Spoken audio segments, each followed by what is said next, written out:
patrol.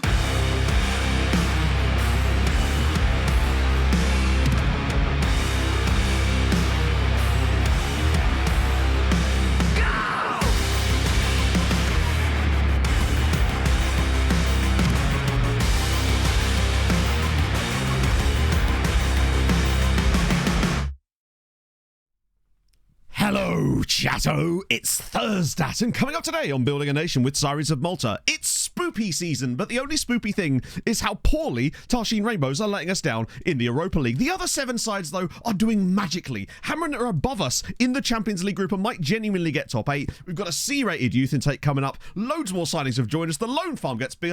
Alan Douglas has found a loan. All that and more coming up today on Building a Nation with Sirens of Malta. And stirrups. Fucked it up slightly, but we'll take it. We're going sprinkler stirrups today. Oh, shit. No. Darling, are you okay? Oh, I tried to stroke it, and my hand is now dust. So you timed that wrong, Gus Show Business. You timed it wrong, but I will take it anyway. Thank you very much for the 100 bits. I do appreciate that. Oh, my God. Can you still hear me, chat? Are you still there? That could have gone poorly. I mean, I say could have gone poorly. It did. That poor Michael. I know. Poor Michael. Which is his name now.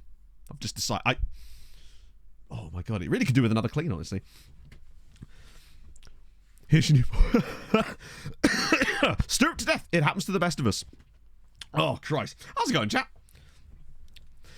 It shows the levels that we've got used to that a C-rated, not even a C-rated youth intake. I should stress, it wasn't a C-rated youth intake we were predicting. It was a single C-rated player within the youth intake. That's like. It's like, basically, your advent calendar every year. Every single door, behind the door, poop. Just poop. Every single door. 27th, poop. Don't know why they've been 27th, but you actually get a longer one, still poop. Then one year, someone puts in a Ferrero Rocher. Now, I don't really like Ferrero Rocher very much.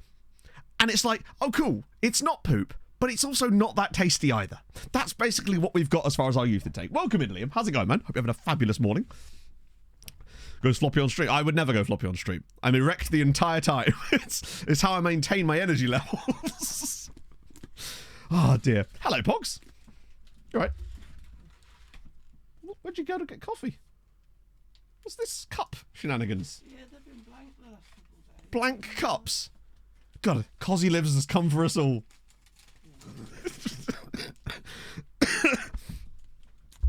And the great thing about that youth intake analogy is that you can use it for your own youth intakes too, because you could have a youth intake that is full of delicious chocolate. For example, when you're doing a lower league save with Beaconsfield, for example, and they actually have good players in their youth intakes. Just, you know.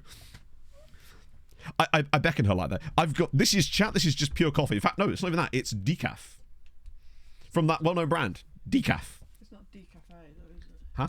It's not decafe, no. I like it when they spell it with 2 F's and an E on the end. Now you know they're serious. Oh, it came today. I haven't ordered mine yet. I also forgot to order that goddamn football shirt after last stream because it's what happens when I don't get reminded. I like a good analogy and a bad one. Majority of the ones that I do are bad, but, you know, let me cook when it comes to analogies, and occasionally you might end up with a delicious dinner. Most of the time it'll be more like your shit advent calendars, I must admit. It's flavoured brown water. That it is. And delicious. I know, me forgetting something. This streamer would never. How dare you even accuse me of such things? Oh, nice. Which one did you get in the end, Bill? Because I know there wasn't an Ipswich one, was there? One of these days. I feel like Ipswich. Is there an era that could be worthy of one of those kind of? I'm trying to think if Fulham were really yearning of one. I think the only way we could have maybe got one is if we'd maybe won the Europa League that time. Then we maybe could have got a jumper one day. Like 15 years from now, we could have got a jumper. That's all we exist for. I'm actually surprised that more football clubs don't have good selections of like Christmas jumpers. I don't know if you've seen some of you. I imagine for some of the bigger clubs. Actually, I say that, but I bet you it's not even that good. I look at Fulham's selection a lot as far as that sort of stuff, and most of it's just kind of shit. Like, why is it that sports merchandise, even when it's like, it's really shit, honestly. It just is a bit crap most of the time. Other than, that's why when it comes to things like football stuff, I don't really own anything outside of shirts and scarves, because I find most of the rest of the merchandisey stuff is generally kind of crap and not very well designed a lot of the time. Like, they never design it as a thing that you could just wear, but it happens to be. They used to. I used to have some really nice Fulham stuff in like 2004, 2005, when they actually made stuff that was like legitimate clothes that just happened to be Fulham branded. And it was all really subtle and just kind of nice. I like stuff like that. It feels like clubs don't make so much stuff like that anymore. When they do, they charge fucking insane amounts for it. It was just about to go off in FM25. Oh, really? Hang on, I can't even click that because I'm on my big face. 1 second, chat. There we go. Boom. Let's have a gander. What the hell? So what does this actually mean? Like, I gotta ask, is it just because they have a big budget? This is just all the clubs sorted by budget, right?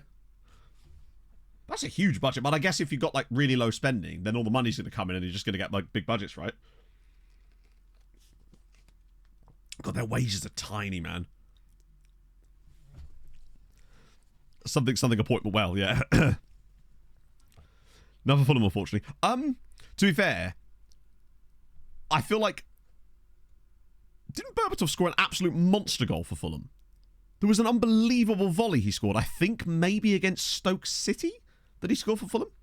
There was also that unbelievable touch where the ball is like pinged across the field from like 60 yards away and he just kills it dead on top of his foot. It's insane. Berbatov might be... I'm trying to think of players who have better control than Berbatov or are in that category of Berbatov. But as far as Fulham players go, I don't think I've ever seen a player have better control in a Fulham shirt than Dimitar Berbatov. That man was a literal Rolls Royce. So annoying. Yeah, this is the thing. This is why I really want to get Fulham's women's team kit, because it's AEW sponsored and not a betting company. But unfortunately, they've not made it available for sale, which sucks. Because one, I feel like they could, because then it would, one, support the women's team, and two, they'd get a lot of sales for that exact, well, not for that exact reason, but that reason beyond, as well as the fact that people would buy that instead of the main shirt too.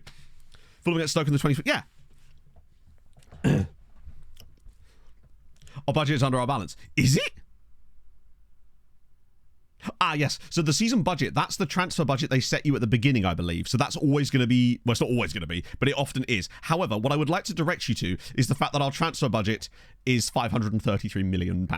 We had Dembele, but I feel like, as far as players in a Fulham shirt that are good all round, Dembele, Palhinha, and then everybody else, honestly. But pure control, Dembele was... I wouldn't say he was better than Berbatov in terms of pure ball control, although he was unbelievable. Like, seriously, look at this. I don't think I've ever had a transfer budget as large as this in FM. £533 million. It's £500 million in transfer funds. We've probably got more money than the Saudi clubs right now. Where's the PIF posse now? Probably all bought out of those clubs as it goes.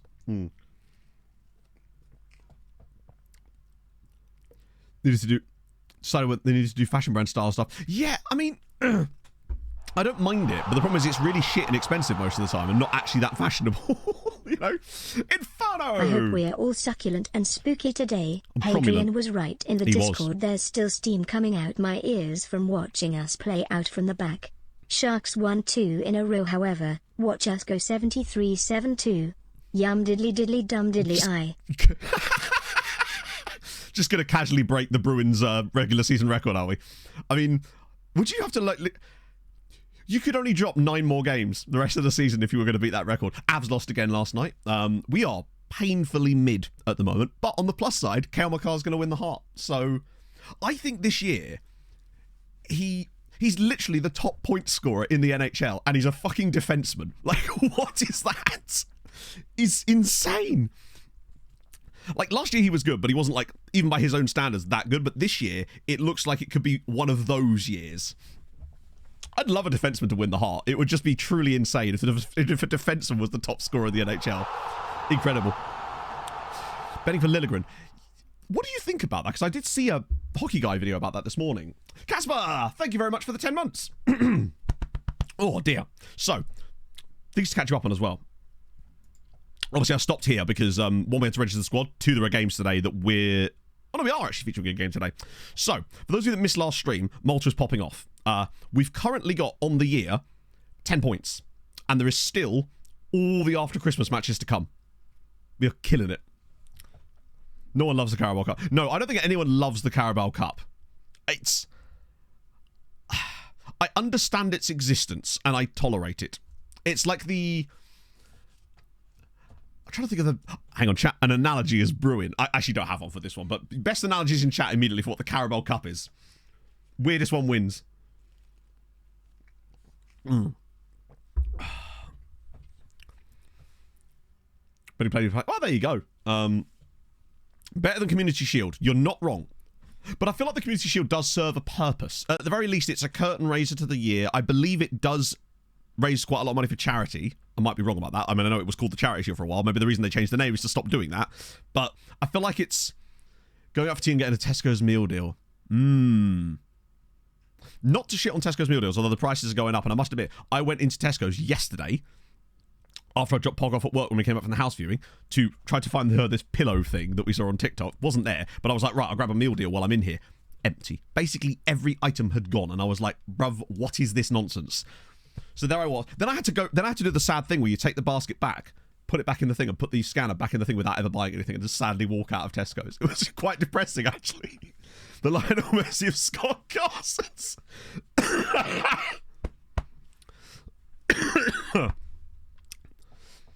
It's the Clubman of the Year award. Yes. It's a wooden spoon, isn't it, really? Those are given up to charity use it. Really?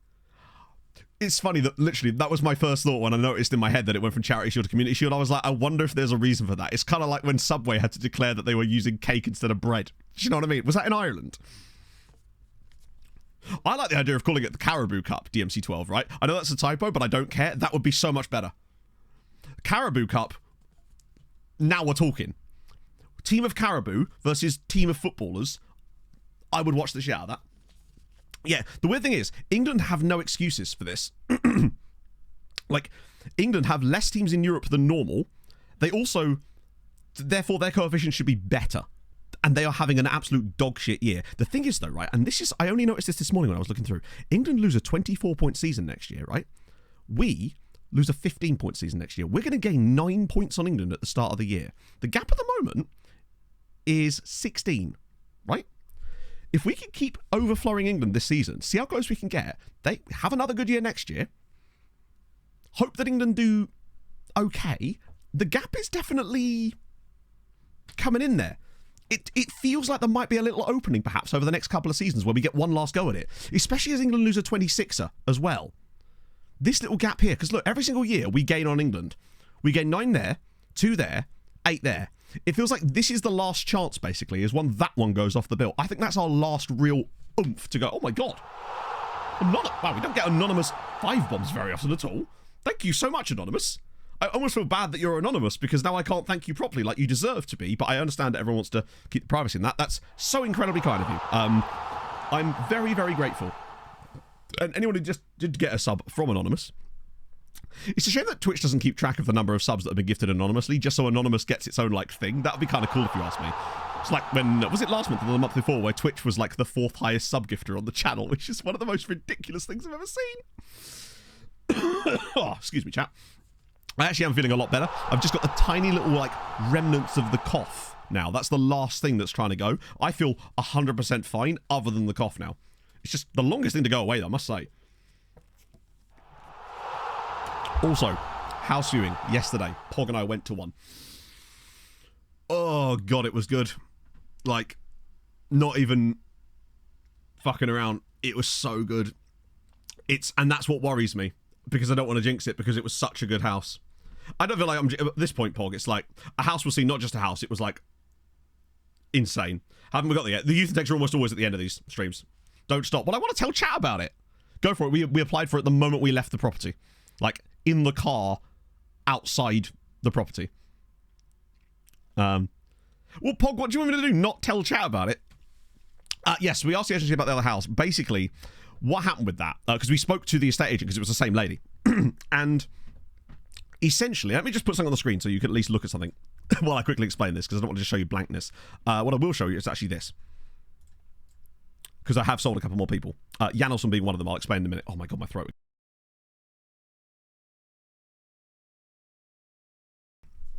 Basically, the house, it was basically down to us and this other guy for the other house, I believe, anyway. He got the place. Basically, his living situation currently was as follows. He was renting a room off of this lady, and she had imposed a curfew on him that he wasn't allowed in the house. You weren't thinking I was going to go that direction, were you? Between 8 and 5. The property that he was renting, she was renting a room in, I suppose, he wasn't allowed in the property between 8 and 5 in the day, which is like during the work hours, I suppose. But even so, obviously very illegal. However, it's not as simple as that, is it? Because at the end of the day, if he had tried to kick up a fuss about it, she would have just evicted him. So he would then be homeless. So it's one of the situations where it's obviously very illegal, but he was put in a situation where he had no other choice. So I almost don't feel like... So he was the one that got the house that we went to on Monday. But the estate agent yesterday explained to us, she was like, I knew you guys would probably like this one more anyway. And I was like, okay, right, we'll see about that. But we did. And I don't know. But it is very, very prime swinging hours. Just, yeah, those daytime swingers, baby. No, it's not allowed at all. It was completely illegal. But yeah, that was his living situation. So I'm almost kind of glad that guy managed to get that house, because now he doesn't have to deal with that kind of shit. And I think he was paying quite a lot for that room as well.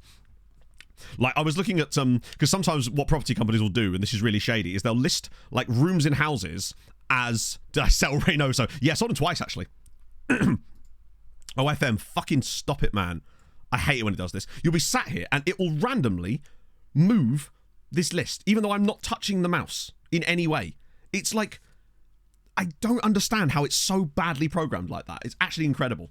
That's one of the things I really hope we don't see next year. So what if you're real? I don't know. I simply don't know. But basically, they would list these like rooms in houses, and it would say 7-bedroom house, but it's like, it's not a 7-bedroom house, is it? It's a room in a 7-bedroom house, and they're listing it as if it's a house. But I saw one yesterday, or the day before, come up, and it was Cambridge, £750 for a room. And then I was like, well, that's insane. And then 2 hours later, room in the same house, £900 a month for a room.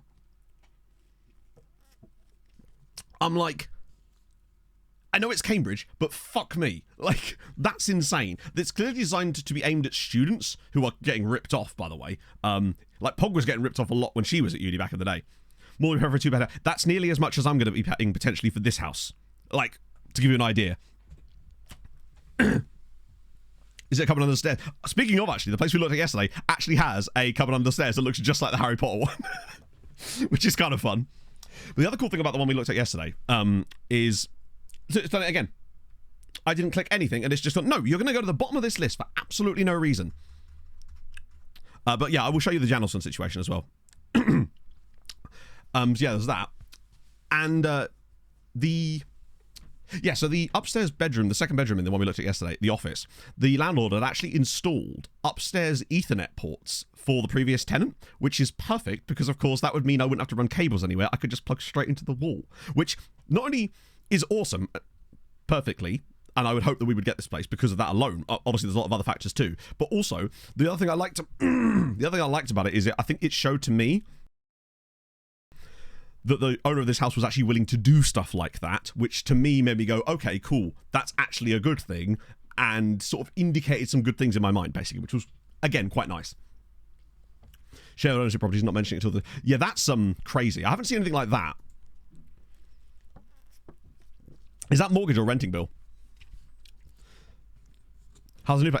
There's really no comparison to be made, really. Oh, this is renting, not buying, yeah. I can't afford to buy. I'm under the age of 60. Ah, dear. Fingers crossed. Yeah, it's just one of these. It's not talking about, all right, Pog, I wasn't going to just not tell chat about it, was I? Buying a house? With money? I can't do that. I'm never going to own a house. What are you talking about?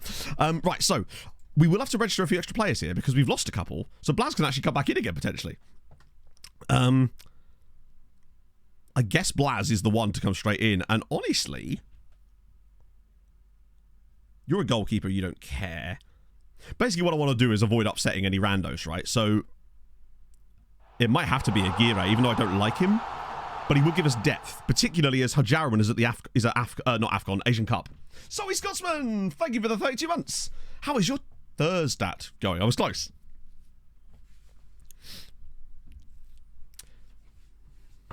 How do doodly doodly do? I do doodly good. I'll be doing even doodly diddly better when I get that Flanders Christmas jumper, though, I must say. I do want to have a look in Primark at that for some point, right? That's already gone through. That's already gone through. I think that went through, right? Hopefully that went through, Super Frank. So I think that'll be okay, honestly. Just whack a... Oh, wait. Huh? Wait, hang on. Oh, it's maximum 25, not 26. I'm an idiot. Yeah. Finland and Greece holidays. Fair enough. Each at your own pace, right? Volunteer to be in a Steve Bruce novel. Where do I volunteer to be in a Steve Bruce novel? I'll do that for free, bruv. I'm all over that. How does one... No, Leaf, seriously, I need information immediately, friend. Aberdeen land. I bet it is. Are you an Aberdeen fan by any chance, Salty Scotsman? Because I saw that they beat Rangers last night and are now like 9 points above them. What's going on in Aberdeen? I actually have a mate of mine who lives in Aberdeen.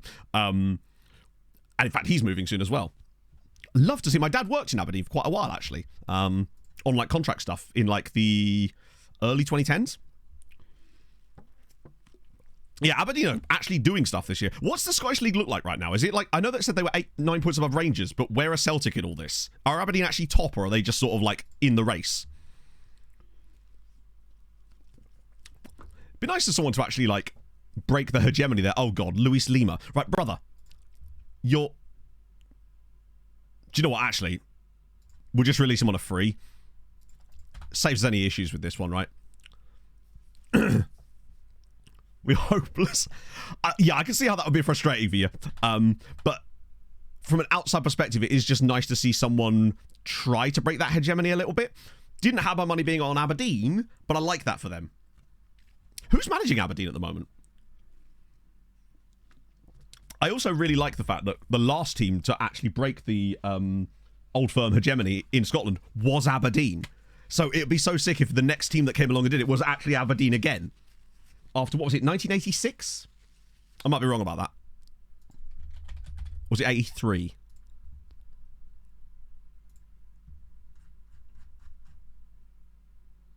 $85. God damn it, man. I was equidistant between the damn things. 1 year off. Close, though.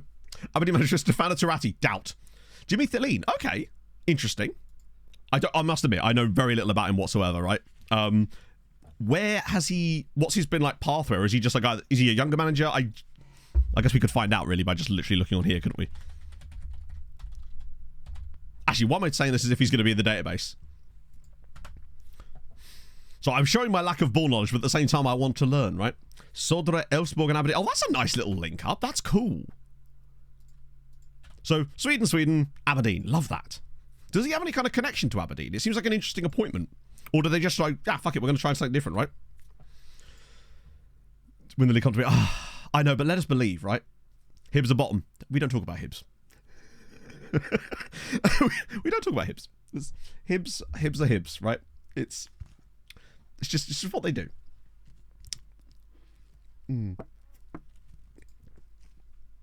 It is proper FM. I like that. FM. One thing I will say, we criticize FM a lot for this and that and the other, right? But it's very good at predicting or like showing realistic manager upward trajectories often, right? It was he thought it was his father's favourite team. Question: which was his father's favourite team then? If he thought that it was Hearts, so obviously with the injuries, it was Hibs. Oh my God, that's amazing. But also up the Hibbies. So that's hilarious. So a couple of things. Chosen One's obviously gone to Asian Cup. So was Hajarawan. He also then hilariously got a 5-week injury the second he got to the Asian Cup, which means I'm pretty certain that he might miss the entire Asian Cup through injury anyway. Did he try to sign the Hibs of Oak? That's the problem. Okay. And also, of course, that means De Silva's going to come in, which is good because I owe him games. I don't think the Asian Cup's actually fully started yet. Actually, it likely has, right? It's that one, isn't it? Oh, I tell you, like, Thailand are smashing it. Oh, hang on. Sorry. You were injured. Oh, he might have got injured in a game at the Asian Cup. Either way, Bro is top scorer at the Asian Cup. He is having a season. Love that from him. Also, shout out to Javed Esfandiari, who's now at Al Sadd, but he was at Sirens for 4 years. Love that. Kuwait actually topped their group right now, albeit only after one game. Wait, who drew with Saudi? I guess it has to be Indonesia, really, doesn't it? Kyrgyzstan in there too. Asian Cup is fun, man. Oh, flag game. Imagine if they'd drawn, right, Kuwait, Jordan, Palestine and UAE into the same group. The flag off would have been incredible. Yeah, Jordan, Syria, I find always tend to produce like one or two monsters. I feel like we haven't actually found any. Rivaldo. I see you've seen Ben's tweet. I assume he has, unless this is him, reincarnate, playing for Vitoria, who I'm pretty certain are a Goziton team. Nope, that's not true at all. Not even close.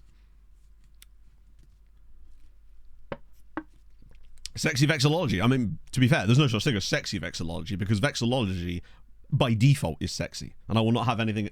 Yeah, I did see that someone sent me a screenshot of the tactic Jack was using in Parc de Prem, and wasn't it basically the same tactic, except it has a regista instead of a Segundo Volante, and the AP is an AM instead. He is, because he's played for Dingley for a while, and I think he has slightly different roles in his centre backs too. But it shows that this tactic actually does have a base. I wonder how, I really like the idea that both Jack and I somehow ended up with going, yes, this is what we need to do. Like, you also might notice that once again the views are messed up. I played versus mode again. It's a pain. FIFA Regista. To be fair, I used to be. Do you remember my days with using Frankie de Jong as a Regista in every single showdown, right? So there's that. Valenhoft is a little bit tired here. We've had a few injuries over the Christmas period and whatnot, which is a little bit annoying. Reynoso, of course, is still out, which means we're going to rely on Maximiliano Moser. I did play Tabakaru in some league games over Christmas while they were both injured. He did okay. He got 4 in 3, maxing his XG out a little bit. By the way, I was looking at stats before stream. Moser's actually killing it this year, by the way. Like, unironically. He's smashing it. 18 goals now. He got a 5-goal game and he scored 3 penalties in it. He's actually scored every single penalty ever since we took the piss out of him, which is great news. Reynoso, really poor season. Look at Lahovi, though. 6 goals off of 1.86 XG. Lahovi is just him. I've also given him another new contract. So now he's got another 4 years with a 3-year extension. So technically, he could stay at the club till he's 41 if he wants to, which would be nice. Hello, Adrian. Do you know, Adrian, ever since when you left stream last time, Moser has scored every single penalty since you left stream. Crazy.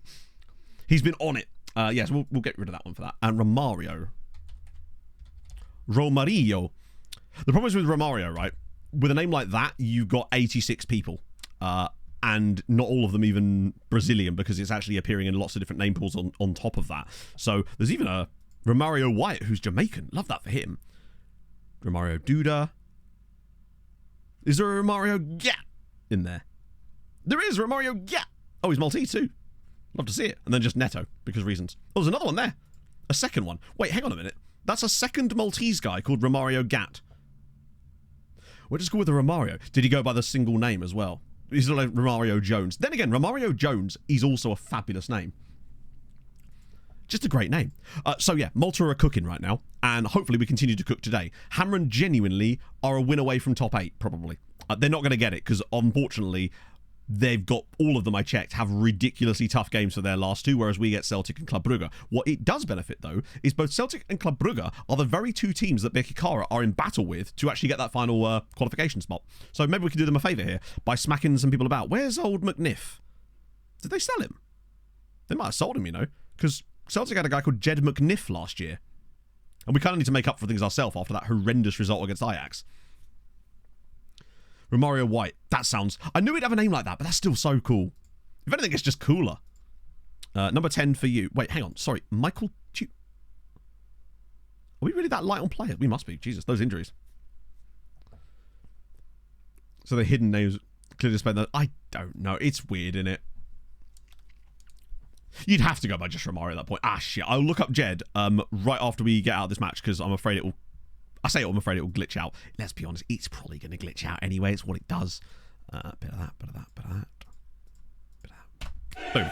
We moving. We progressing. Joseph Bull was a guy I was quite interested in for a while, but the fact that he's still at Celtic after all these years suggests that perhaps I made the right choice. I say that. He's probably not even that old, is he? Oh, he's 32. Oh, man. Wow, okay, he's had a career. Hibernian, then Rangers, then Arsenal, then Al Ittihad, and then thought, yes, I know where I need to go after that. Celtic. I'm sure that went down well. Oh, second run. Love to see it. That means we're guaranteed to score. Have we got any other Maltese sides playing today? Wait, we actually don't. Every single other Maltese side is playing on Wednesday. So at the very least, we have an opportunity to to get above Hamron today. Which is a weird sentence to be saying out loud. I'm a level with you. The craziest thing about Hamron having 13 points after 6 games is that we've not thrown a game to them. They've got 13 points on their own steam. We've never actually helped them out in any way in the Champions League this season. They've done that all by themselves, which is, I think, truly showing you how much they're developing and how much having a guy on loan like Pugliese has really benefited them. Because he truly is probably the best loanee we've maybe even ever had in many of these series, other than maybe Figueira is up there too. Budapest with the Ugandan goalkeeper. You love to see it. Which, I assume with Budapest, that means you're playing against MTK, right? Love MTK. He hasn't really played that many games in his career at all, really, has he? He was like, what, 32? And it seems like he hadn't even made like triple digits for any club. I know he'd moved around a little bit, but still. VR has really underwhelmed, I think, quite a lot since joining the club. But he's going to have a little run now with Shirabadi being on international duty as Facundo Pereira does the business. 1-0. Cool. Uipest. Oh, shit. I forgot that Uipest were based there too. Would explain them. It's in the name. Pest.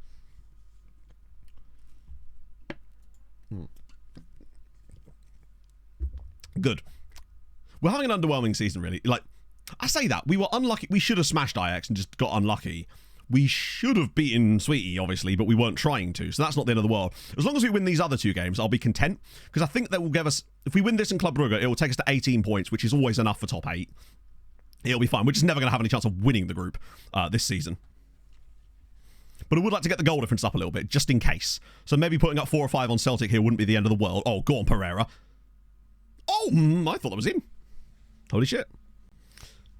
Earliest booking I get for the choir to record the new anthem. There you go. Takes a while. Choirs are in hot demand, especially when it's the correct type of choir, which I believe was the difference. Was it chamber or choral? I forget which one it was. AI choir. Oh no, there was very specific reasons for the choir sounding like what it did. I heard it on an podcast. Give me a real organ. Oh, don't say that too loud. Things not going well for Fenerbahce there. Not even a little bit well. Oh, well played. Speaking of well, Gudmundsson. He hasn't scored as many goals as he did last year. I think he actually got into the double digits last season. I don't think he's likely to do that again unless he goes on a mad run. He got 7 in the Champions League last season. He was actually close to getting the top scorer. That reason is... Oh, I can't remember the reason. Like, I mean... Look, I think it's very brave and clever of me to have remembered that there was a reason. He's just scored another one. Asking me to remember the reason itself, I think you're just asking too much of me there, Andrew. It's early. It's only nearly midday. Speaking of crazy stuff, I say crazy stuff.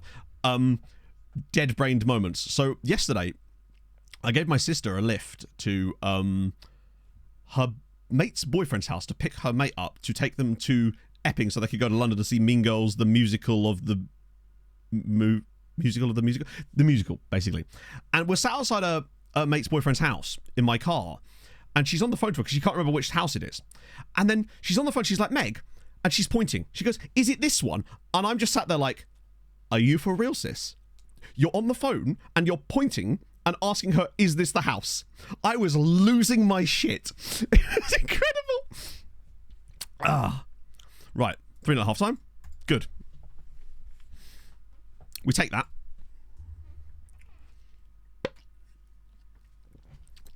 Yeah, where are you here? Literally. She's pointing at one of the houses going, Meg, is this the one? I'm like, bruv, what's she going to do with that information? Oh, it's 4. Get in, lads. Peters... is it offside? Oh, it's not. Hang on, is that... Peters has a hat-trick of assists in this game. That takes his tally to the season for 15, I think. He might finally be the guy to break the record from Vida Xenia. No, not even Mystic Meg is going to sort that one. calling him out to see if the milk smells. It's so great. Oh. And I was just like, yes, you and I are a lot alike. It's almost like that happens when you're siblings. Like, I know I said I wanted a good result here against Celtic, but it seems like we really are trying to earn every inch of that goal difference back that we lost against Sweetie. Sweetie. Because we put 7 past Olympiacos. It's 4-0 here. We lost 7 goals of our goal difference against Sweetie in that game. I wonder if we can get it all back in these 2 matches. Go on, Babasi. Whip it across. Oh, it's actually gone in. It's actually gone in off the defender. Kyle Ramsden makes it 5-0 to Sirens. I'm feeling a Champions League this year, chat. I don't know about you. I feel like we might be able to grab our 5th Champions League in 7 years, which would be truly insane. But I don't think I've ever had a team that feels as built as this. Oh, that's very unlucky. Troll a bit. Oh, no. I was absolutely losing my shit while she was on the phone. Like, but then she hung up and she goes, shut up. Good times. Is this chocolate Ferrero Rocher in it? Oh my god, it's 6. We've scored 3 goals in 5 minutes at the start of the half. Also, why was Gudmundsson not there? Peters has just got his 4th assist of the game. I do like that we're chatting all this crap right now. Hello, Paxi. Meanwhile, we're 6-0 up against Celtic. Just out of nowhere. Can we get back-to-back, 7? We're trying to outrival Porto here. Their defenders do seem probably quite short because we've scored 1, 2... We've scored a lot of headers in this game.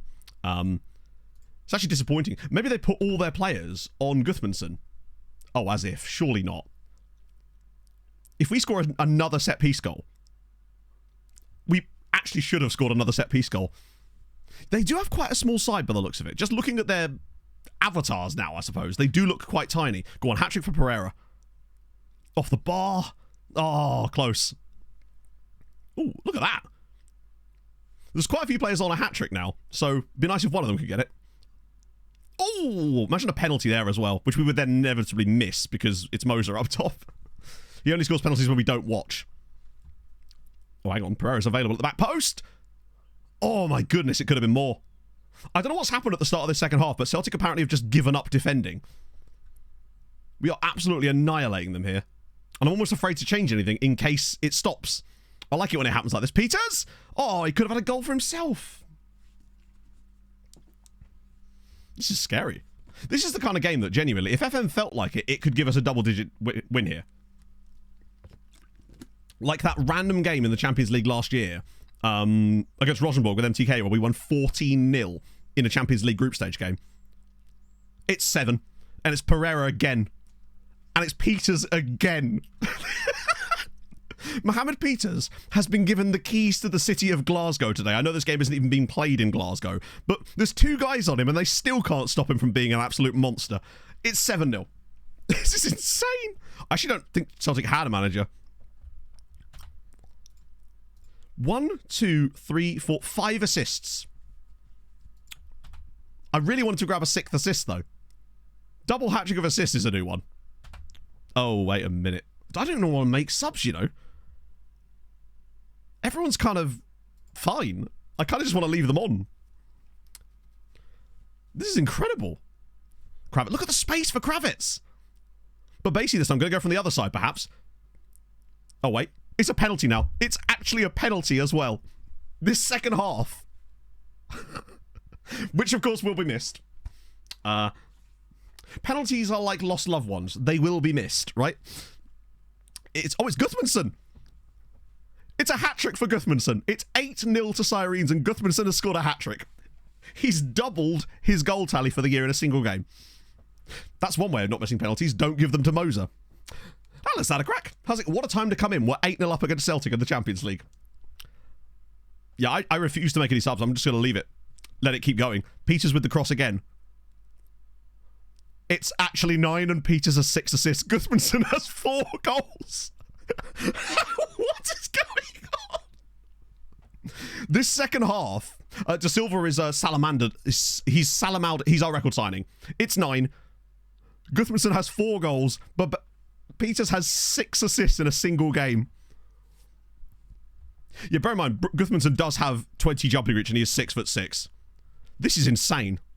Goal difference is certainly popping off, though. Go on, one more. We want 10. We want 10. scores 6 assists, and now he's going to... Fuck's sake. It had to be. It was like, no, you're having fun there. Looks like you're having too much fun. Oh, that's sad. And that'll be like a broken pelvis or something. We were having far too much fun. And it will finish 9-0 now, almost inevitably, because now we've got no one to deliver those balls. As if I'm disappointed by winning 9-0. We've won 9-0 over Celtic. Their goalkeeper is on a 6.1, which is crazy considering he's only saved 4 shots and has let in literally double the amount of goals than he should have. How is a goalkeeper on a 6.1 in that game? I know the defence have not exactly done him any favours there. Particularly the centre-backs. 4 goals for Gudmundsson. 6 assists in 1 game. For Peters is insane. 7 key passes, 6 assists. Only 1 key pass didn't lead to a goal. Insane. 15 corner. But we rarely ever actually get corner goal. We get like the occasional corner goal. We never usually pop off quite like this, where Gudmundsson's got 3 corner goals and a penalty. Vandenhout got a corner goal. Jesus. Whew. I'm still gutted that it wasn't 10. On the plus side, that is definitely going to hinder their goal difference a little bit when they're competing against Birkirkara for that final spot. It's the new set-piece coach with his 1 set-pieces. You're right. Goal difference is back. Just to work this out here. Our goal difference, if we hadn't have thrown that game away to Sweetie, even if we'd drawn the Sweetie game, our goal difference would be plus 21 right now. If we'd have put down a reasonable scoreline against Sweetie, which realistically we would have done, we'd have probably won 3 or 4-0. Our goal difference would probably be like plus 25 after 7 games. We might set a record for goals this year. Annoying, but he will be back for the knockouts, which is... And we've got Lahovi. Insane. Peters and Gudmundsson. Do you know why I reckon Gudmundsson run the same distance? Because we had so many corners and man had to keep running up and down the pitch just to get back and forth from the corners. No, I haven't got around to renaming the stadium. I will. Maybe we'll do it at the start of next season. I don't know. Easton Gudmundsson have better games. I think he's lying. How many... What is our actual record in the Champions League this year in terms of goals and stuff? 27 goals. 25 was the record that year. 25. 27, and that was us. Or was it? Yeah. 25. God, I wish it would leave the sorting algorithm. 8. Wow, it really did. 24 one year. 24. Have we already equaled the record for the most goals scored in a single Champions League season? We've got a game to spare. And it's against Club Brugge. 26. 26. Well, Benfica. 28. PSG popped off one year. So we've got to get a couple more against Club Brugge to get the dub. 19, 18. I know there's a way to look at this. Actually, probably isn't a way to look at this up because that would only count the entire tournament, not just the individual seasons. Yeah, true. I wonder what Marvin Hilly thought about that. Right. 0-0 in cup. You know what? You're probably not wrong. Yeah, the knockouts would... It would count all the other stuff too. I wonder what the record is for the knockouts, actually, out of interest. Because we probably... I reckon we did it one year, maybe when we did like qualifiers still. That's the league map.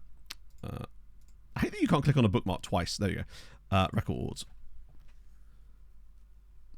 Most team goals. Sirens, 2033, 56. We're a fair way away from that right now. God, we must have scored a shitload of goals that season. 56. We must have had some... wasn't that when we drew Galatasaray or someone in the knockouts and put like double digits past them? I think it might have been 2032, 2033.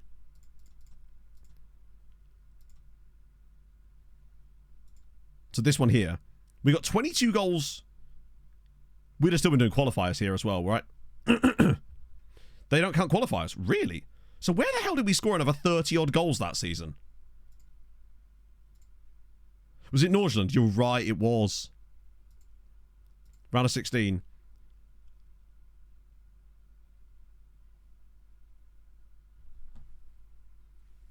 Hang on, what? That is the right season, right? I think it must be counting qualifiers because we got knocked out by Inter immediately.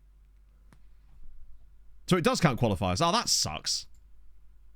So basically, that season we almost certainly slapped about Asama and Eastside in the first round of the qualifiers or something, or in a oh, I know what it was. I bet you, be willing to bet anything that it was when we were hitting Paide Linamiskond. We used to beat them regularly. Let's see if I'm right about this.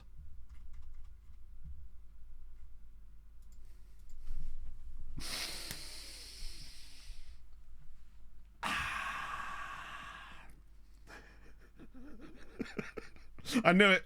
It had to be. We used to slap about Paide Linamiskond. I think it was 3 years in a row we drew them at this level. So we did put 15 past them there. 15, then we had 19 there. Then 20 goals there, 27. So yeah, we started with 33 goals already in our camp. Yeah, it's great when my brain is able to retain that level of information. Yeah, they're an Estonian side. But as you can see from that, not a very good one. So Jed McNiff was his name. I think I'm spelling it right. I'm not spelling it right. Like, oh, actually, the game still apparently knows who he is. Fuck it, I'm going to spell it Maniff like that. Oh, he's at Livingston. Wait, really? They sold him?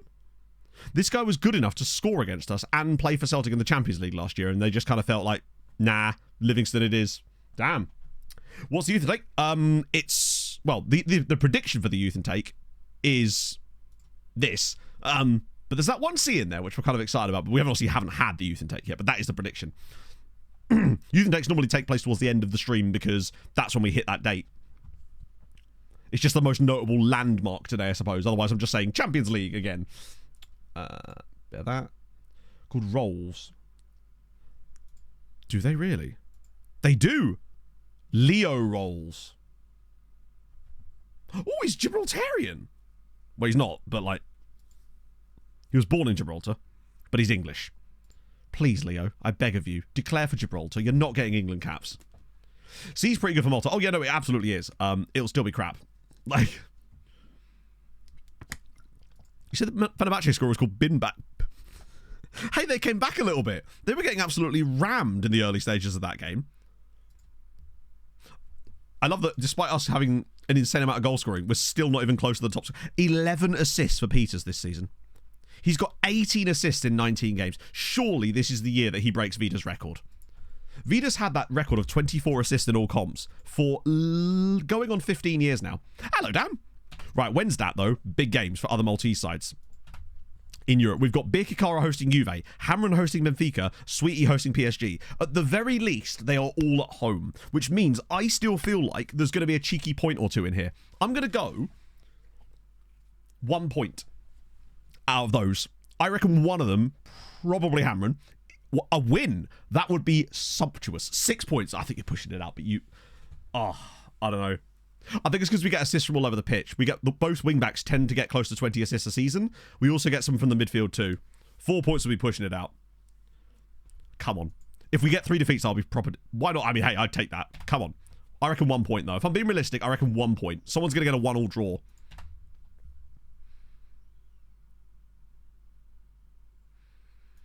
Oh my god, oh my god, oh my goodness, 4 points! Birkirkara with the dub, which might well qualify them for the fucking knockouts.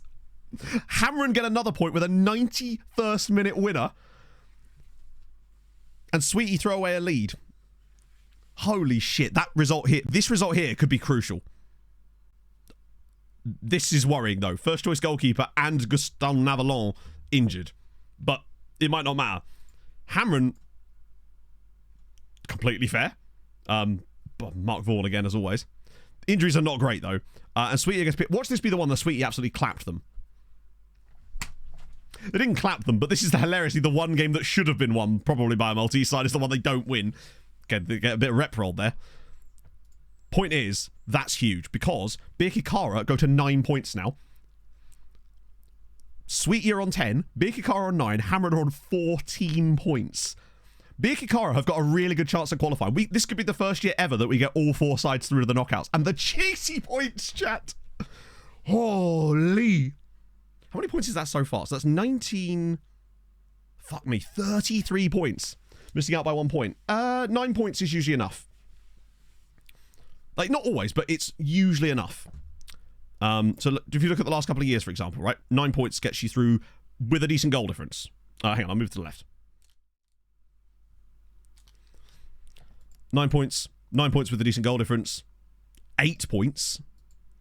9 points with a solid goal difference. 8 points. 10 points that 1 year, I'll admit, but most of the time 9 points on average is enough to get you through. One thing I didn't check, though, was their actual goal difference. Is their goal difference good or bad? -1. So it's better than a lot of the teams around them. They're right on the precipice. The concern for me is that their last round of matches, they play Barcelona away, and the goal difference situation could potentially...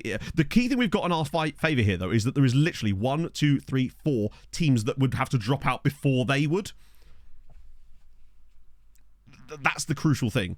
Like, at the very least, they're not like 9 points right on the cusp here. And it does also help that the other teams are... Like, there's FC Copenhagen in here. Like, teams that can overtake them, obviously all the way down here, but like, we're playing Club Brugge on the final match day, so they physically won't be able to, most likely. So they're off the table, pretty much. Celtic's goal difference is dog shit. Even with a massive swing, it's unlikely. I could see Sporting overtaking them. Dortmund, Bayern. I just don't know if there's going to be enough teams that are going to overdo them. We'll have to look at the fixtures when we get a bit closer. Real Madrid are still after Buick Sultan. Hang on. They dropped their fee. They bid like 100 million at the start of the window. Now they've gone no. Yeah, I think we know they're not mathematically safe, because if they were, the game would tell us if they were mathematically safe, because it is... Have they misspelled Alaku? Let's see. Oh, wrong one. Big Kara being petty about the players scoring against them in Season 2. I hope not. We really very much do need them through. Right. Yeah, let's work it out. Fuck it. Because the only teams that are guaranteed through right now are these ones right now. Anyone else going to unload? Yes, I run through all that at the start of stream. We have got some more loanees out. It's mostly, the only one that's really notable is Alan Douglas to Birki Kara, which is kind of dope. Hang on, I think he's the most notable one. Like, there's a few sort of 51. So Alan Douglas has gone, Zambrano's gone, Jimmy Castro I sold to Birki Kara because he wanted to go. Petrovic has also gone to Birki Kara, Garcia to Birki Kara. They have strengthened. They also took Václav Bicic, that new guy we picked up too. Boulet's got to Real Madrid and they're paying me loads of money for him. Nashar, yeah, that was back in December. So not a lot of new loans, but a few. So he's getting there. So yeah, let's work this out based on the fixtures. No value drop. Well, it's 2051, so and it's also January. So we were expecting Boulet Park. No, Boulet was a straight up loan. I was hoping a Saudi club would come and bid, but I'm hoping that might happen in the summer now. They need 5 teams to overtake them, firstly. So let's see who those teams are that could potentially overtake them. I'm going to remove the potential of Celtic and Brugge, because we're going to play Brugge. Celtic's goal difference is so shit, and they're playing PSG. They're not going to beat PSG by enough to make that work, so we can kind of exclude Celtic from that. Shakhtar are... Oh, hang on.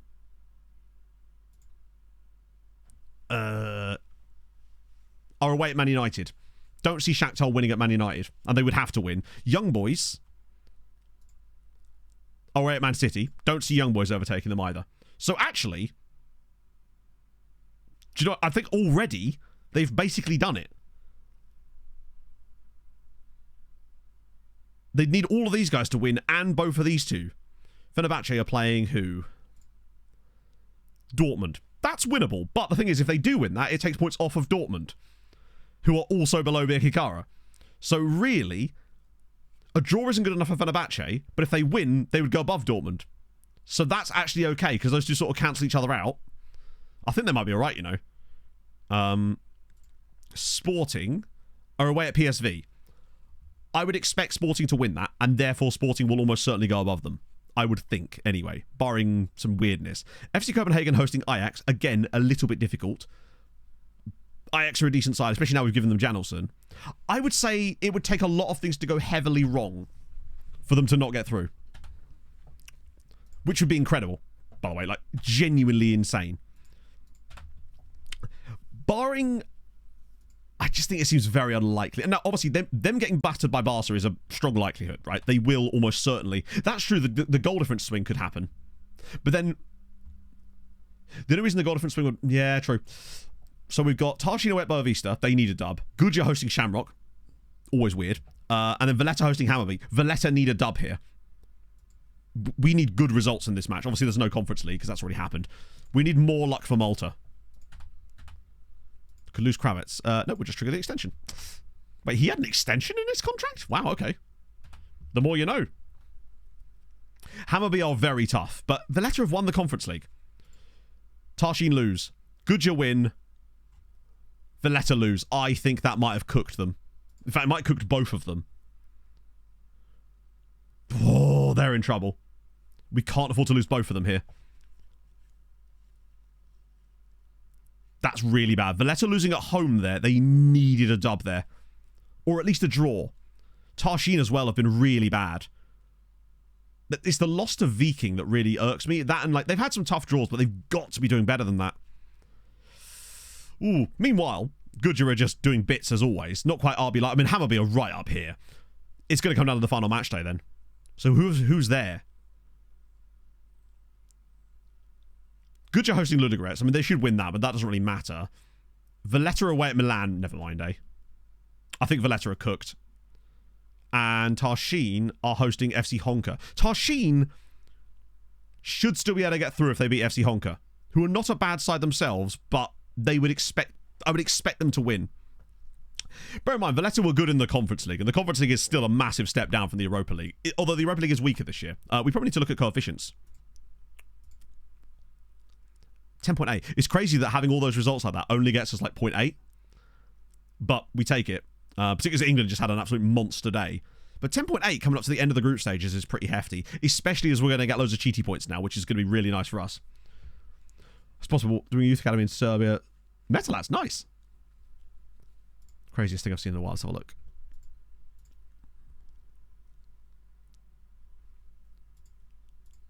Honestly, I truly believe that with the right tactic in leagues like this, you can make big moves really, not easily, but quickly. Although you do have to rely on someone like Zvezda Zvezda having an off day. Yes, Valletta were the first non-Maltese... Valletta were the first side other than us to win the European Cup, yeah. Serbia doing well. I'm impressed. Ruben Amorim, he might well not be in the save anymore. Most managers have retired these days. Oh no, tell a lie. 65. I suppose he's young enough that he would still stay in there. So over the course of this save, he's been sporting manager for most of it, in fact. Jabaroo! Thank you for the 10 months. Good morning, Matthew. Hello. Your hair is looking naturally wonderful today. Up the hair, up the barnet, up the bouffin. Up the bouffin, indeed. Oh, there's nothing natural about this. This is a case of mousse and styling products. I have to work hard for my hair now. If I'm going to have it longer, got to respect it. So yeah, he's been... It's kind of been a bit of a journeyman the last few years. Like, had all those years at Sporting, then did 3 years at Serbia, then a year at Austria, and now he's done 2 at Al Nassr. What a refund! Fred, I can't do that. Nope, that's not even close to what I'm typing in. Hang on. Iraola. Ah, so he did retire at 54, actually. Wait. So... Yeah, Bournemouth for a bit, then Spain for 4 years, and then just kind of dipped. I know, being Al Nassr manager and getting, like, basically no money. At least the fee's a bit higher, but still not doing it. I'm retraining him. He's got a new contract. He can shut up. That's the plan, anyway. I have planned for him to shut up. Stronger than yours is the age difference. Bit of longevity, the title is yours. I still think that I'm going to be able to maintain this hairline. I really do. I've come from... It's the one genetic thing I've got. I come from a line of strong hairlined gentlemen, both on my father and my mother's side. My granddad was 96, still a completely full head of hair. I say was 96 when he died. He's just stayed there. I think that should have been clear, but still. Hadrian is still knocking about on the Maltese doll. I'll leave that for the time being. So what was this contract extension? Was that... Oh, it was an additional year. Wow, I was clever. Look at me putting a 1-year extension clause in a contract for a player that's like 23. Because I know you were on your tenterhooks there for us, right? Just wanted to be clear. Confusion can kill us all. Right. Oh, wow. Tarshin dude there. Still a few... Ah, okay, nice. Most of these guys we've got fully scouted now, which is because, although a lot of them I suspect are players that we can't actually realistically sign, but, like you, for example, don't know why you're even here. He's 96 till he's 97, there you go. This guy intrigues me, but I think we need to be a bit more patient with him. No need to rush on a transfer like that. Oh, he's a goalkeeper. Evasive and professional. Reflex is very low. 101s are alright. Very expensive and 16. Definitely worth a shortlist, though, for the time being. You're £40 million. Then again, when does that stop me before? I've spent £80 million on a centre back this summer, haven't I? And he's a Belgian, which we do like. Kamal McCullen, good name. Ready? Oh, yeah, that's an avoid then. You're very good, but you're at Man United. You were on loan from someone, if I recall, and weren't actually that good. This actually still feels like an overpayment for him. I really don't think he's anywhere near as good as that suggests he is. He's just kind of a bit limited. He can tackle, but he has no position, which I would get up easily enough, but his crossing and dribbling are really low. He's quite short, so he's not going to be good in the air. He might actually have quite high PA, but he's just never going to work well in the match engine. Remy Mulder, these guys are on the shortlist for a reason. We keep an eye on those, but for later. Oh yeah, Man United signed that winger that we were looking at from Palmeiras. And I'm alright with that, because he's a left-sided winger. We wouldn't have been able to do much with him. Now you question over. I am a hypocrite, as I'm sure you are aware. I question and then not question things at times when it suits me the best. You guys are a bit old, and whoa, that's a price on the Inter guy. What's the name, though? Gotta know. Pedro Miguel Pignatelli. Good name. Wow, he's fine, but he's not 200 million fine. This guy's lost a bit of PA. Which does sort of track with how he's not really looking any better. I've already changed the tactic. Oh, Jack. Stick with it, buddy. He'll now never know the wonders of this tactic. Segunda Ramante. God, he's missing out. Right, a couple of Palmeiras guys here. Another goalkeeper. Reflex is good. 1-on-1's good. Good on both feet, but like 10 million. Actually, 12.5 million. Anyone second cards? I haven't actually played pro club. They haven't really done any pro clubs lately. I'm waiting for my next call up, you know. But yeah. This guy's actually got quite good attributes. He's very well rounded, but like, I don't know. I'm just kind of. It can only save. That's where you want it. One thing I do want to go check in on, though, actually, is that guy from Argentina that we had on our shortlist, the ridiculous player that we found. Went bad, put over the tactic. Oh, for God's sake. What is this? I'm not scouting, that's the one. Yeah, this guy here. I think we'd be stupid not to sign this guy. Particularly as I think he's worth even less money now because their season's ended. I think it'd be dumb of us to not sign him. I don't know what we do with him, but the fact is I feel like we would fail to... It would be crazy to... It would be tough to fail to make money on him. Because as that advanced playmaker... I mean, his wages will be hideous. Actually, I say that. He's very good. Could always flip him. Exactly. We will make money. Wait, as if we could ask for... They'll want more like 13, right? What is the point of that? Listen. You can have that. Fuck it, you can have that. I'm only going to be paying 11, most likely, out of that. Could he be the second Volante? Seems like a bit of a waste of his talents, right? Like, advanced playmaker. That's where he's good at. So it'd be silly for me to retrain him here when he has 6 tackling. I feel like, as much as a good Volante isn't about tackling, I still want them to be able to tackle, and he simply can't. For me... If I'm looking at this guy, he's literally an advanced playmaker. That's the role that I would foresee him in this tactic. Even though we are stacked out the wazoo in that position for sure. But I wouldn't see the point in retraining him to play Segunda when he can't tackle a football. We just get overrun with him there. He wants to be CM, which I can't do. 69 kg as well. You'd love to see it. Only 9 aggression. I know, yeah. Seems unrealistic, really. Oh, what a gent. 4 years. And then we'll do 69k. You can't really argue with 69k. Like, he knows. He's 69 kilos and he wants 69 grand a week in wages. That's actually only an 8 grand a week wage rise from what he's currently on in Argentina. Though, that being said, he is on quite a lot of money in Argentina. For Argentina wages, that's quite a lot. Then again, you do randomly see some, like, players go back there and earn like 100k in FM. I don't know if that's the case in real life or not. Big life news. My studies and coaching badge. That's awesome. That's so sick, Dan. Congratulations, man. So, I obviously I realise that, you know, coaching badges work different in different countries. So how does the coaching badges situation work in South Africa? Play 7 to F25? No. The likely stopping points are if we get a financial crisis in 2052, that's one, because that would basically kill us for 5 years, and at that point the slog becomes unreal. Also, I feel like there's going to be a time when once this season disappears, this England year here, I think if we're not number one then, we've got very little chance of getting it, because they're going to start just gaining after that. This feels like our last shot there. But we're actually in a good position to potentially do that. Next summer would be the market crash, yeah, and we'd know almost immediately. By the way, there's been loads of managerial changes since I last spoke to you. Like about 5 clubs have changed managers just in the last, like, few days. So that one's not new. Luke Gretsch is new, but he was the Tarshin assistant manager. Luckily, he has, I think, balanced or attacking. So he's all right. I just thought it was weird that they poached Tarshin's assistant manager. Weirdly, Senglair have got Julian Bazina. Oh, no, they don't. He's the new caretaker because their manager's just been poached. That's another one that's going to go soon as well. Oh, wrong one. Obviously, it's me. That's not new. That's not new. Odie is new, but he's one of our guys. That's not new.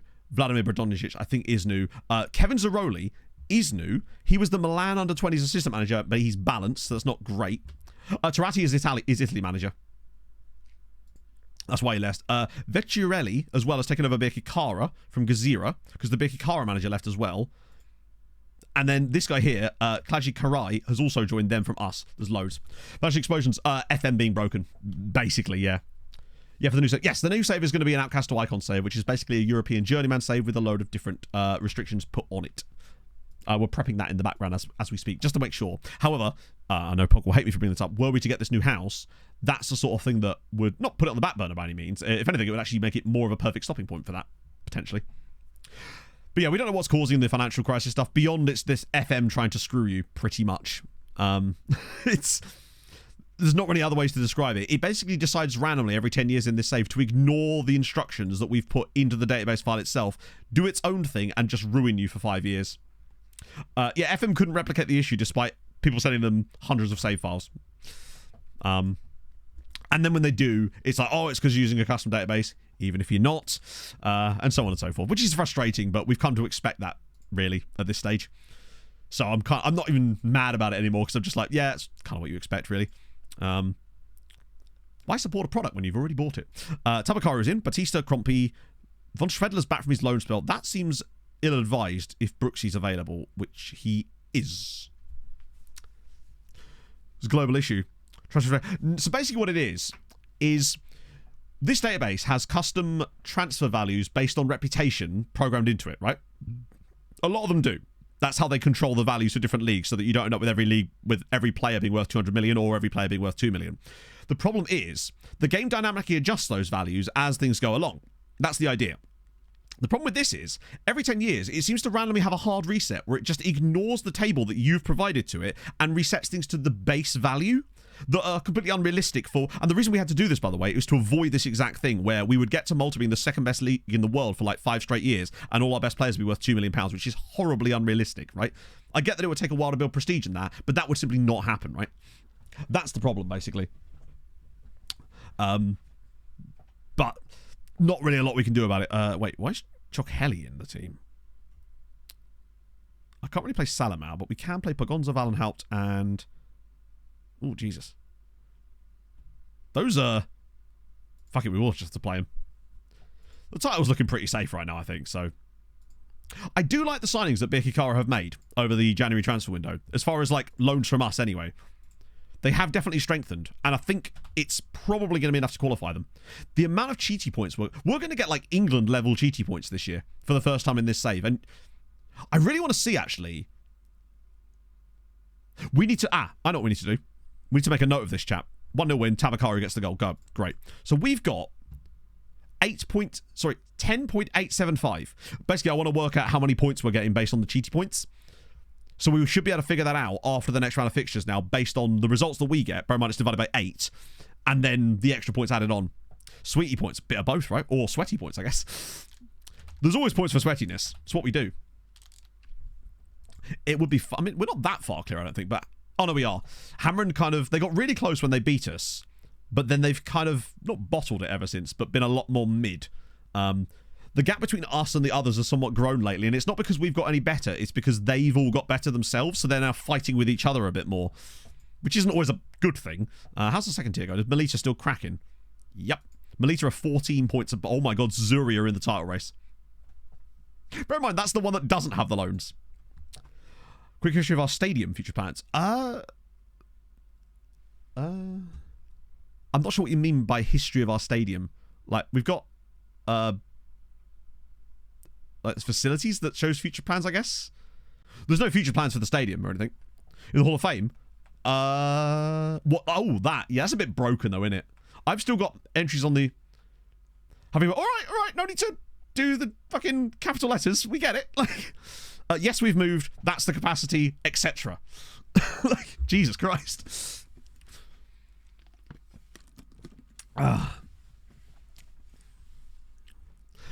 Yes, we moved. We've moved to a new stadium, which we are going to be renaming at some point soon. It's 36,000, but it does have room for expansion. That was at the start of last season. First Hall of Fame, like I just said. Calm down. It will come eventually. I promise it's going to be all right. We put our seatbelts on, we'll get there. Yeah, so the Hall of Fame is kind of broken anyway, because it still shows me from saves I did last year. So, for example, this Oldham Athletic save is last year. This isn't even this year on FM. There's Luben Mihov. That's from my last year's save. I've completed OTIS twice. Yeah, so we're currently not even on this list, are we? No, there. 3,000 points. Nearly on the list. But not quite. We're nearly catching up with Sergio Conceição. I think it's because it doesn't value the high... It doesn't value the... Thank you for the say. You're welcome, Reb! Who is John Warrington? Good question. I don't know. Wait. Oh. Who is John Warrington?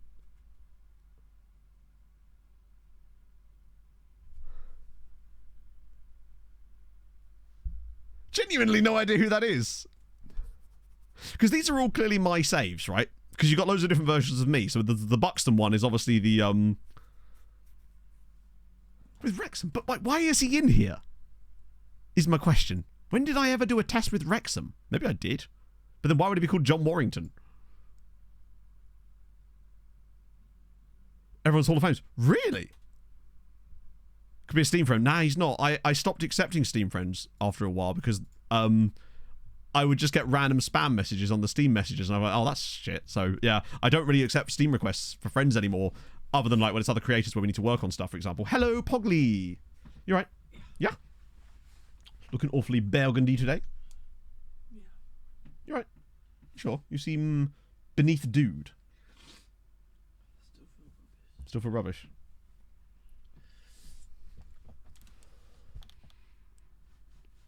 Anyone that's ever played FM?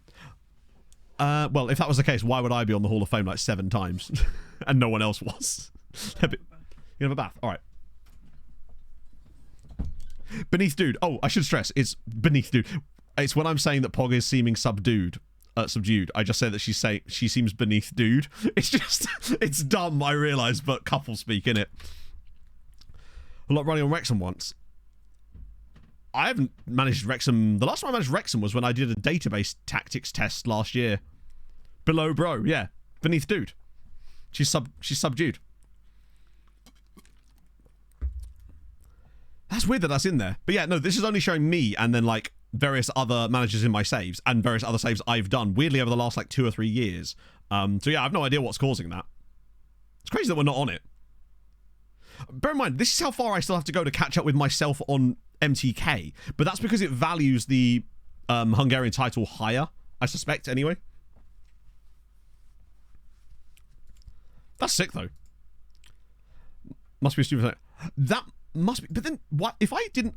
It can't be surely just that, right? Because if it was just Steam friends, then I'd have loads of FM creators in mind, right?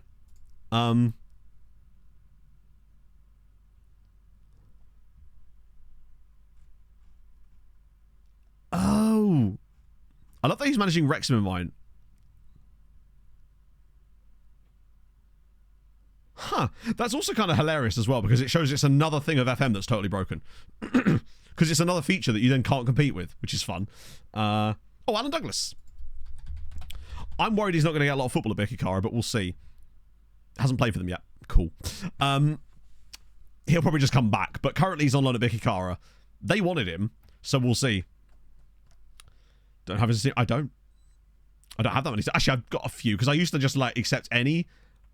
Particularly when I used to put stuff on the Steam Workshop, you'd get loads of friend requests because it just shows your account there, but I was just like, yeah. Then you'd just get, like, constant pop-ups, especially back when I was recording things differently. The pop-ups would actually get shown on screen and stuff, and it was just like... So I had to stop doing that.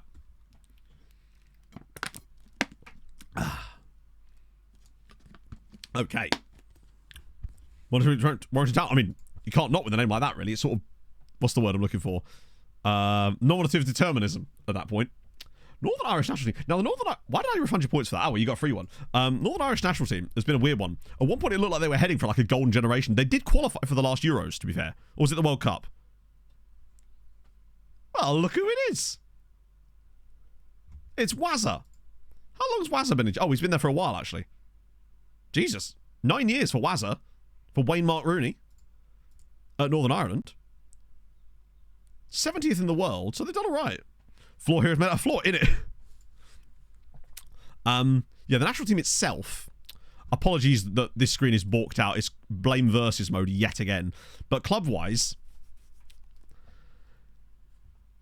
is there any players that aren't playing in UK? Oh, there is. I was curious if there was any players that were playing outside of, like, UK and Ireland. But it's just... Actually, it's just one dude, right? Yep. And it's this guy, Ryan Brown at Shabab Al-Ahli. 2 from Linfield being in there is pretty sick. Robert Mooney, who's 30 years old as well, was at Celtic to begin with. And then Darren Neal, who's 27, who's actually at... Wait. Hang on. Oh. That didn't last long. Wow, that's... What the hell? So he's the guy we signed ages ago. God damn it, cry about heat. He signed ages ago. He went on loan to Hibernians, then got less and less game time for them. Then they bought him for some reason. He then didn't play and they released him immediately to go back to Northern Ireland again. So strange. A couple of guys at Forest as well, including Peter Hackney Ray. Did pop on stream? Nah. Well, you wouldn't know because it would have been behind my face cam. But no, it didn't. That stuff doesn't get shown on stream because OBS is much better now than it was. Bear in mind, back in the day when I was talking about, I used to use Bandicam to record videos. It wasn't until I was at a Capture event and Nerdphonic went, Matt, what are you doing? And then sent me some settings in an OBS installation and went, come on, now, let's join the 21st century, shall we? Oh, wow. I don't really want to lose Hans Zimmer. He's a really nice squad player. And we're kind of... Yeah, no. I hate that I can't ask someone useful. I have to ask Levi Colwill for some reason. Like, what's the assistant manager going to do about it? I might just end up having to upset him here. I can't drop Furpa Basely. I can't. Great player, we can coexist here. And you do.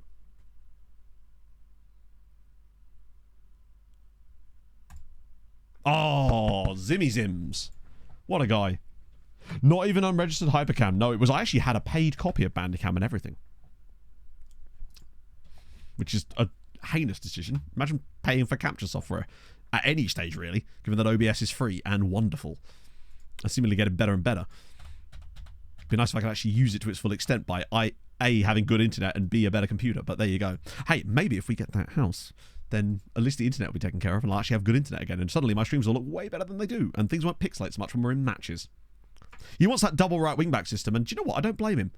He knows. He's like, you're going to do Outcast to Icons at some point, and you're going to end up playing a double right wing back system. Because you know for a fact that we're going to end up playing some mad shit tactic in that save.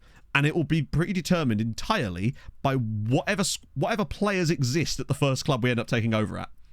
Because I'm stubborn like that. And if it wasn't for 11 Arrows in Namibia, we would have never discovered the right backless tactic. Oh, in additional fun news, you will enjoy this a lot, chat. Berzabuga, bottom.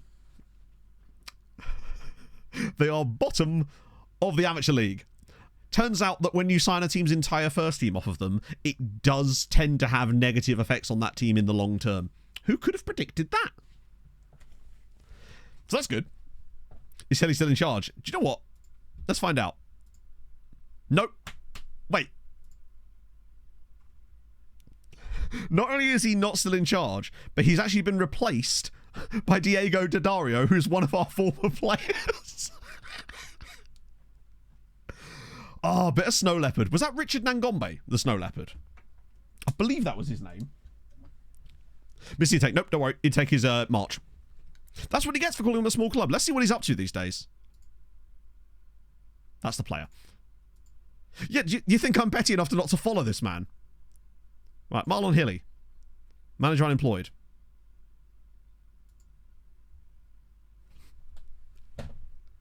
Imagine that. Like, I'm offering you an olive branch here, bro. And he's like, no, not interested. Had he had any jobs before Berzibuja? I'm curious. Yeah, he actually had. He'd managed Melika, Ormi, Marsha Scala, and them, which means he's got a bit of previous. Oh my god, he's retiring.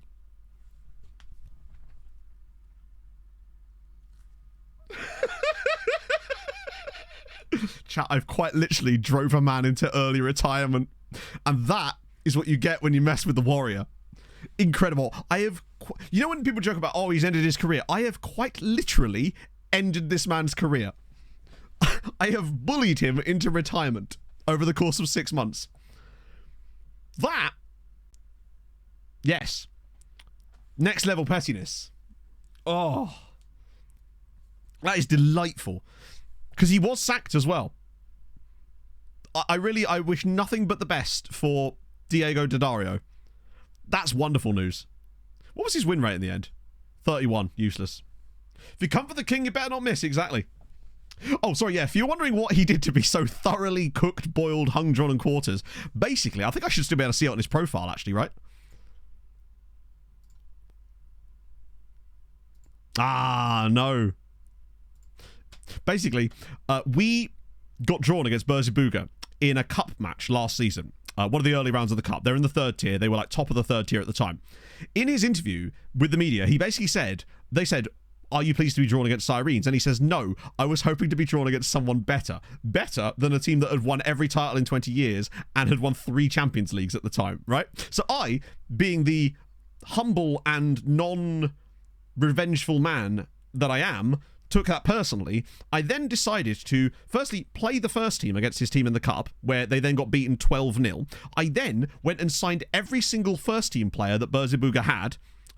It cost us about 300 grand, signed them all, and then the moment they joined us, I then released all of them. So he was basically left with no first team players at his entire squad. Berzibuga. Oh, okay, that's even better. So yeah. That's basically what happened. And now, as a result of that, they won 1 game towards the end of last season, ended up finishing 5th, I think, or 6th. And then I think had only won like 1 game at the start of this season to be bottom of the league, and thus they sacked him. Ah, we'll get Maldonado. Lovely news. That'll cheer us up a little bit. They should get... Oh my... I can't... What do you reckon his... Actually, I reckon his value is going to be like 17 million or something. FME, you're right. Make that make sense. I think it's just sometimes it takes a little while to sort of settle in. Obviously, he's not in the Champions League squad, but that's fine. Yeah, he's just brilliant, isn't he? Just gives us so much extra depth in that role now. Not that we needed more depth there, but it just means with Hajara went out, it's great. Get them as an affiliate now. That is a delightful idea. We could really do with a 3rd-tier affiliate, actually. Oh, that's a great shout.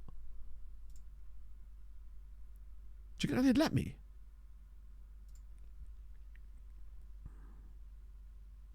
It's the send players out on loan one, isn't it, to get the domestic affiliates?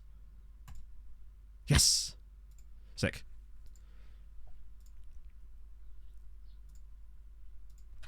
Crompton's taken ill. Oh, shit. Brother, are you alright? Must send you home. Right. Choose club. What? Oh, that would help. Yes! Come on! As if it's actually there. No way. Okay. This is a very famous song. It's by the Alan Parsons Project. It was used as the walkout music for the Chicago Bulls, I believe. If you've ever seen The Last Dance, you'll have heard this song before. And various other things. But yeah. Right, here we go. So what was it again? Beelzebouche. Cool. We take it. Nice. Now the redemption arc begins. These guys are going to be mid-table second tier. Let me tell you. Oh, St. Peter. Very kind of you. Right. Let's get that sorted out. This is the ultimate level of pettiness. I want to drive the pettiness into the ground here, because it's not just the fact that we've ruined their previous manager. We're now going to help the new guy as well, because he's done nothing wrong. He didn't personally slight us. He's actually a former Sirens player. Loan them back to Beelzebouche. I mean, we could try it. I actually can't, but like, right. So that's now done. Sirens for the next phase. I think we'll be okay, but I am going to try and find a way to put Maldonado in, aren't I? Which is okay, actually. We'll just drop out Crowley Boy, because he'll kick off again. Oh, yeah. God, the fact that Javier is that good is insane. I really need a loan for. I'm hoping he'll just get sick of not playing and demand a loan, because that's what worked with Pugliese. Right, there we go. Beautiful. No honours won, lads. It's only the beginning. Now we're gonna make. Have they ever been second tier in this save? They probably have, right? Oh my god, they might not have done. Oh no, that's not true. They did 2 years, but finished horribly in the second tier in this save, and haven't been in the second tier for over 20 seasons. Come close a few times. Want to speak small things? Well, there you go. Make Malta Great Britain again. Right.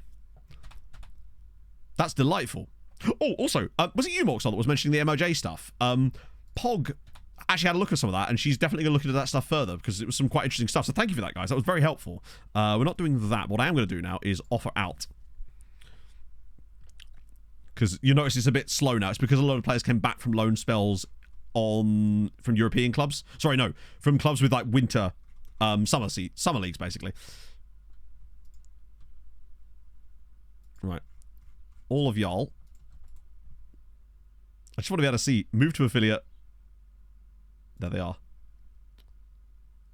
Okay, no Augustin Benitez. I actually believe that one, because it's given us a proper reason.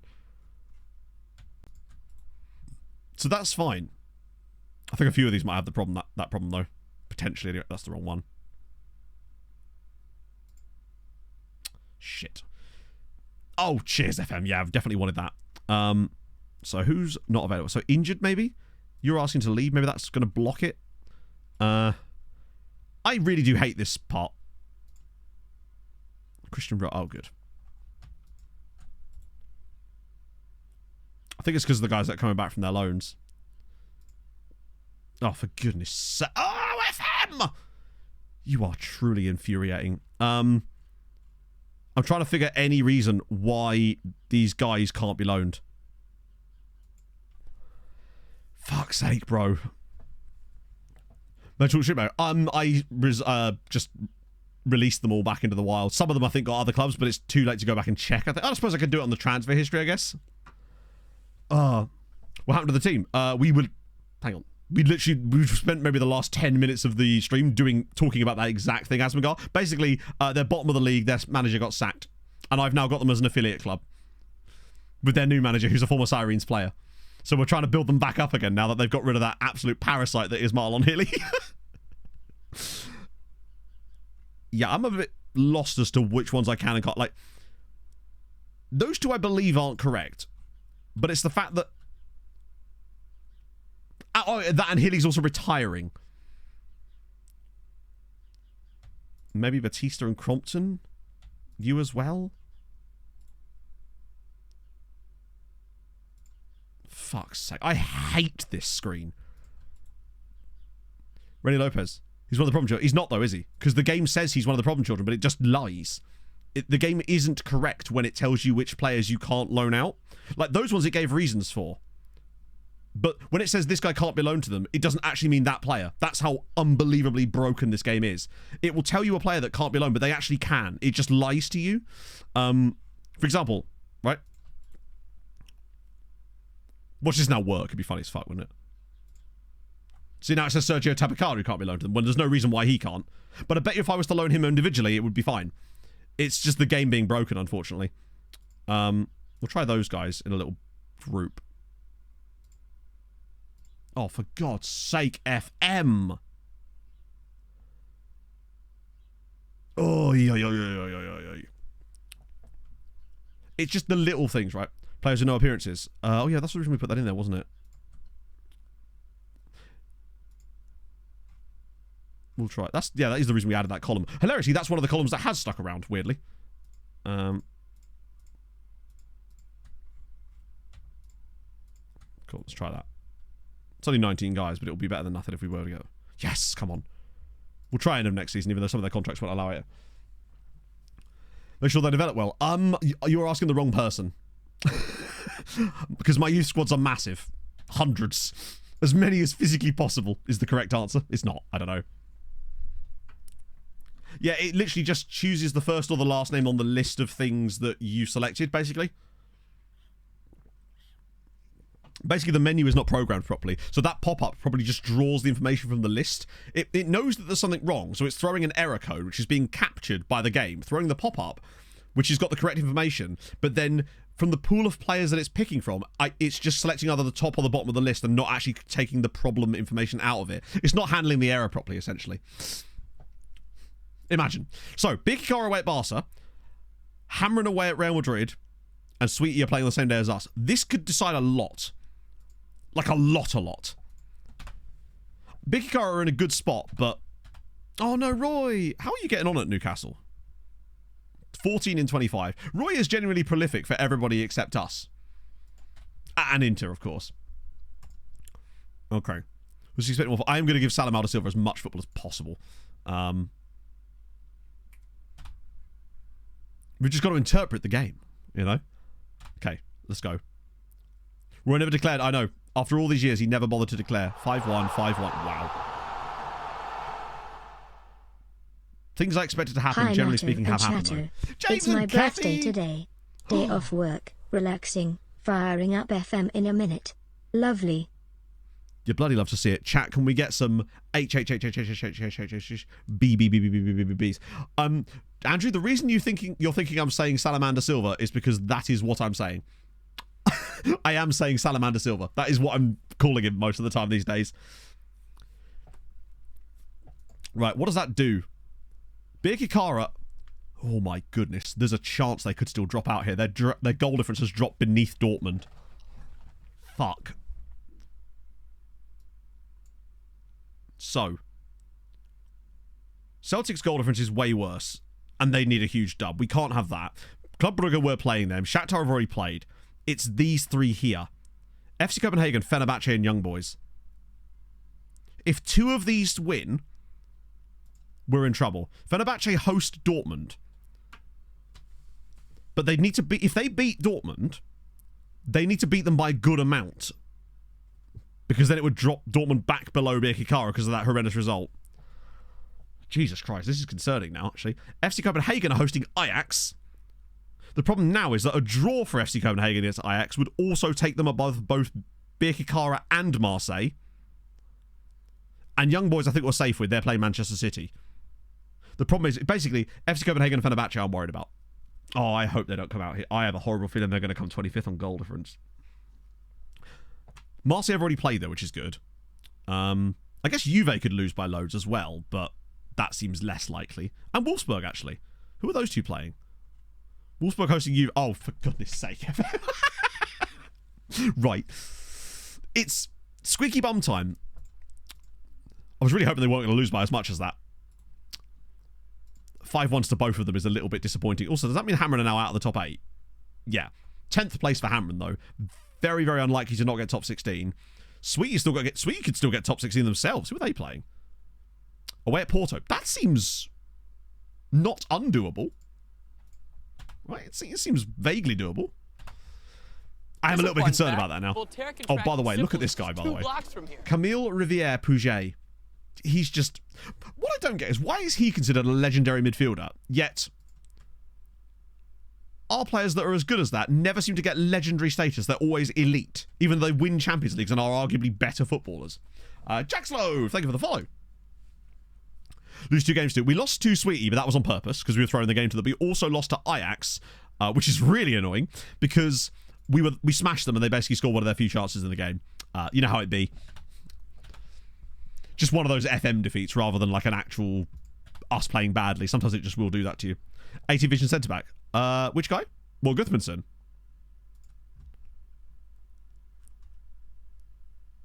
Hang on. We'll check when we get to the game. Sweet were just better than us on the day. It's true. That's why they put 10 goals past us. Which actually makes our goal difference even more. Oh, Pardera's just been hired at Sanglea. He's another Sirens farm guy. I think he actually is a uses loan. Oh, no. Oh, to be fair, it's Sanglea, right? They're going to get ridden anyway. It's not the end of the world, but good luck, lads. Oh, hello. Dion Payton is a cool name. Also, there's Ronaldo here, so we've got to look at him, obviously. That would be rude not to. That's fine. Right. Yeah, what's the centre back you guys were talking about Gudmundsson? I didn't realise his vision was that high. Has he done a Gert Gillet? Right, Moser, VR, Pereira, Otavio, Kravitz, but basically, hey. Yeah, 18 vision. Christ on a bike. Gudmundsson is kind of everything to all men. Because not only is he an absolutely fabulous centre-back, he's mobile, and he can pass the football too. 20 jumping reach, 6'6", but he's got 14 pace and 15 acceleration. He cost us 2.6k. He cost us 2.6k. He's one of the few loanies that I'm really glad ended. Overspend, yeah, true. That's true. You can see everything from up here. You can see for miles. He's 6'6". Want to make him a DM? Pointless. Like, why would we make him a DM when he's 6'6" and 16 jumping? Like, he's the perfect centre back. In our DMs, he only has 12 work rate, so he's not going to play as the ball winning midfielder in our tactic because he only has 12 work rate. And the other DM role is a Segunda Volante, where he's certainly not going to play as a Segunda Volante role because he doesn't have the mobility for it or the finishing ability, other than from headers, of course. He's very much centre back through and through. It depends on your tactic, obviously, but like for us, he is him. Okay, let's do it. A little pricey, yeah, maybe. Ronaldo's full name. His full name is Ronaldo Albino da Silva. I mean, he's not the most tanned of gentlemen, but he's, you know. Thought you were him. We're all him. I think we have to believe that about ourselves, right? So obviously no Peters today, which is a shame because I think this could have been a big day for him. Coefficient ranking, technically at the moment 4th. We've dropped down, but this year we are smashing it, which is nice. We dropped down as a result of losing a 27-point season, and not being able to replace it, obviously. Okay, right. What is this bench? Oh, it won't let me change the bench. Right, cool. Number 12. Yeah. Well, so we have slipped to 4th. We were 2nd. Not producing these wonder kids. Always a good way to snub away from top tier rich clubs. How do I find them? Right, okay. So we're obviously doing that exact thing because we're not producing these wonder kids because we're Malta, right? So what type of scouting are you doing now? So the way we do our scouting, generally speaking, is team reports. We harvest team reports. We have 1,000 team reports in the queue. And then we have a special scouting filter that only shows us scout reports from team reports. That way we can, like, you don't have to look at them individually. We can, like, wait a month and then look at each month's worth. International Under-20 scouting. I'm not sure what that is, unfortunately. I mean, I know it's sort of self-implied, but I don't know, like, what method that actually relies on. But that's how we find them, basically. And then we snub them out from other teams by just signing them, really. We don't really do anything in particular. We just sign the players. What are you talking to video? Which video is that? International Under-20 scout. Oh, the old school one where we just look at the national teams. Yeah, I've sort of stopped doing that now as I found that you ended up having to filter through way too many shit players to get anyone good. Whereas with the team report ones, you're sort of focusing solely on the good players. It stops your scouts from wasting their time, basically. No, it's an old scouting method I used to do. Oh, shit. He might actually be injured here, which means it's an immediate debut for Maldonado. Watch us not win this game now. Right, all we care about is Birkikara, who have already slipped to the position because FC Copenhagen have... Oh, no, because of the draw, yeah. Shit. Update video, then. What do you mean? I'm not going to update a scouting method I don't use. Like I said, I don't do that type of scouting anymore. Because it's really slow and inefficient. It's not really slow and efficient. It's actually, the biggest problem with it is that if you're scouting these national teams, you have to actually get scout reports on all those individual players. Do a scouting method video. I did. It's an hour-long video, and it's called Ultimate Scouting Guide. It has like 180,000 views. It's got most of the... It's got every method I used this year, with the exceptions of a couple that we discovered across the course of the year. But yeah. But that's the one. It's got the team report stuff in it. And there's also a more detailed team report scouting video as well. Come on, Pereira. Oh, that's a penalty. Just expecting a massive accident. Well, we're about to find out. There's nothing that says we won't have a massive accident. Right. Now remember, Moser is on the pitch here, which means he will most likely take this. So that's concerning, considering I've never actually seen him score a penalty in a game we've actually watched. Moser from the spot. Bang! He doesn't miss those anymore. Sirens 1, Club Brugge 0. We're doing our part. 19th goal of the season for Maximiliano Moser. Reynoso, of course, is still injured. Young players in international teams, you want to limit reports using that method. Yeah, you want players that... If you are going to do that method, you have to look for players that sort of stand out a bit. So, guys that are way too young to be in the under-21s, way too young to be in the under-19. Like, you want, like, 19-year-olds that are in under-21s, or 18 or even 17-year-olds. That sort of stands out, but that's not how I do the scouting anymore. Because you still have to scout those players, and you end up basically with every report just being mostly F-rated players, and you have to just delete them all. Whereas the team report saves your scouts time, because then your scouts could be working on the players that you actually want to look at. Oh, nice. Kravitz to the edge of the box. Oh, he's done it again. 12th goal of the season for Kravitz. He hasn't scored for a while. Yeah, watch out for keepers. That again, it's another reason why I don't like doing that scouting anymore. I didn't realise back in the day that you could get team reports on individual clubs like that. Sorry, no. I knew you could do it, but I didn't realise it could function in the way that it would give you a roundabout scout report in the process. And the fact that the game doesn't consider it a normal scout report means that you can isolate it really easily. Yeah, it's Dayseeker. I am seeing Dayseeker in December, and I'm very excited about it. Particularly as Pog and I need to get tickets for Bill Murray next year as well, in April, which is going to be dope. Like, even I still do some of that international stuff. When I'm looking through the national teams getting team reports, sometimes I would just see a guy and be like, you seem too young to be playing at this level. That's how I found that guy, Assumption Abile, the guy from Buffles in... Was it Banan? The reason I noticed him is because he was 17 and he was already, like, right... I think he was actually in the national team squad. He just hadn't got any games yet. Oh, he's missed that. Holy Lord. No, that'd be gone. You're probably right, yeah. Yeah, so I think it's April 1st next year, Bill Murray in London. Rejoin Attack. No, I love him in Bill Murray. I love what he does with that. It's just such a fun vibe. So we really want to get tickets for that. FC Copenhagen beating Ajax. So that right now means we really have to rely on Fenerbahce not beating Dortmund. We basically just need Dortmund to not screw this up for us. Hey, Pog. When does Bill Murray tickets go? Friday. Is this Friday. Yeah, it's 10 a.m. UK time, he said. It's fine. It should be alright. I'd be curious to know who the support acts will be. Yeah. Oh yeah, no, don't get me wrong, Don. It's super broken, but it's such a... The reason I feel like I don't mind using it is because of how basically broken, and by broken in a bad way, I mean, oh, good goal. The normal scouting is, it just doesn't work properly. It's far too, like,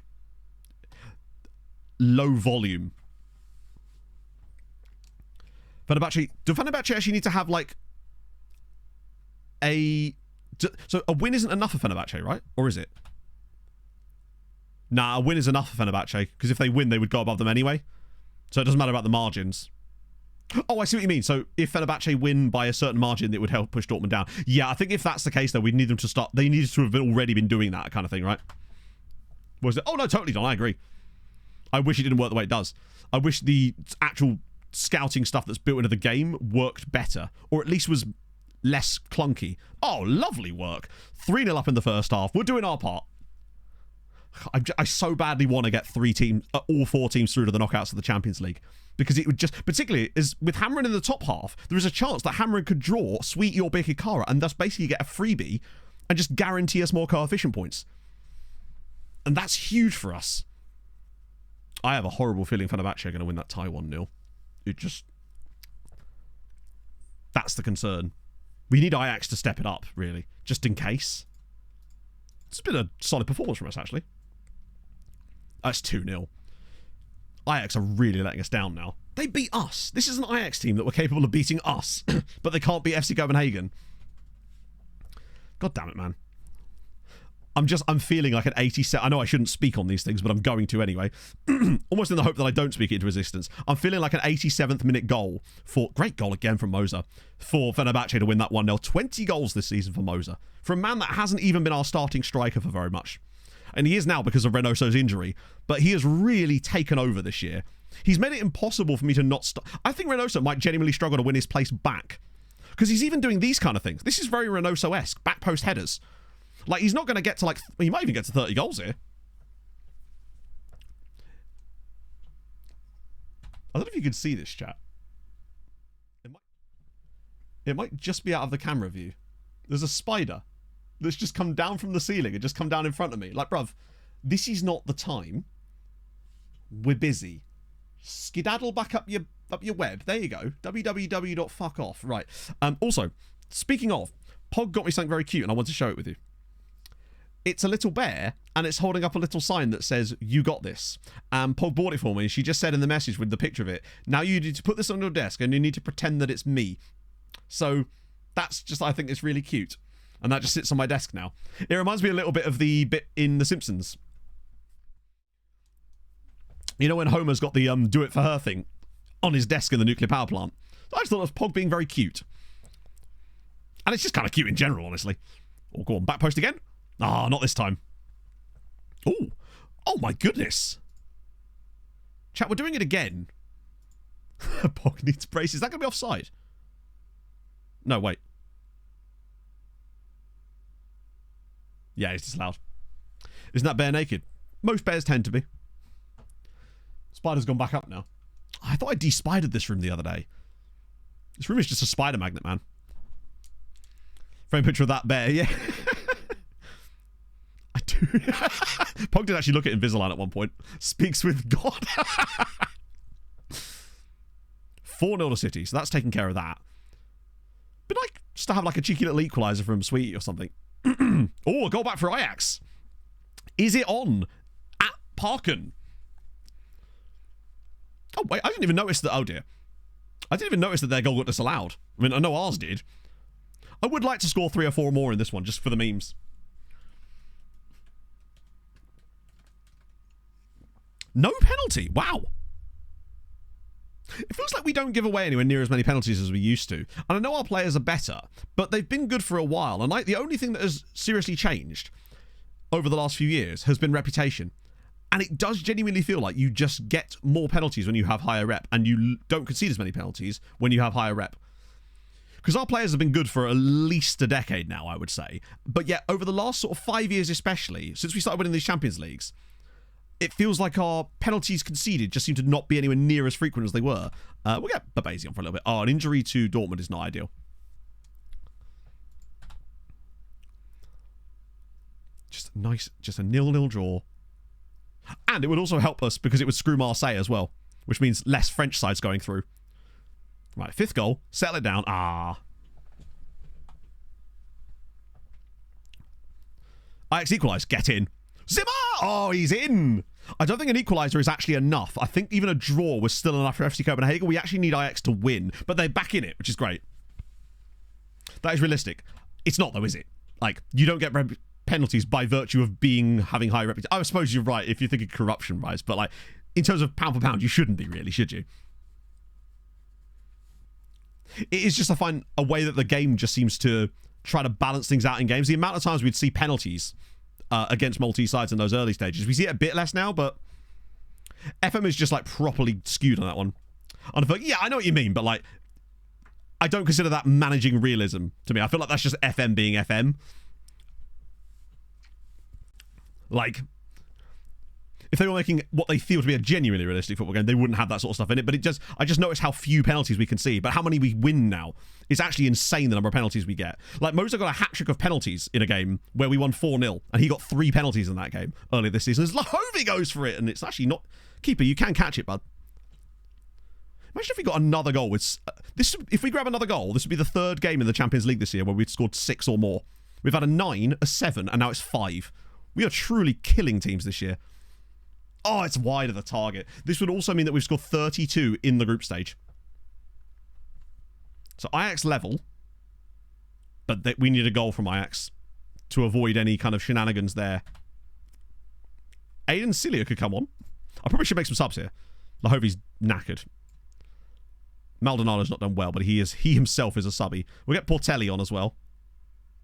Maybe even get Tabakaru. He's probably not going to get many more chances the rest of the season. I didn't start Salam out. Fuck. That could cost us a lot of his morale. That's on me. Come on, lads. Right. Picture of the VAR booth. It wasn't the fantasy football app, though, was it? It was like the, if I recall correctly, it was the Premier League's match manager app that they use or something. That's what I believe was the case with that one anyway. Mine of Egg, thank you very much for the follow. Go on, 6 goals. Let's have it. Ah. Not close. I know, it's no fun when you find out that it's not all conspiracy. I was getting ready to wear my entire tinfoil suit. It would have been kind of fun if they just come out and be like, yeah, FPL, innit? Like, well, go on, Kravitz. Go on, keep the pressure on. Right, not that down. This is a chance for a goal. I feel like Maldonado could just bend this here. Oh, and he has. Oh, Spider's going fully back to the ceiling now. Ta-ra, trolley people. We're nearly there. We're nearly there. Come on. Just a couple more minutes until Bekikara are in. Well, go on. Oh, so close from Portelli. Oh, thank you, Mindevek. That's very kind of you, friend. Come on. FC Copenhagen score a last-minute goal, but I don't think it actually matters. Oh, right. The question, because sometimes I have seen this, is where there's another random goal scored after your match finishes. Maybe I'm imagining that, honestly, but we will see. Come on. I just want to see Birkikara in 24th. We've done it. Chat, for the first time in this save, every single Maltese side in the Champions League has qualified for the knockouts. Hamren in 12th, Sweetie in 19th, and Birkikara in 24th. So how many points is that? 19. 33 points for the other Maltese sides. What a season. And now, yes, it was 10-8-7-5. And they all lost and we won. So how many points should we have got just by... Hang on, I'm trying to work this out. So it's 2 points for a win. They didn't get any. All of them lost. We're the only team that won. So it's 8. 2 divided by 8.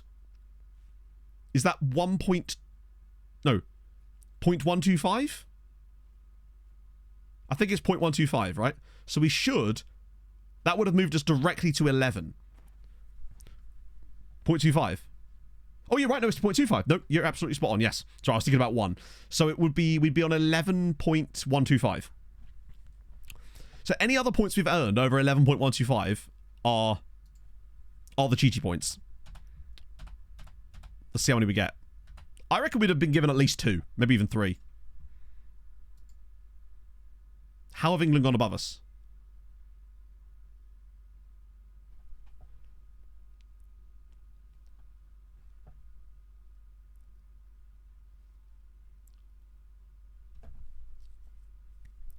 Did they have such good matchday results that they somehow managed to go above us in there? And somehow still gain more points? 30.6, which means we got basically 2.5 points. Excuse 1. Yeah, but they'd have to have won a shitload. Then again, their dilution is slightly worse. Did England gain 3.5? To be fair, they might have had... Let's see what the English results for that match day. Man City win. Man City the only English side playing that day. Here's a fun fact. Arsenal won. Liverpool won. Man United won. To be fair, they did have a lot of win.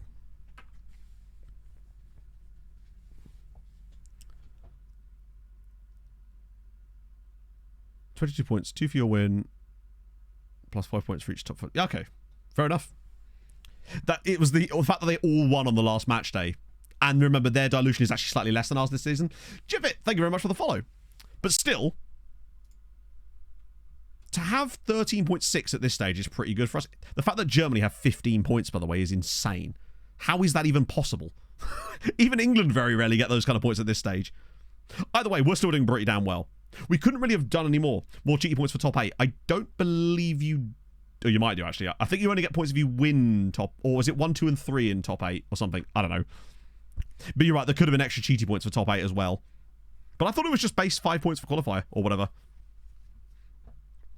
Germans, oh, you're right, yeah, Germans are sick, which means they actually have less teams in Europe in general, don't they? Yeah, Germany only have 6 teams in Europe, so Germany's dilution is even less. Hello, Dazza! Oh, geez, I hope you're alright, man. I suppose you won't know until after the blood test for you, but, like, either way, I hope you're well. Things are good, Daz. We've got all 4 sides into the Champions League knockouts. Birkirkara actually managed to beat Juventus, and as a result, we've got everybody through. 4-2-4s are very powerful this year. That and Leipzig will dominate. Remember, we've still got more points to come.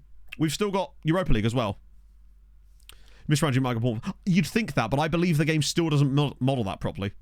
Wouldn't it be cool if it actually just showed you where the points came from? Like, you could just, like you say, hover over it, and it would just show you. Like, it's clearly getting data for these points, so it has that information.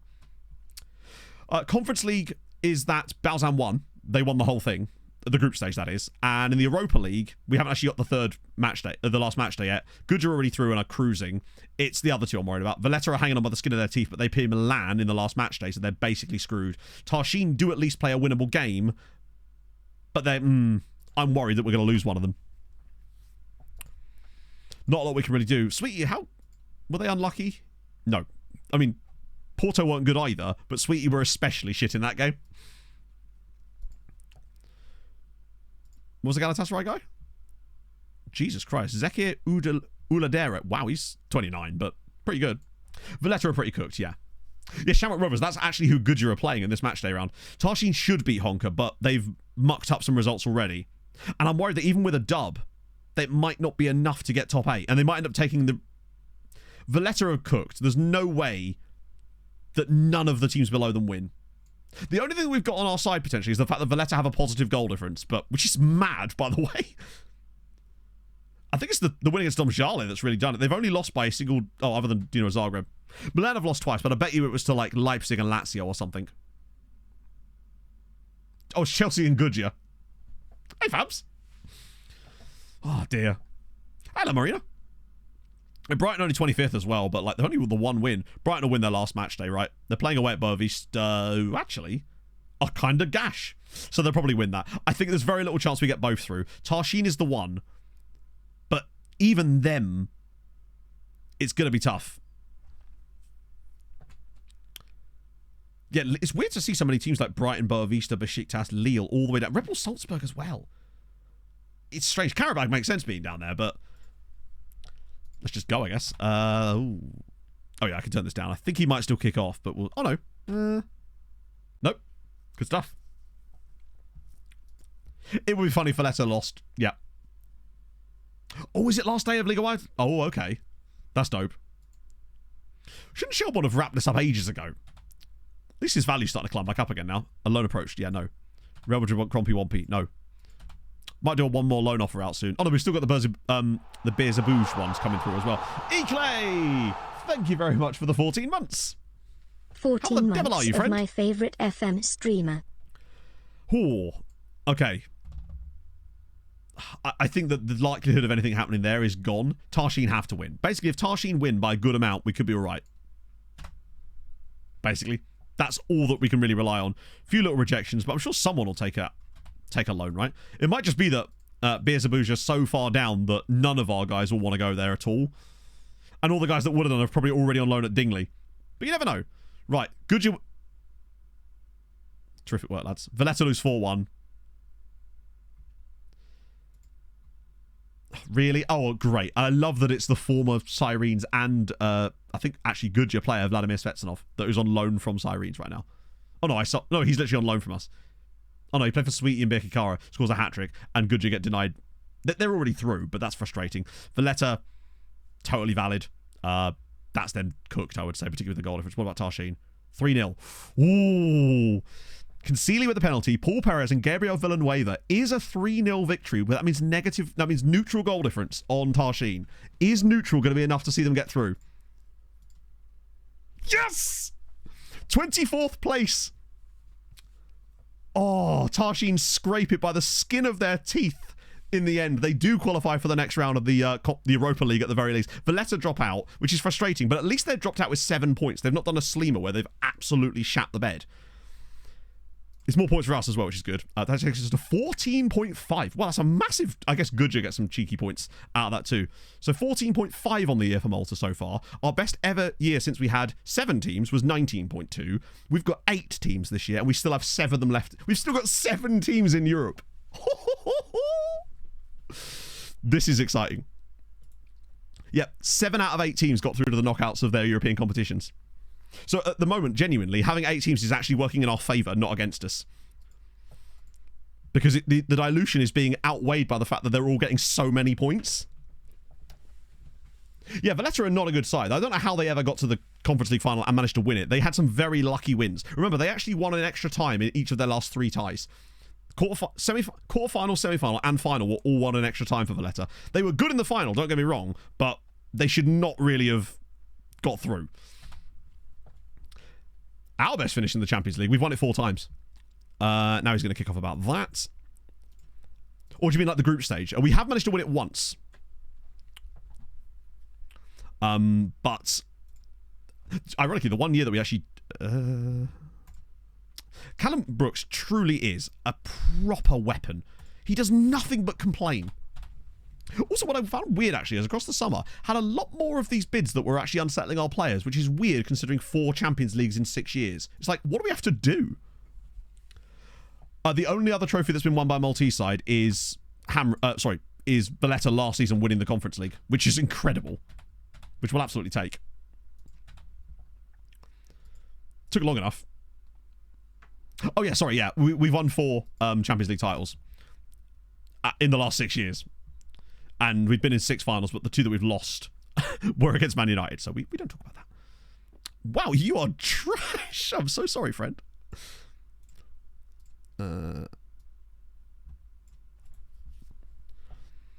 Still not taking my players. Yeah, it's crazy that they think bigger club, better squad when we literally have the highest reputation in Europe. It's like there's no such thing as a higher ranked club than us right now. We have the highest reputation in Europe. Our coefficient is the highest. We have the best squad in Europe. We have to, right? Oh, there's Luis Pineda. Wow, he's developed a little bit, hasn't he? I got 52 million for him, which actually somehow seems like a cheap deal for them after all that. You 2 are loanees. You're Stankovic. These guys just are very mid. What I will do, though, is go to look at the league rep. Maybe. It might well be that. But they never say that, do they? They never say, I want to play in a better league. So just tell me that. Be honest about it, you know? Anyone good? Who the hell are you? Pop off, sis. This guy's got 28 caps for Serbia. Yet hasn't left Zvezda. Who was free? No way. Thank you for pointing that out. I didn't notice that. Oh, yeah, well, we can't, though, because Saudi money. He'll want, like, 500 million a year. They've got to do something about this. They have got to do something about this. It's absolutely ludicrous. Oh, yeah, I'll just give you 800 grand a week, shall I? If you want to leave Saudi, that's fine, but they have to have some kind of mechanic where if a player wants to leave Saudi, they can't expect Saudi wages at the club they're going to join because it's simply not possible. The problem is AI clubs don't have to do this. That's what's really annoying to me. As a human player, you have to deal with this. AI clubs can sign these guys on normal contracts, but we can't. The best example is Krastev. He wanted £500,000 a week to join us, but then signs for Man United for £125,000. It's like, it's crazy. Oh, dear. Remember, this guy's 27 as well. Let's just see what he actually wants if I try to approach to sign him. Squad player. He might want less than this. He won't. 700 grand a week. So, I'm going to shortlist him because I want to see which English side he joins on like 90 grand. Because he will. I have to do that thing where God, they need to fix that as well. Expiring contracts. We haven't actually. Good shout. Add Saudi as a playable league. Are they doing that? Let's see. It's... Do I actually have one for this or not? Don't really need one, do I? I can just make my own one. We want Not roll. What am I doing? 6 months. I should have done this a bit sooner, actually. And then, like, 29 at the oldest. Really? Cool. Anyone fun? It literally, what should be Pineda that's the best? There's a couple of guys. Mamadov. Wait a minute. That's the former Hamron striker, right? 29, though. God, they underpaid for him. We could bring him home, but our suspicion is he'd actually want quite a lot of wages. Oh, wait. Have you not got an age? Oh, he's already joining Leipzig. I wish that it wouldn't... Hang on. Let me just do realistic turn transfer interest on here so it doesn't show us players that are already moving clubs. Negotiate the contract. They're good enough to negotiate. And they get largest... You couldn't negotiate. Interesting. I bet he wouldn't have got it down by much from that, though, because it was 700,000. Whereas he'll still be able to sign for United on like 100k. Horvat at Roma? Wait, was Yurika Luis in there? God, he did, didn't he? Fuck. To be fair, we still got 16k. Aberdeen lad. Oh, yeah. Ben Pickkeithley. And he's only ever played for Aberdeen. He'll get down to as low as 500k. A nice little discount there. Basically, a large house per week. Usually I just go by what clubs they're at a lot of the time. Why has that gone back like that? The Real Madrid guy. Wait, where was the Real Madrid guy? Oh, that was, okay, he's already... Yeah, it's looking a bit mid this time around. There's a guy at Milan, Paolo Corradini. They're just not, like, amazing. Okay, Bog. I showed them the bear. PSG dude, but he's 22. Oh, hang on, that's risky. No one's really standing out to me. I honestly think that this would have... This is on me, because if we'd have looked at this perhaps at the start of January or even really late December, you get better options. Yeah, this is Alan Parts. He's the Estonian dude. Is Pog the brains behind my success? Yes. I owe everything to the Pog. Absolutely. Yeah, Pog, there's a Spoda up. Oh, where's he gone? Oh, there he is. He came down from ceiling, came down about just above eye level, and I was just vibing, yeah, just hanging out, literally. But now Spoda's gone over there. Okay, you can get that later. What? You can get that out later. We'll get out later. Hey, just leave the door. You might no. Like Copenhagen guys. Wait, what? Was it Copenhagen? I don't see any Copenhagen guys.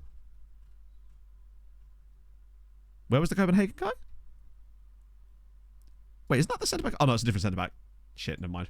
Free Halloween. There you go. Free Halloween decoration. Exactly. Porto guy. Norwich. It sort of drops off very... Oh, hang on. Spurs.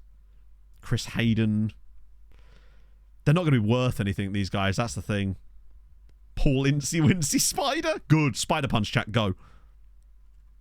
There's a guy here called Bella Pecker, which I just like. Arsenal guy. Dylan Acton. I mean, this guy's like Plymouth loan level. Howard Webb, good. Yeah, there's not a lot. I think the good ones are probably already taken, and we should have looked earlier, but that's on me. If anything, that's something to start looking at the end of the last stream. That way I can start to sort of tie them down. Try asking their agent. That's what we did, right? With Pineda, we asked his agent, and it said, like, what was it, 500 to 800k, and he technically only wanted 700k, in fairness, which is more than I pay for most signings. Incy Quincy promise? Bear in mind, I did ask his agent, though. Has anyone actually gone to Beelzebouche? It looks like everyone's saying no. Are we being led down the garden path here? Well, imagine if Javier, of all people, had just been like, yeah, I fancy the third tier. Arsenal Tarantula. Good. Oh, no. Actually, we haven't got a game, have we? We're all right. Stephen Huntsman. No, I've got nothing. Bosnia back. Ah, fair enough. With which team? Daddy Shane Longlegs. How is the league even looking right now? Yeah, that's the four we really want now. Now that Goodyear have got a good manager again, and Bikikara have proven that they're going to be painfully mid this year, we want Goodyear back in the Champions League, because I think Kerwin could be killer for them. Maybe we could even get them a good loan next year with some Champions League. One thing I have started paying attention to is when clubs come in with loan bids, I'm actually starting to say, trying to get 2-year loans on the initial loan as well now. Just to kind of, so Legislature Velej. That seems like a poor choice of building a nation, honestly. Because the Legislature aren't those already the 2 biggest sides in Bosnia? So it feels like if you're doing building a nation, you'd want to avoid managing, you'd kind of want to manage anyone except those 2. Oh, they're still going. Yeah, they are never getting into Europe this year. Hello, Pog.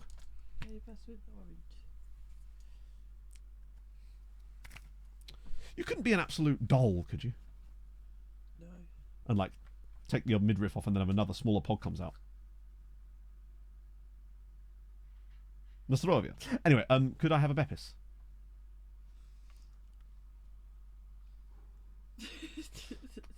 You do realise that didn't sound like a Russian doll, just sounded like you wanted me to pop out a baby. It did a bit, didn't it? It did.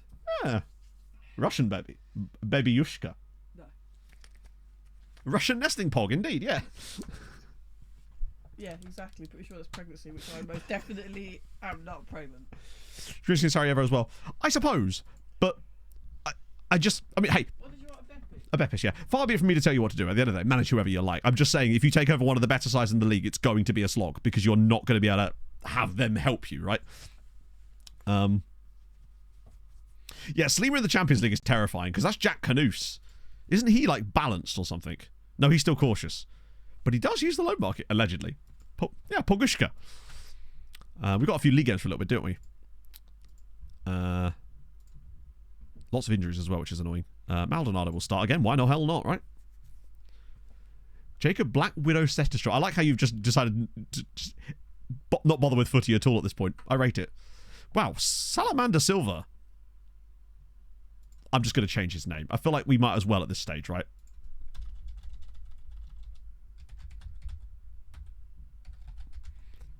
Salamander Silva. There he is. In all his glory. Chad Knaus. Did I say Chad Knaus? Thank you, Pog. I went downstairs, put my orange ring in my water, walked back up, and then realised I didn't have your Beppis, so I had to walk back downstairs again to get you. You had to walk up downstairs twice. Oh my god. Are you okay? No, I have an important question.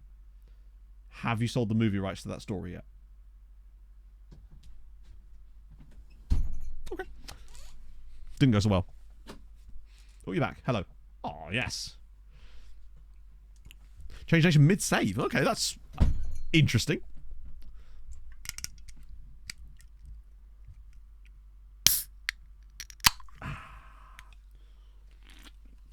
Delicious.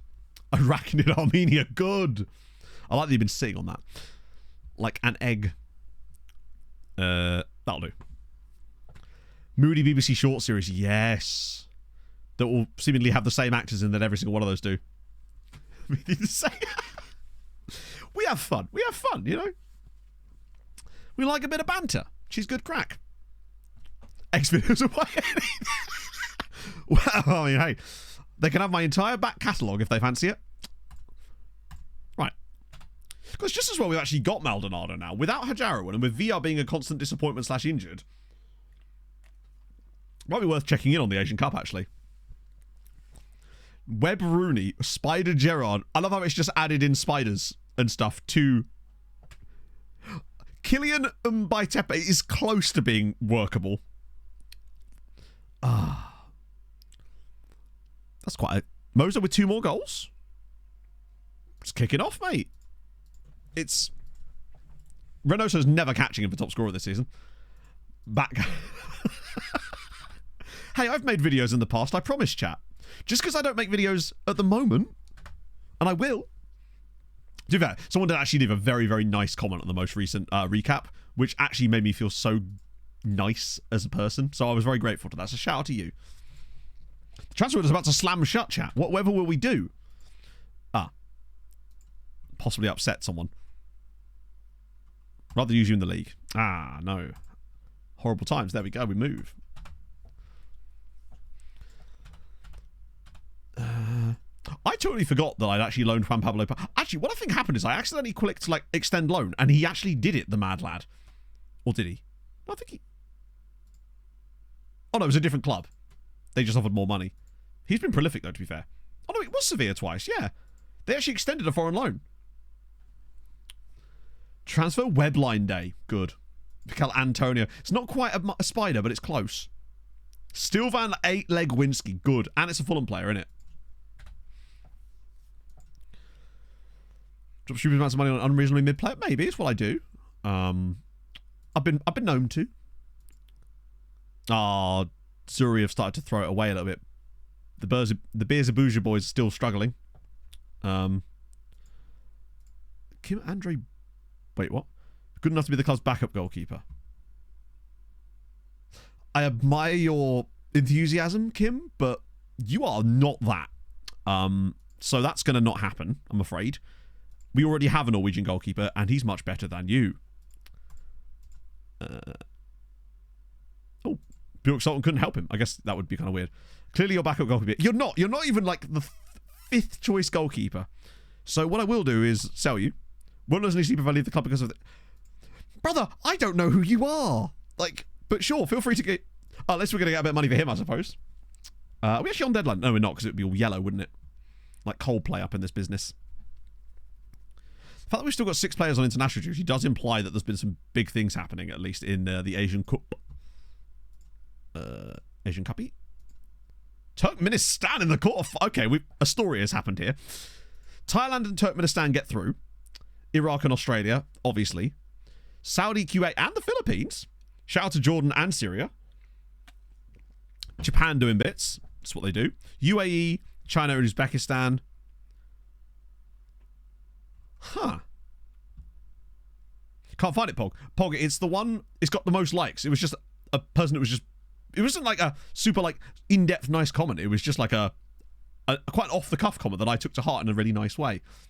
It was just basically saying, I think it's because I said that the content was dead, and what I meant was there wasn't a lot of content coming out, and they were just like, no, it's not dead, it's just infrequent, but when it is, it's really good. And I was just like, that makes me very happy. Because it's kind of like what I want, actually. I don't want to just pump out videos that aren't very good. I want to make sure that every video is at least good, you know? David Ospina, good. There's a guy called Wu Ming. He'd be fuming if I changed his name, right? The question is, how on earth did Turkmenistan get through? They beat Kuwait on pens. Shout out to the Turkeys. Arkadag massive. They're going to get absolutely ridden by Australia here, but fair play to them. I respect it. Wow. Volorenga are just like, we're here too. I'll accept both of these. Berzabuja Turkmenistan. He might be. We can find out. Well, not easily, but... Actually, no, we can find out easily, because I will take part like that. Then I will go to transfer history. Oh, it's technically last season, isn't it? It was this guy, Gerben. No, he didn't retire, did he? Oh my god, he did. Wait, hang on. Just to clarify, 1, 2, 3, 4, 5, 6, 7 of the players retired. Including him. He was like 26. That's gone well. Let's just... What have we done? We've created a monster, but just you wait. You wait until Beerzabuj are up in the second tier. Hello, Sokobe. It's going really well, actually. 7 teams through to the knockouts. And including 4 teams in the Champions League. Which is mental. Oh, that's quite a lot of interest, actually. Including into Carlton Gap. Wait, someone wants Antonio? Oh, Zuri. Lads. What happened to him? We actually looked at this earlier, but I'll just give you the quickest rundown I can think of. They won 1 game for the rest of the season. They then are bottom of the new season. He was then sacked, and he's now retiring. I've literally driven a man into retirement. And I couldn't be more proud of myself. It's the ultimate in bullying. I'm a connoisseur of the dark arts. Yeah, we'll just do a straight up offer out here. It seems like the Beerzabuja guys didn't actually come off. It's proof that bullying works, exactly. If Marlon Hilly, he'll think about this next time when he's in the old folks home, right? And, oh, not only that, they're now our affiliate club.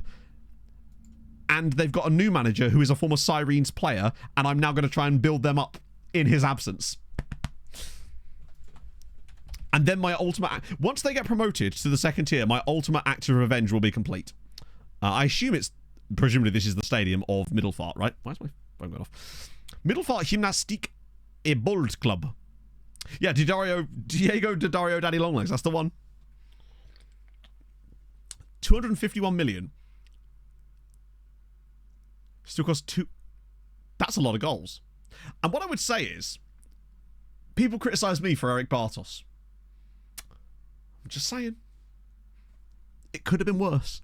Lovely. Why are they all bending over? I have several questions.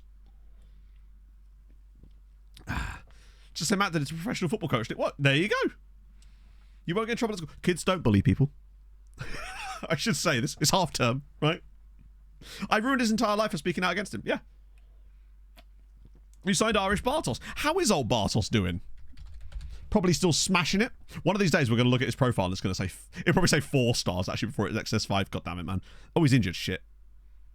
It's only some pulled knee ligaments. Nice little upward trajectory still. 20 appearances, 20 starts. 2 assists in the Champions League again.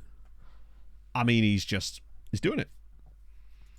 If anything, I've done Bears Abuja a favour. Still shit value. He was worth 100 and something million, wasn't he? Or did I misread that? Look at that. Lovely. Worth double what we paid. Don't know what you're chatting. If you bought a brand new car and it was suddenly worth double what you paid for it, you'd be bloody happy, right? I'm just saying. Pedro Figueira, no, we won't be selling you.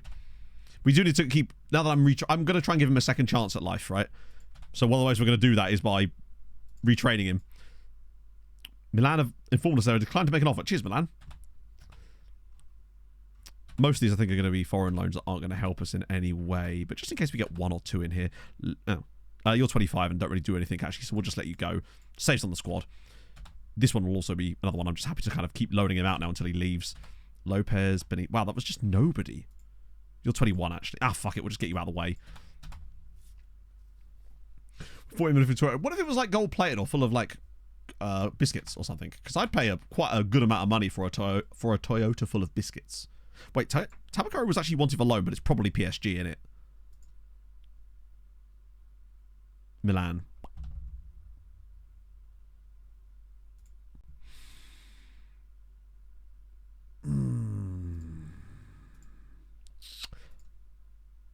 Oh no, I don't want to use development list. I am tempted to see if we could get a good loan for him by doing unspecified here. And just getting him some football for a little bit. What kind of biscuits? Whatever biscuits you want it to be, right? Favourite biscuit. Go. Should we do a biscuit tier list? No, we're not going to do that. It's not that kind of stream. We focus on important topics here, chat. I probably should offer the rest of these guys out too, shouldn't I? I might just keep rejecting these, just see how much they go. They're not going to go too high up. Mickey van der Venom, good. We did once do an ice cream tier list, but that was in the height of summer and we had just had an ice cream. So it felt appropriate at the time. I don't think I can be blamed for that. Oh, it's Valenhout. Mandatory future fee of 23 million. You're out of your damn mind. I know it would still cost them a little bit more than that, but that's still nowhere near what I would pay for him. I mean, I wouldn't pay anything for him because I've already bought him. One of the benefits of owning a player is you don't have to pay for them again, other than in wages. Are they actually not going to bid on Tabakaru? No It says Arsenal loan. As if no club would want to loan him when every single time... Aaron! So I tell the swamp donkey with the raid before I give her a tonk in. Don't mind me just looking at Romanian men. And have a lick me yarble. That's what I do. How was stream, but more importantly, how was Croatia? It looked like an absolute vibe. I caught a little bit of your IRL stream of you walking around, which I just found incredibly entertaining. Well, the green and white swirly ones, those were twisters. One of the goats of ice creams, I would say. Felipe Andre Santos, thank you very much for the follow. Welcome in, everybody. We're just on deadline day at the moment, trying to loan this chap out. Incredibly, because he's actually our third choice striker at the moment. Verging on 4th, honestly. A successful manager is finally in it. Mithro, thank you very much for the 9 months. Suspicious Meatball, thank you for the follow. I've eaten you before. Prime. Well, I did that as well. I bet he did. She's looking out for him. I respect it. Bring on the Cute Romanian play. We probably will end up keeping him, but he's our third choice striker. And the only reason he's even here is because he refused to go back out on loan to Goodyear, where he was smashing goals in left, right, and centre. The simple fact of the matter is he's not as good as our first choice striker or even our second choice striker, who's now become our first choice striker, which is crazy. It's so tough. I was wearing full England kit on Tuesday's stream. Not on purpose. Well, I chose to wear it, of course, but it wasn't a complete design decision. They're just really comfy tracksuits. What can a man do when presented with such things? Yeah, he ain't coming alone. We're just not going to get any more loans, are we? One more Dingley roundup? It's unlikely, but maybe we could send some guys to Zuri, try and help their title run in. Basically, I just want as few players on this screen as physically possible. Because I really need to take some of these guys that are like literal first teamers off of this list now. Just to freshen things up a little bit. Let's try and send some guys to Zuri. Oh, for goodness sake. What is it with... Oh, FM. Alright, I've had enough of you. You've earned no respect from me. Moses 5, he literally is, and I have not even no explanation for it. He's just fantastic, right? Club match of the day. I'd have rather been Fulham, but honestly, I'm pretty happy with, like... I mean, I'm a bottle job, and I'm managing Spurs. It's what we do, right? I'm going to try and hope that two wrongs make a right, and cancel it out a little bit. Plus, it's just going to be fun, or has been fun so far, to try and play this tactic with another team. And I'll tell you what, he's withdrawn it, which is good news. I like the way that Spurs are set up for that tactic. They actually do kind of suit it in many ways. Because with Madison and Kulishevsky, they basically play the Pereira and Padilla roles, if you like. Oh, he's off. Nice. Use Mikey Moore yet? No, I don't know if he's even actually technically in the squad. Because we've actually got the... Well, that's the thing, because we've got a doggy and we've got Pedro Porro. Who... bear in mind, I'm reticent to say anything about the performances because I actually don't know what's been shown yet in terms of Steve's video, so I can't really say anything about the fixtures I've played or anything. Oh, I can tell you who I've played. I've played Bournemouth and I've played against Ipswich, which was Limo and FM Trek. And I'm going to be trying to sort out my game with Robbo tomorrow. FIFA E. Yes, I did. That's really cool.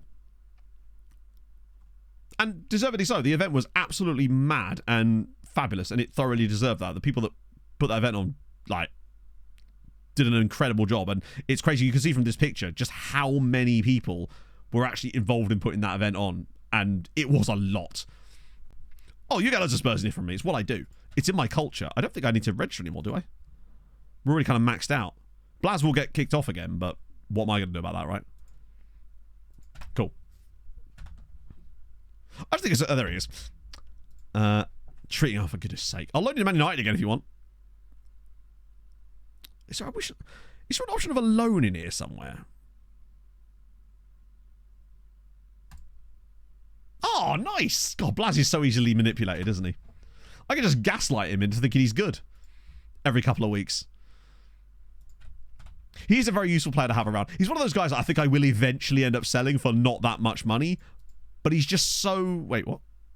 Oh yeah, I promised I'd loan Figueira in the hope that we would encourage someone that isn't these teams to try and get him on loan, because that's kind of what worked with Pugliese, but I think we might end up having to grind him down a little bit longer in order to get anything like that. Yeah, Kral is a guy, like you say, he's here until he becomes 30 years old and I sell him to a Saudi club. But because at that point, I feel like we'll have the options there. Because the biggest problem we've had, and the reason I had to sell Janelson, was because when we bring in these guys who are really good, but they're not quite as good as our starter, to be a squad player, and as the backup, they never get the backup playing time, or rather what I would consider to be squad player playing time, which is a player in the squad. So they play all the rotation games, but then they'll play like 30 appearances that season and they don't consider that enough, which is bollocks, but whatever. The issue is, we really need as our backup players in a lot of positions, guys that are on like future prospect or breakthrough prospect contracts. That's really the only way you can go about having those kind of players, because otherwise you just end up churning through them like the way we have been lately, and that's why it's sad to see someone like Janelson go. At the very least with Janelson, I still doubled our money on him, but it was disappointing to see him leave because I actually really liked him. But I've talked about this ad nauseum about the way that FM's squad statuses are way too clumped together in what the players expect. Whereas albeit, well, I can't keep a player who doesn't want to be here and is upsetting the entire squad. So what would you do in that situation is literally what I just said. Like, I had to sell Janelson because he was going to kick off and was upsetting the entire squad about the fact that he wasn't playing, despite the fact I was giving him football. So, Blaz is here. And that's all we can really do. Like, you can't have 22 players who are all good enough for your starting 11 and expect them all to be happy with not playing. It doesn't work like that. And if your morale of the whole squad gets pissed off because of it, then that just makes it even worse for us, right? We can't have players like that around if they're not going to play, or if they are going to play and then complain about the fact that they're still playing. It's because squad player to FM, despite being the 4th highest squad status, still seems to expect to play 80% of the matches, which is asinine to me. That's the biggest issue with it for me.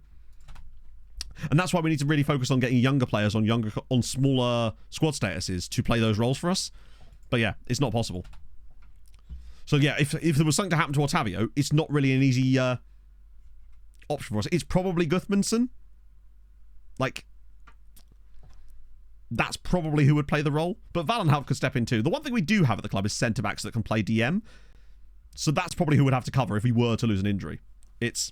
Yeah. They just expect too much. There isn't a role that says... Because is backup even a squad role that you can give to a player that is outfield? Because even impact sub doesn't do what it says it does. Because when you actually read what it says, play as many matches as possible. And play as many matches as possible. Start the majority of matches. But to me, when I hear a majority, I think 51%. That's not what that means. That means like 95%. Squad player... Provide competition for places and earn plenty of playing time. And if they're not... basically, if they play 35 games a season and that's not enough for squad player, then I don't know what is, right? To me, if they're playing 90% of our matches, that's not squad player. That's important player, but yeah. Problem is, no player will take fringe player. The only players that will take fringe player status are guys that don't think they're good enough for you in the first place. So not only is the squad statuses and the thresholds they represent wrong, but the players and the dynamics around the players mean that they won't take the squad statuses that they should take in the first place as well. Basically, the whole player contracts, relations, and dynamics is utterly broken and needs to be completely reworked. That's the issue with it. It makes it very, very, very difficult to build a squad. You can't have players that are just squad players.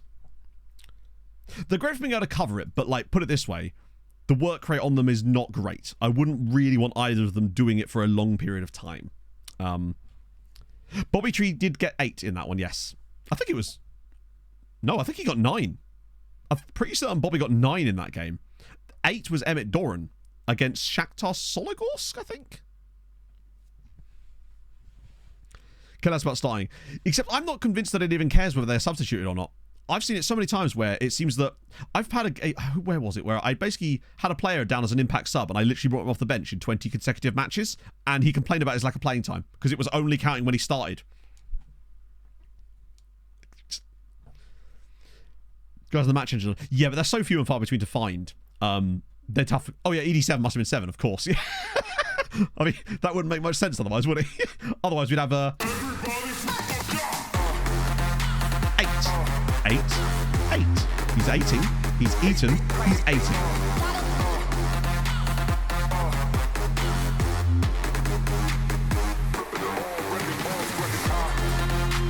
Just felt like it. Sometimes the mood strikes you, right? You got to take it.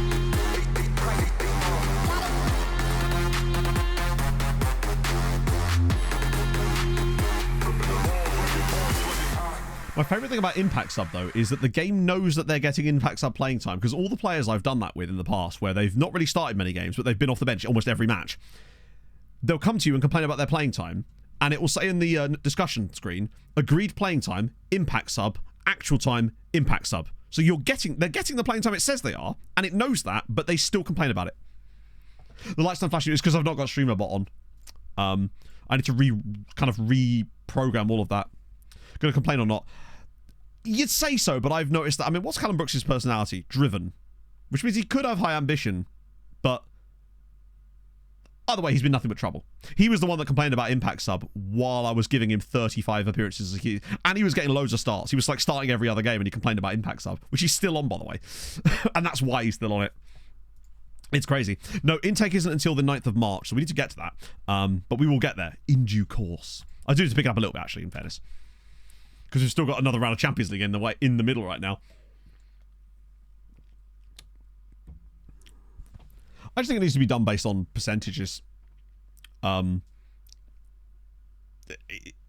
wow.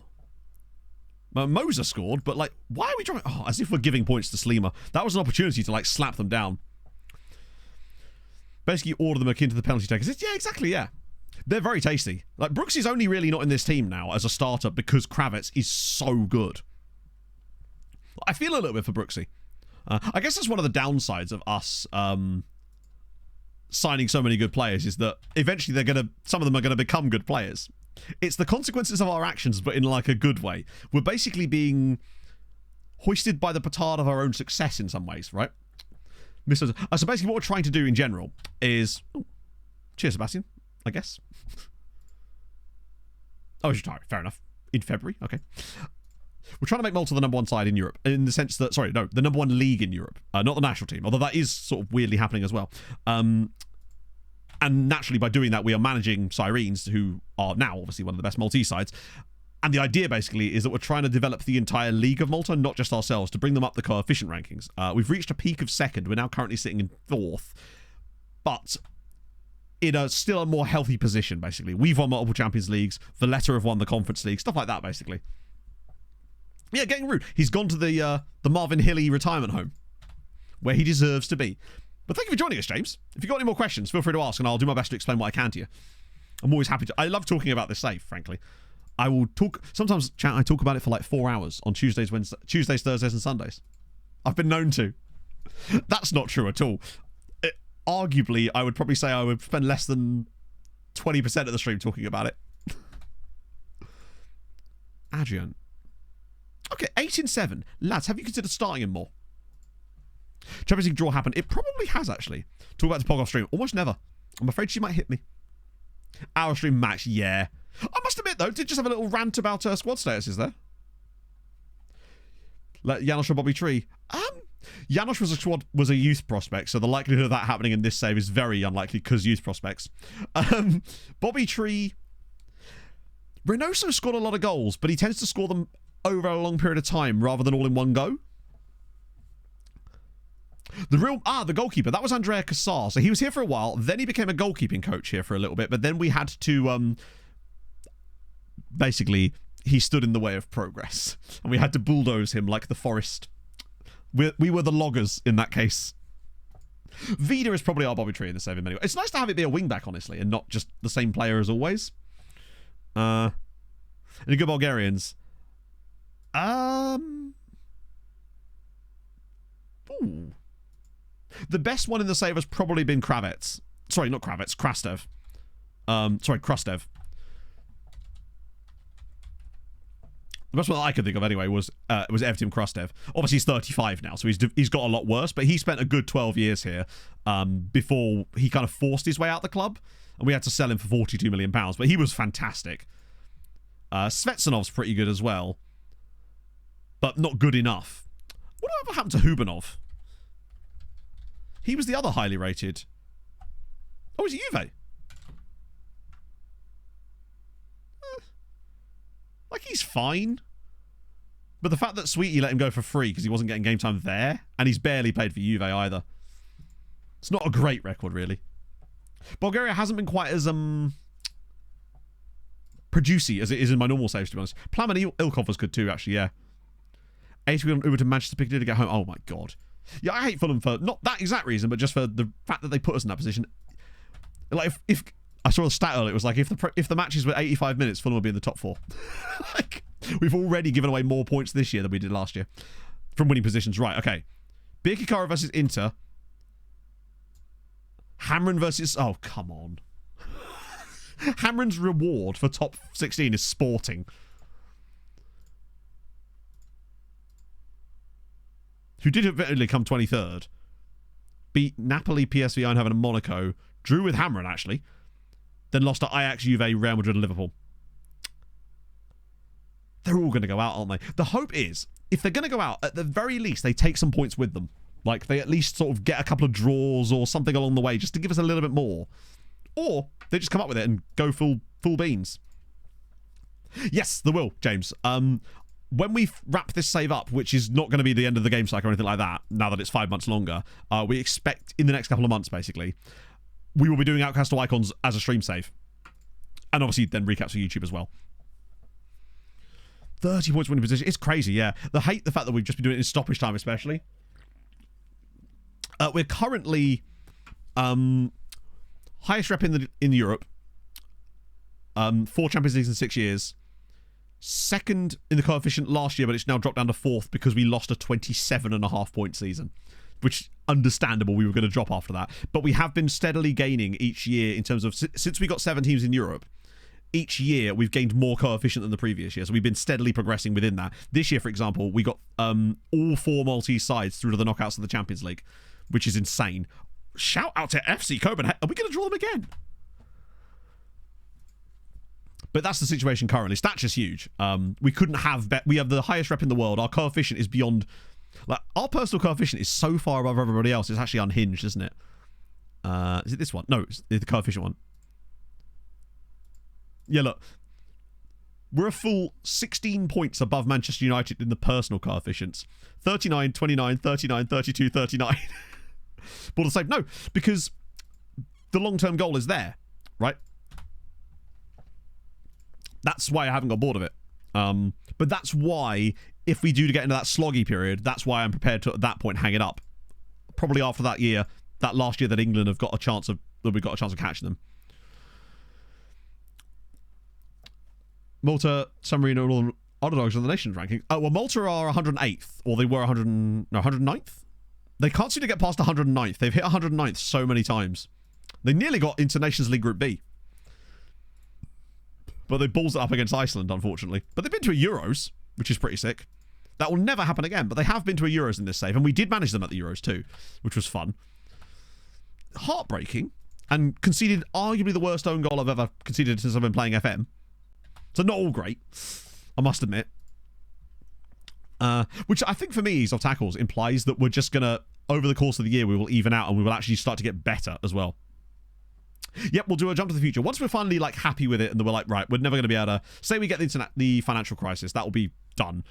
Say we do that last season where England... Where we got that last real chance of catching England, and after that we're like, we haven't done it, and it's looking like it would take another 5 or 6 seasons to get anywhere near close again. At that point, I'd be like, fine. What we would do then is I would take a few days to sort out the looking forward stream. We would then do the looking forward stream, which is where we go, like, as far into the future as I can feasibly do. I'll also turn on loads of other leagues for that too, to add more fun. To, like, view only or something. And then we'll do the looking forward stream. Then I'll have to do some time to work on Outcast to Icons. We'll obviously start that on Sunday, and bish bash bosh, new save. Yeah, Sasha Lukic, we're definitely missing him. Who's Maldonado? Oh, he is the guy that we signed from Racing Club.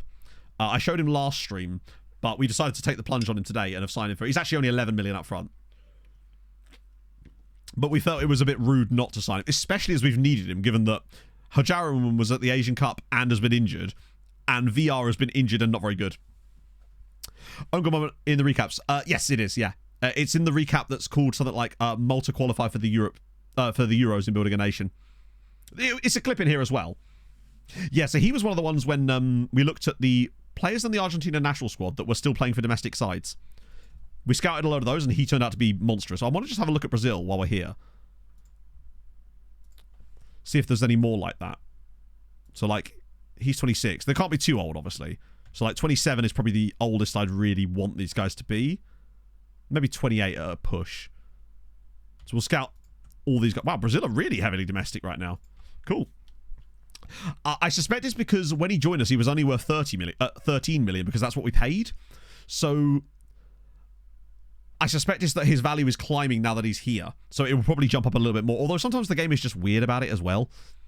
It will sometimes just massively not reward players for being good.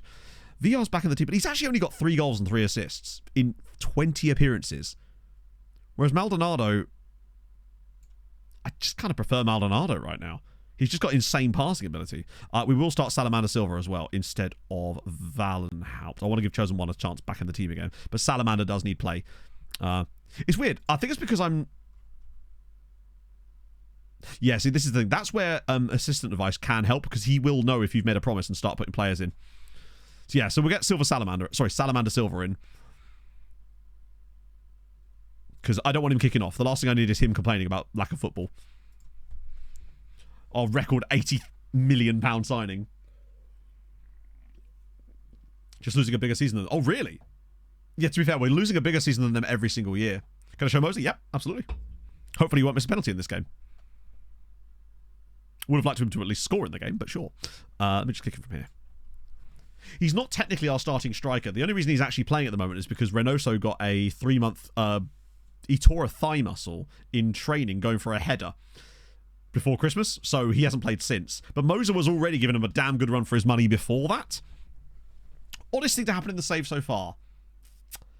Fuck. Chat. I off the top of my head don't have anything, but I no doubt there are loads of things. I just don't know off the top of my head what we would consider the weirdest thing in the save so far.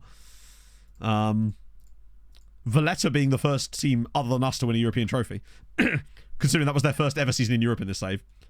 The golf buggy injury, yeah. We got a player who got injured in a golf buggy crash. But he's a beast. Yeah, no, he is.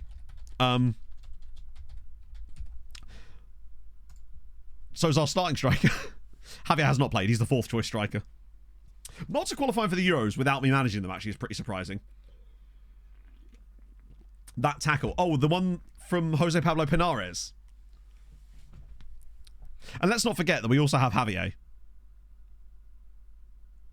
And Tabakaru. The own goal at the Euros. Any jet skis? Loads. In fact, I would argue that more jet skis than a man can shake a stick at. Far too many, in fact. 3-1. Is that Michel Brunner? Oh, it's Mikel Brunner.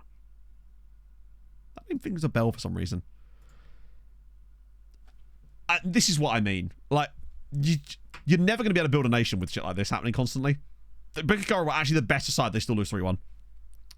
Stefan Sessignon. So no, Stefan Sessignon didn't start at Sirens, luckily. That was in the FM23. He's at Sirens, and his wages are insane. At the start, though. Hadrian, what was Stefan Sessignon's wage? Wasn't it like 10 grand a week or something crazy? So yeah, 10 grand a week he's on at the start of the save, but that's in FM23.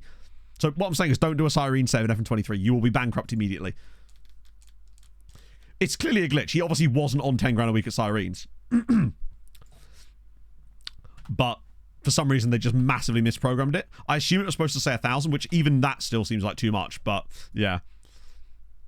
Eric Sacking. Honestly, not a Man United fan. I was quite enjoying them being a bit of a meme. So I'm kind of sad to see that it might end. But I'm also not sure that it will end. Truthfully. Just done particularly well internationally. Not recently, no. They've been kind of mid for a while. They're 108th in the world rankings. 109th, sorry. They did qualify for 1 Euros, though. Scott Parker's favourite player. Yeah.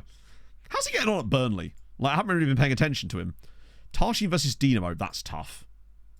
And we've... Oh, no, we don't have anyone on that one, do we? Not yet. Yeah, we found a Gibraltarian guy who was 100% Gibraltarian in the Maltese youth teams. As in for the Malta national team.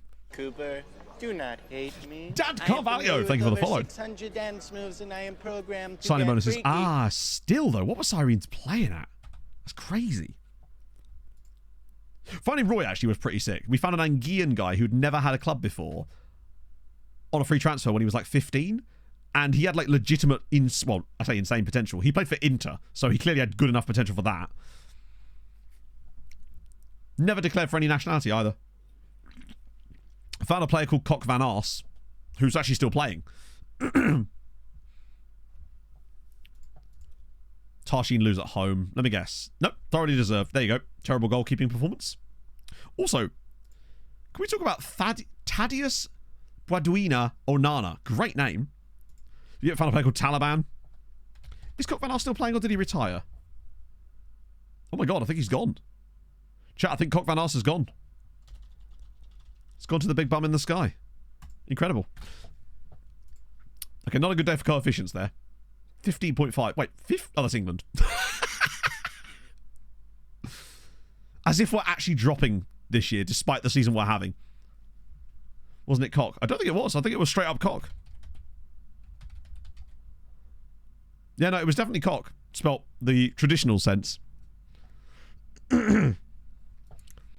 We trialed Roy for 2.5 years because he was so young and he wasn't allowed to join us. Yeah, we had a Cristiano Ronaldo with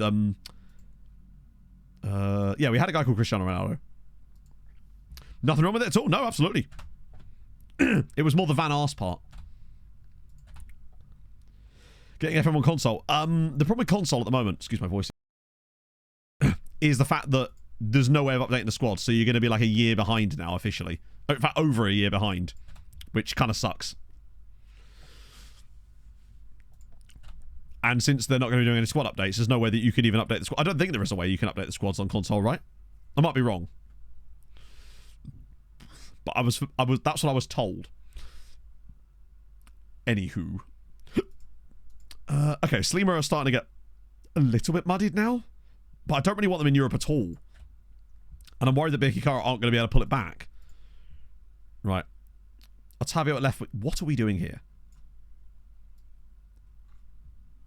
Just start Lahovi. I know he's old, but like he can do a job. He's got 6 goals and 7 assists this season. Lahovi will never not be a good footballer.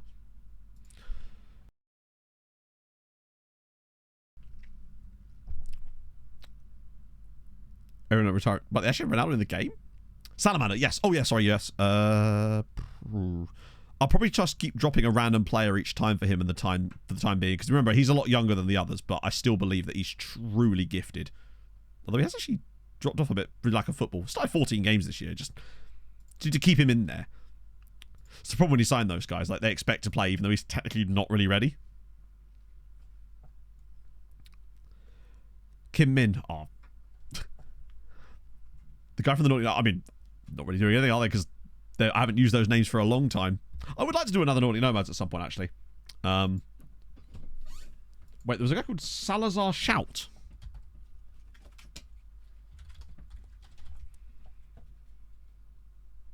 I'm a bit confused. Hang on, what am I looking up exactly? Had a Romanian fella named Salazar. But, like, what am I looking up? Hello, Pog. You okay? Yeah? You're nodding at me, oddly. The old nod. Yeah. Think about that. Salazar. Yeah, no, I realise that. But, like, what am I specifically looking up? Because if I type that in, we're just going to find loads of people. There's, like, 100 people called Salazar. That's what I'm trying to understand. Am I just typing that in? Because that is the answer to the question, but I'm not sure what I'm specifically looking at within that. Because you're just going to get hundreds and hundreds. Well, not hundreds, like nearly 100 people with that name. Romanians. Oh, I daren't sort it, because we won't be able to sort it again ever. There's a Belize guy here, actually, called Kishane Salazar. There's quite a few Belizeans, actually. Oh, Samata. Yeah, I don't think there's any Romanians. It is pretty rare. I'm not seeing any, in fact. I know I could sort it, but then the moment I do that, we won't be able to do any more lookups. Cool. Oh, fuck. I've been done, chat. I'll refund you points for that. They've done me. I'm going to have to go into a game against Zabar briefly. Why am I doing a team talk? We're going to wipe the floor with them. Like the mops that they are. It's weird not hearing music when we load into a game. I might have to actually skip that and then... there we go. God, what a wonderful feature that is, Saz. Just that alone. So worth it. This is where we lose now. Not that it matters. We've already lost this season thanks to Hammering. What if there's any difference to how your results go? My camera just shatters. Oh, Moses back to missing penalties again. Hang on. Their striker scored an own goal and 2 goals. How good they are. Vida was the one. I can't show you him anymore because he retired like a while ago now. But Vida Zinha was the guy that performed well above his... Yeah, he's been retired for 6 years now. He still gets the match ball. Damn it, yes. Moses back to his best, or of not doing anything. Yeah, there's also Paul Cide Costera. He was a guy that performed, but I think he might have retired as well. Oh no, he plays for Pal. This guy, for whatever reason, he's 36 now. Love that for you. You might not notice it here, but like, he had a couple of seasons where he was like our 7th choice left wing back, right? And he would just come into games and score. Like, he had 2 seasons here. 6 appearances in the league. 4 goals and 3 assists. He just... I don't know why. Because he's not particularly excellent. I mean, he's got 119 caps for Haiti, of course, but he was probably another one that overperformed massively. But Vida was surprising as well. And invincible seasons. We've had loads of unbeaten seasons, if that's what you mean, but never like a flawless year where we've won every game. We were actually unbeaten at one point for 76 games, I think. Beta's been weird in the match engine too, yeah. Although I think Beta has quite good attributes, right? Is it Marcio Beta? He doesn't really, does he? But he has got 145 goals in Malta. Him at Figura United was lethal. And his 2 separate spells at Melita, the fact that he's still getting game time for them, although he is injured now. And has been for a while, in fact, yeah. Sign Paul. He's retiring. Can't sign him. Blitzy! Thank you very much for the prime. That's very kind of you, friend. I really do appreciate that. Most caps of the national team in the same. We did actually look this up a few years ago, but I would like to do it again. Because we're getting ahead of ourselves now, which means we can actually rein it back a little bit now. Let's have a look. While we're here, actually, I'll do another little team report check. Out of interest. Oh, thank you, Blitz. That's super duper nice of you to say. I appreciate that. We'll just quickly check this on the way through. I'll just turn... Oh, it turns off automatically. Peter check. Not a goalkeeper, not interested. It'd be cool if you could do those one-day contracts. Hello! Kind of glad we looked at this now, actually. Wait, hang on. Let me just filter it by 28. So we can catch any older frogs. I don't think it caught anybody, but it's worth a little look. Yeah. So Basel have been cooking. Istvan Schosch, Jakob Strom, but then also Robert Duritza, and Ola Egli, which is an amazing name, but more importantly, this guy, Noe Tenler.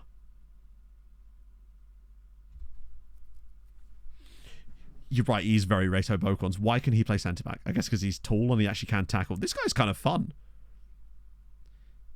He's definitely worth a scout, because if he does actually legit have that level of PA, he's exciting. I like him, but I guarantee you he's not as good as this when we get him fully scouted. What was his PPM? Long-range passes. Okay. Definitely worth a look once he's fully scouted. I want to actually be able to see his attributes. Because what we can see right now, unflappable as well, which is great. So there's decent professionalism in there. But I do want to get him scouted properly. That's what I mean. I don't believe he's as good as his stars suggest he is, but we'll see what he's actually like once he's fully scouted. And he's only 17, but I just no way his ability. And then again, has he just got a load of like random 90 jumping reach? Well, he's not a centre back, is he? I couldn't care less about his jumping reach if he's not going to play centre back. We've got centre backs for that. What are we doing? Oh, international caps. Right. Let's clear that for the time being. Go. Oh, no, I've got it on this list, don't I? So that's 92,000 players. That's every player in the game. What do you reckon, chat? Most international caps. I'm going to go 170. And predict the nation, too.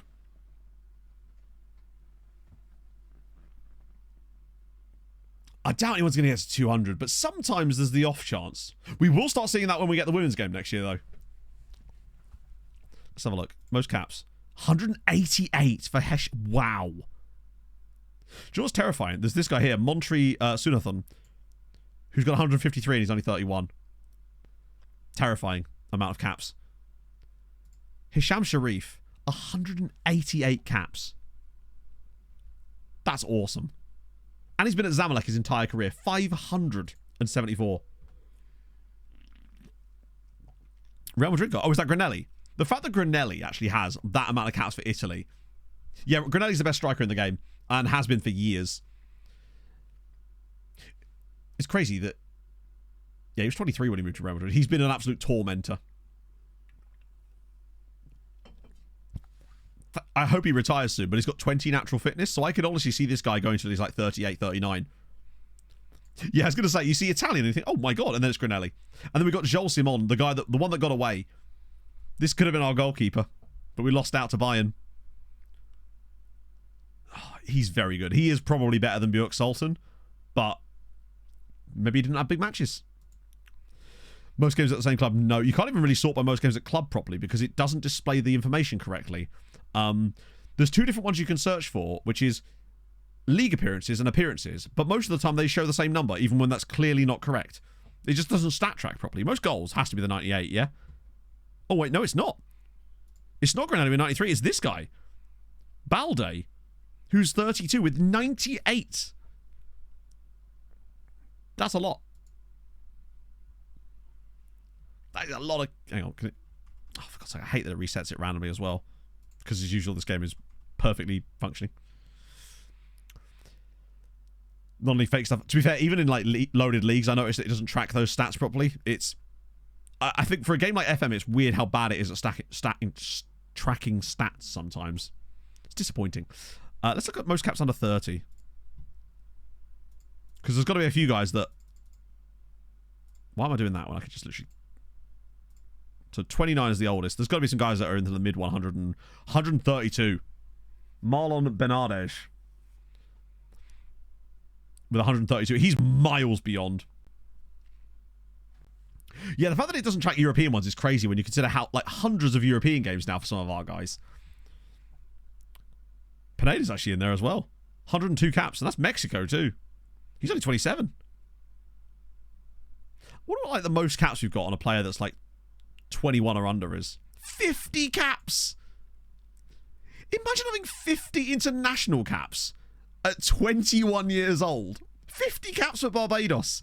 Kiesel Marquez is going to get, like, 200 caps. Yeah, that's the thing, Johnson. Like you say, it's capable of tracking those numbers. It just won't let you see them properly until you see it on the best 11, which only updates once a year. What a guy. Yeah, in case you're interested, tallest player in the save is probably... Oh, well, we've got a couple of guys here at 4'11", which is crazy. One's at Smorgon and one's at Paidalina Miscon as well, which is cool. Excitement! Thank you for the follow. 4'11" there. Love that for you. And a 6'9" guy here who is not a goalkeeper. Nguyen Van Hue. Crazy. 6'9", and he doesn't have 20 jumping reach. I want to see what his jumping reach is. Fuck it, I'll just sign him. Has he never scored a goal? You're right, no. He's never played a game for a start. Yeah, we'll give him to Beerzabouche. There's also a 6'8" Brunei guy here as well, who actually does have a club. Who more likely has better jumping reach. Who's the lightest guy in the game? 50 kilos. And only 98 kilos for a few chaps here. We won't be able to do this next year, chat. Bloody FM ruining our fun. Yeah, there are some players that are hard-coded because there used to be a guy who was I believe he was a Belgian goalkeeper who was 6'10" or 6'11". Roof hybrids are moving towards 100% sustainable fuel. Computer from turbo boost instead. I mean, the hybrid system worked really badly anyway, I thought. So I'm curious to see how they're going to botch this, aren't they? No one looks away. Oh yeah, no, I paid a little attention to it at all, but it's just like a bit of a weird thing to focus on, you know? Like I said, no one would have noticed if they'd just taken it out. It's the fact they made such a big deal out of it. There's the reason people are like, all right, that's... Mozart might actually be able to get to 30 goals this year. Because I still don't think Reynoso's even close to coming back yet. Van Hout, was that the guy? Yeah. There was definitely... There used to be a really tall guy that used to play for Cambridge United as well. I think his name was James Redmire, who was especially tall as well. Oh, that emerges as Man United target. Is it much of an emergence when they've been placing bids for the last year and a half? Are we acting surprised by this now? Wow, Zuri really have Zuri literally not won a game since the last time we looked at them? They've gone from being third. They haven't, have they? Nope. I think it must have been around about here. Best striker. Yeah, he's not going to. One, I've never had a good striker from Vietnam that was gender a Vietnamese club. In fact, I've never had a good striker from Vietnam, or any player from Vietnam for that matter. Usually if you get a good Vietnamese player, they come through at a French side.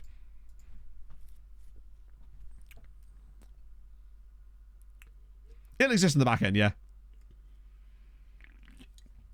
Right, Bicky... Wait, why are Bicky Cara playing their second leg before we've even had the first legs of the other ones? That's really weird to me, but here we go.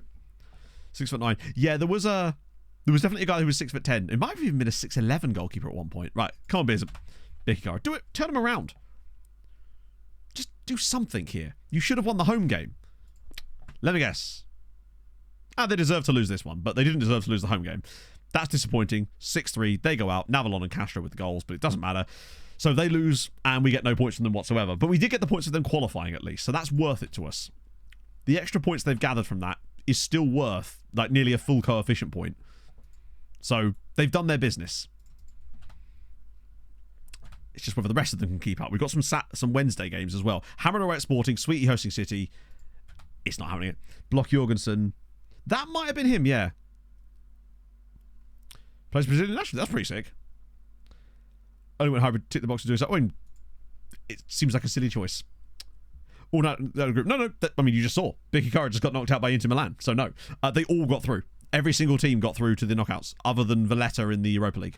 So we've, for the first time ever, got 4 teams into the knockouts of the Champions League. Unfortunately, we've just lost Vicky Cara, and I suspect that we're going to lose the other 2 in this round as well. 15. He's 6'9" and has 15 jumping reach. At that point, and he doesn't like big matches. He's ducking in many ways. Sick. Quite funny if after all this, like, Sweetie came along and knocked City out or something. That would be a very them thing to do. Like, I wasn't expecting big things from Butterweck. What a great name. Wasn't expecting huge things from Vicky Cara, but they did sign a lot of good players. I want to make it through. No. They were they came through in 24th place on goal difference in the end. So we were pretty manblinking.gif. Sporting 0, Hamron 4. Hamron have just won 4-0. I mean, Sweetie lose to Man City because of course it did. Maybe there was a reason Sporting were down there. Yeah, Sporting, I must admit, are a proper muggy team. Benfica and Porto are like leagues above Sporting in this. So Sporting regularly don't even get into the Champions League. So it's not the end of the world. But still, Hamron are not 4-0 against Sporting good, are they? They're going to have like 1.6 XG or something. Oh my god, they've absolutely ridden them. That's thoroughly deserved. Pugliese, Robledo, Mateus, and Adel Al-Badwawi all getting the dubs. How many goals has Pugliese got now? 15. Did Copenhagen get through? Oh, that's amazing. That gives us a chance to draw them in the next round. Dortmund out. Sweetie, I mean, they were never going to beat City, were they? The game was much closer than the scoreline suggests. Mention the recap. There was no reason to mention him in the recap. It's like, I tend to exclude, like, you noticed in the recap, I don't actually mention every player we sign. If you could see for example, last season, right? This is the actual list of players we signed last season. The reason I don't mention every player in the recap is because most of them are loan farm fodder that there's really no point in me even talking about because there's nothing to say beyond they're a loan farm player, right? So I tend to just show guys that are actually going to have an impact on us, or they're like a crazy player, right? That's the way it has to be. Otherwise, the videos... Say if someone was asking on the last one, like, why we don't show match footage in the recaps, really, other than in the clips, because, like, what would I show? I'd have to, like... I don't know what I'd be adding to it at that stage, right? That's just the way the recaps are. Because the recaps are recaps rather than, like, highlights, per se. Bartos got to mention, you're damn right, he was our record signing, and he deserved every single moment of it. I must admit, let's not talk about his performance against City there, because it clearly wasn't particularly excellent. Right. Tarshino, they're not going to get through, are they? They're just not. And we've got no one in this round at all.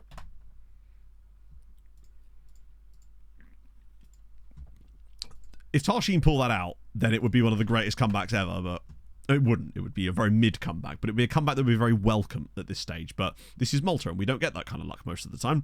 They'll probably win the game on XG or something. Well, slap my face and call me Shirley. Dinamo 0, Tarshin 2. Tarshin are through to the quarterfinals of the Europa League. No, sorry, through to the round of 16. Up the rainbows. Paul Perez with the goal. Holy shit. But somehow this should have been done. Look at this. They absolutely annihilated them. The red card certainly helped, admittedly, but even so, Gennaro Concili with the penalty. This is the... Are they about to turn up? Like, they've been maybe building towards this over the course of the year. Maybe they're about to start cooking. Hey, it's more points for us. Fully deserved, yeah.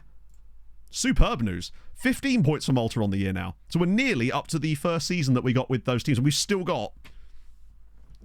Like, we've only lost, technically, so far, Vicky Cara.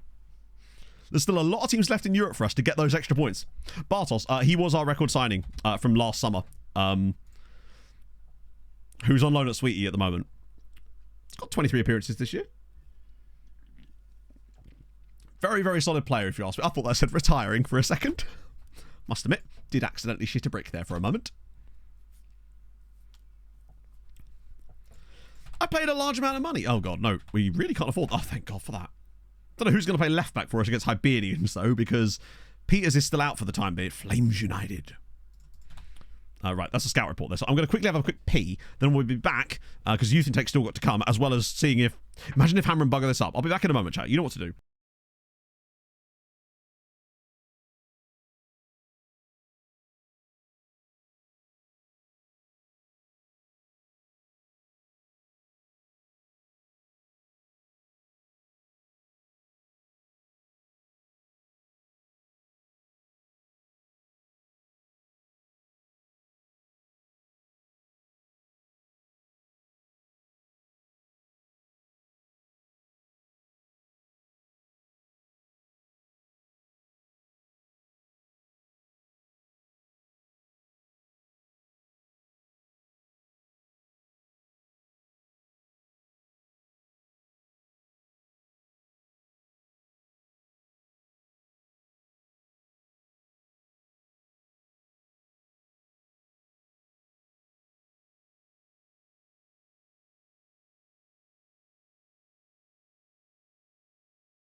Twas Sebastian Schemmel. You know the one.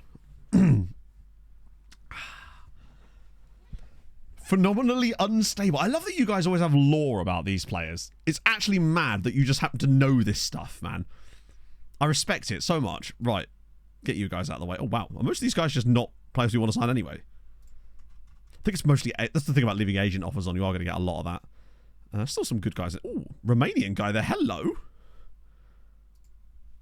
Was he a recruitment focus? Okay. Wait, is that... Okay, you're Liverpool, Juve, you're all loan guys. Eurico Luis, lol. Great to see him succeeding. Not likely to be a player that we can bring back anytime soon, given the £300,000 a week. Pineda, I want to keep an eye on just because I'm curious. George Luis, was he? Was he... Oh, hang on. Was that because he wasn't fully scouted? Let me go find him anyway. Remind me once we... Actually, I'll do it now.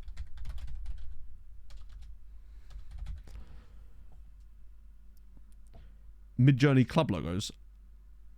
I could do, actually. Actually, like, the whiz quizzes are easy to set up a lot of the time, because Mid-Journey sometimes can be really slow.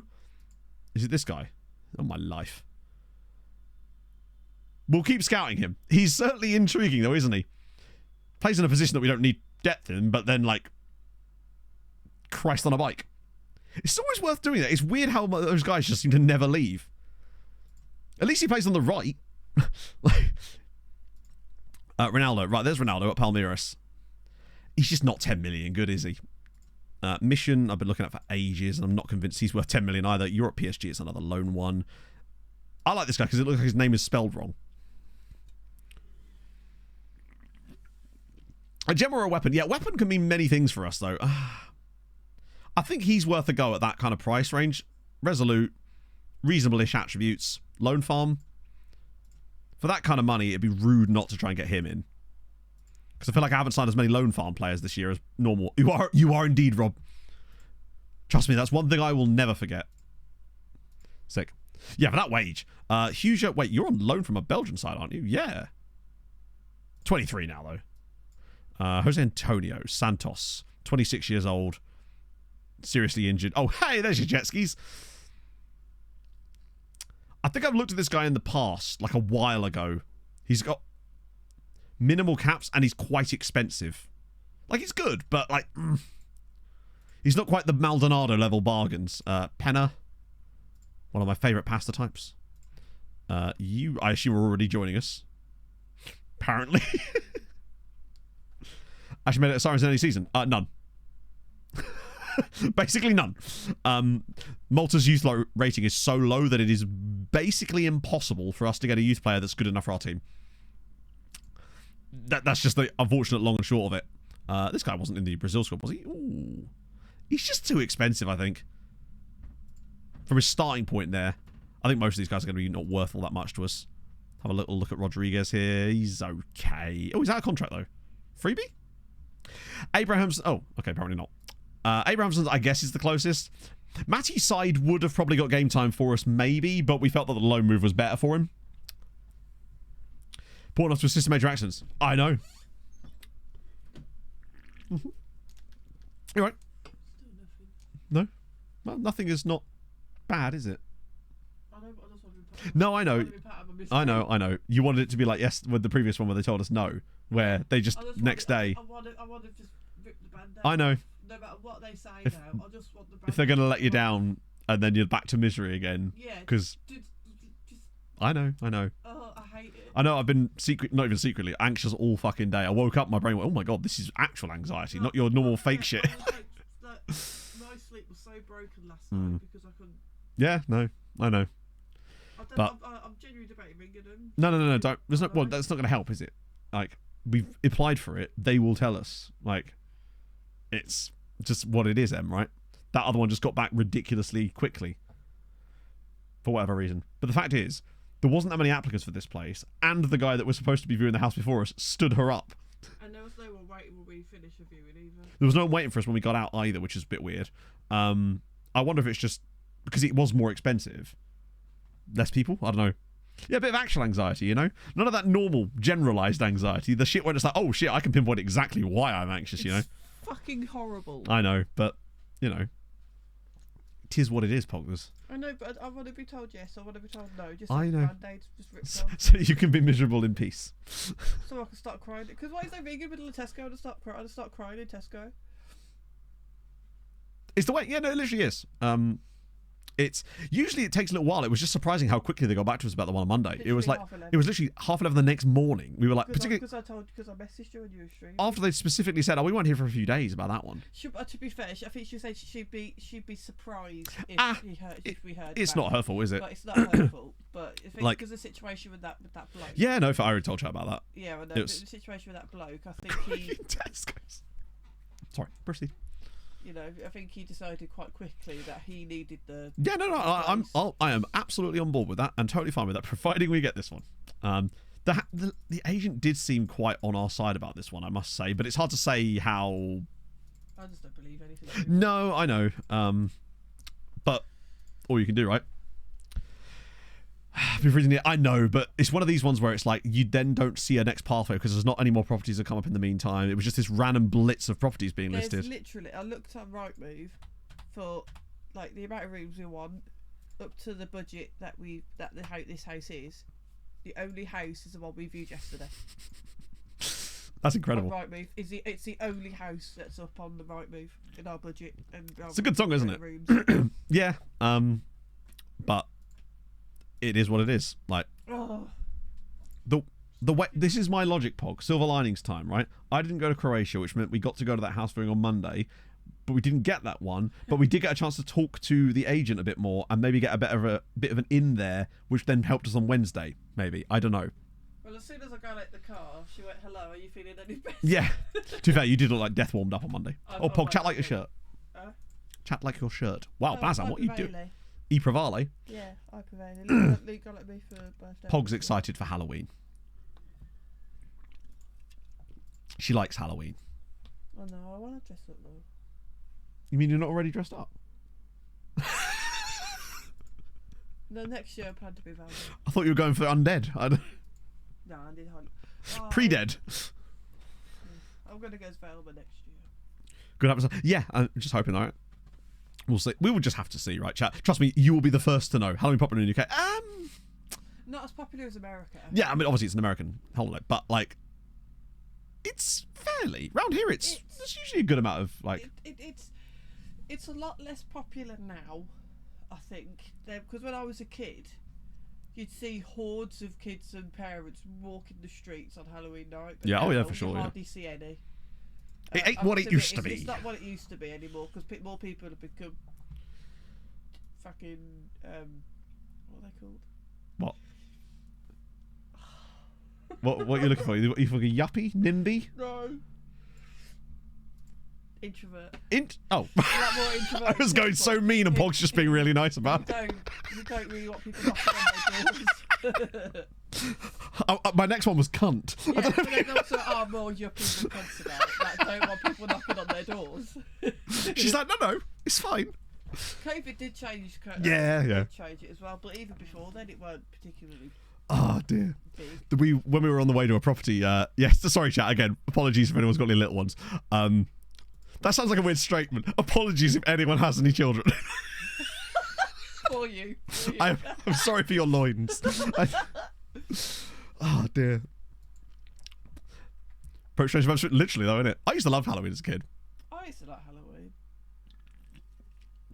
Our condolences, yeah. Sorry, Icarus. How is Baba Icarus? I don't feel it was an unfair statement. I'll take it. Vindication! God, I forgot Martin Hayward's still there. Oh, we've still got to get to bloody youth intake today. Hopefully it'll occur in between the two ties so we have enough time. I mean, we'll have enough time either way. I'll just go longer. Right, we're going to go to Enjoy. Oh. Totally off topic, chat, but I watched You've Got Mail last night. Did he? Oh, he did score at least. God tier sweets. Oh, yes. For sure. No, for sure. I think the way that you can sort of tell these days, it seems to be, is like, if there's loads of Halloween decorations outside, you just kind of know that you're safe there. So Pog's always like down on that kind of stuff. My sister's the same. Wrap up to now. We don't know the number of the rep, obviously, because you can't see that without the editor, but I assume our rep is pretty much maxed out, or as close to maxed out as you're going to get. So likely just shy of 10,000, probably. Because 4 Champions Leagues in 6 years would have gained us 4,000 reputation points alone. Steadily losing money. Which league, what country? That really does matter. Another one out was... hang on. Really love the Premier League years you did. Thank you very much. That was very kind of you. Will there be another one, but with sirens? I'm not sure I understand. There won't be a Premier League years video with sirens, no. For many, many reasons. Serie D. Ooh. So basically, no decent prize money for the league. Can't really progress in the cup very often unless you get really lucky. You're basically just going to have to try to find incredible free signings. One thing I will say, Beanie, is leverage the fact that your players aren't going to get international caps and try to keep their contracts down using international cap rises. That will generally buy you more money in the wage budget each year, which should allow you to at the very least strengthen your squad a little bit, perhaps. That's maybe your best bet. TV money do if you don't set... I actually don't know what it does, to be fair.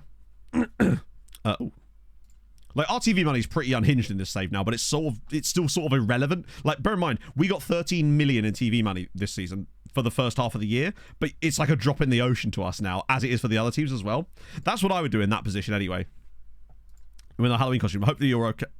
Oh! Why is it? Adorable. Utterly adorable. Yeah, that's why I was checking first before I showed it. Congrats on the little egg, man.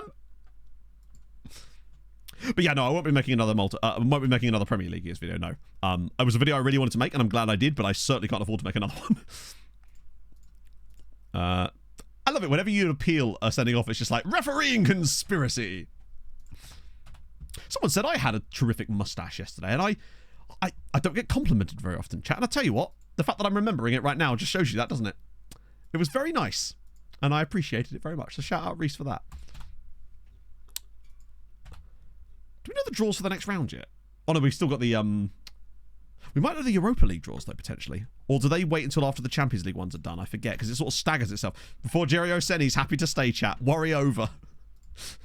We can finally relax. Remember to shave tonight. I can't go full off beard, but I can keep like stubble and then have the mustache. If I go full clean shaven, chat, trust me, it is not a good look. It just reveals so very many chins that I've been trying to hide from you over the years. I think my moustache is going all right at the moment. It's quite the old lip caterpillar we got going here.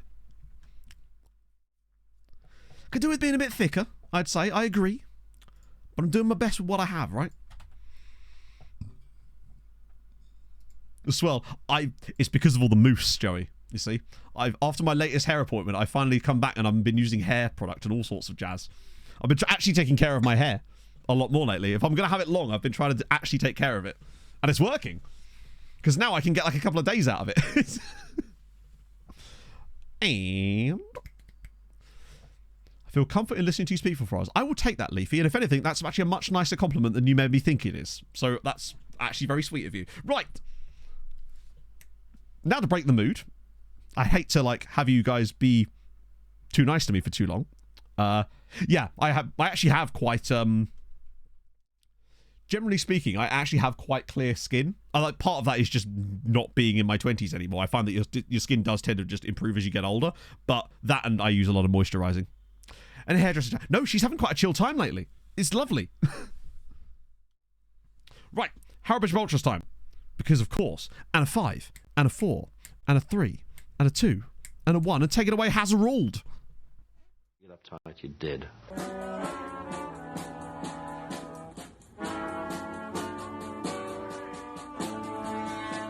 I get through Harold and I'm in the house where the coffee's green and the food is grouse. With sandwiches and lasagna too. Ice cream sundaes for me and you. I get through Harold and I'm in the house where the coffee's green and the food is grouse. With sandwiches and lasagna too. Ice cream sundaes for me and you.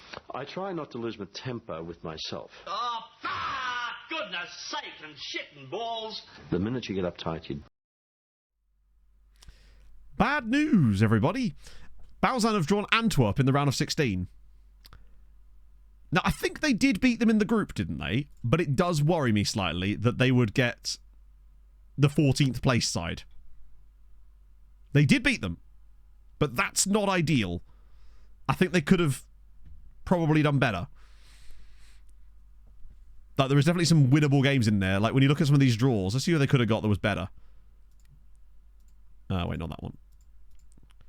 Minsk. Skendia. Spartak Subotica. Even Olympia Ljubljana. That's not amazing draws. What about Gudja? Tarshin at Viking. That's doable. Gudja get Galatasaray. That's really tough. Hang on. How the fuck did Tarshin get an easier draw than Gudja?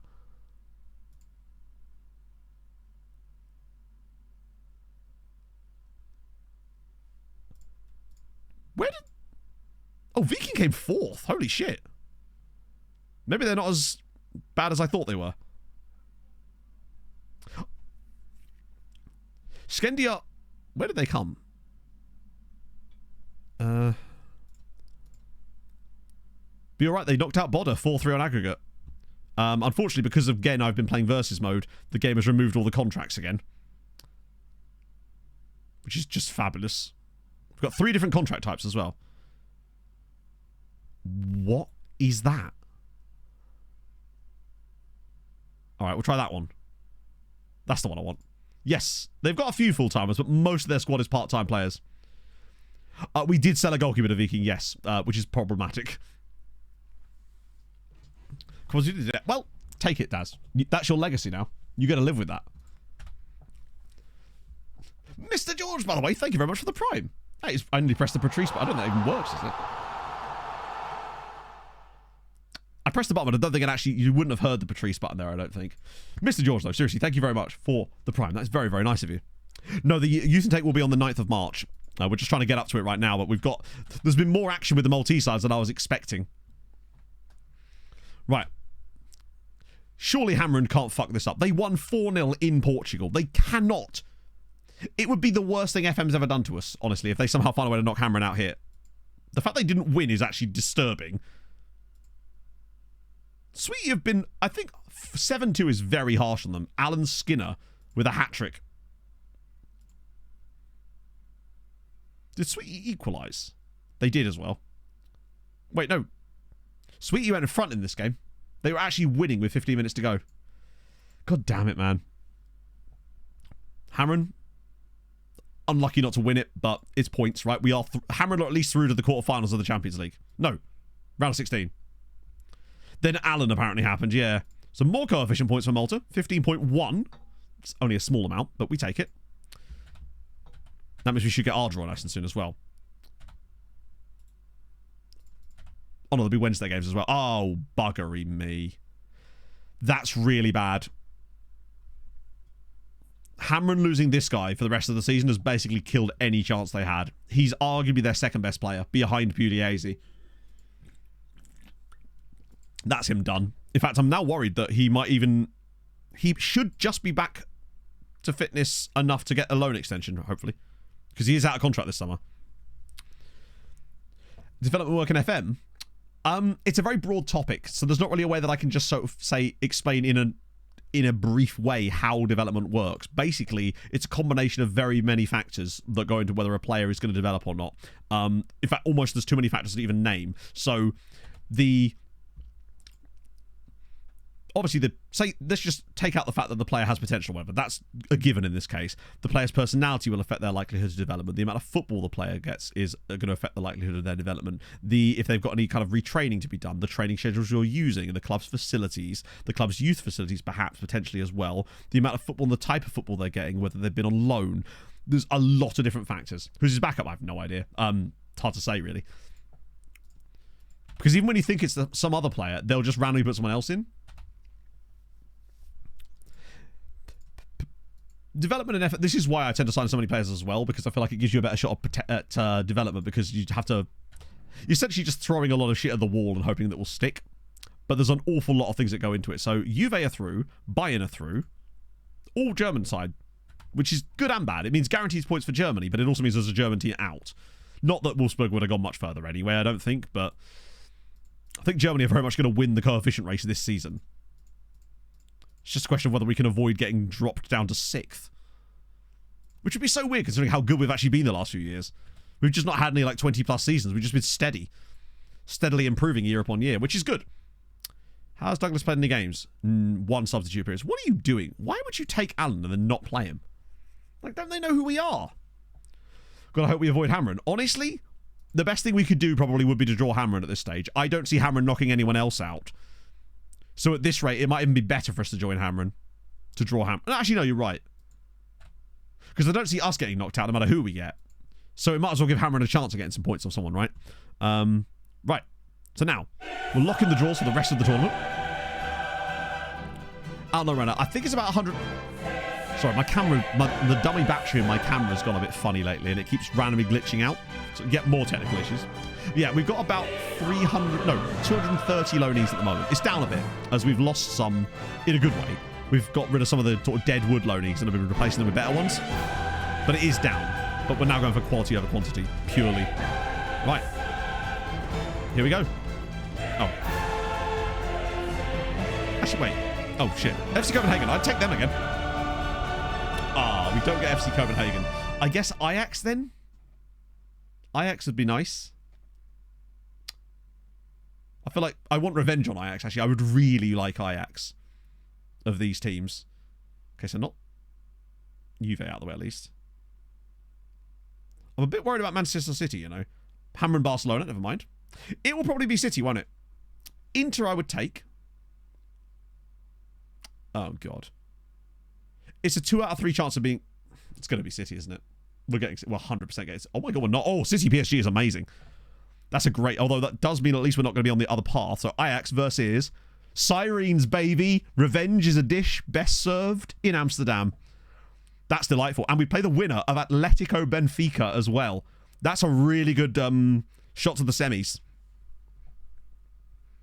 Because we beat Ajax. We'd like to think we did do. Atletico Benfica, probably Atleti. We should be able to beat them.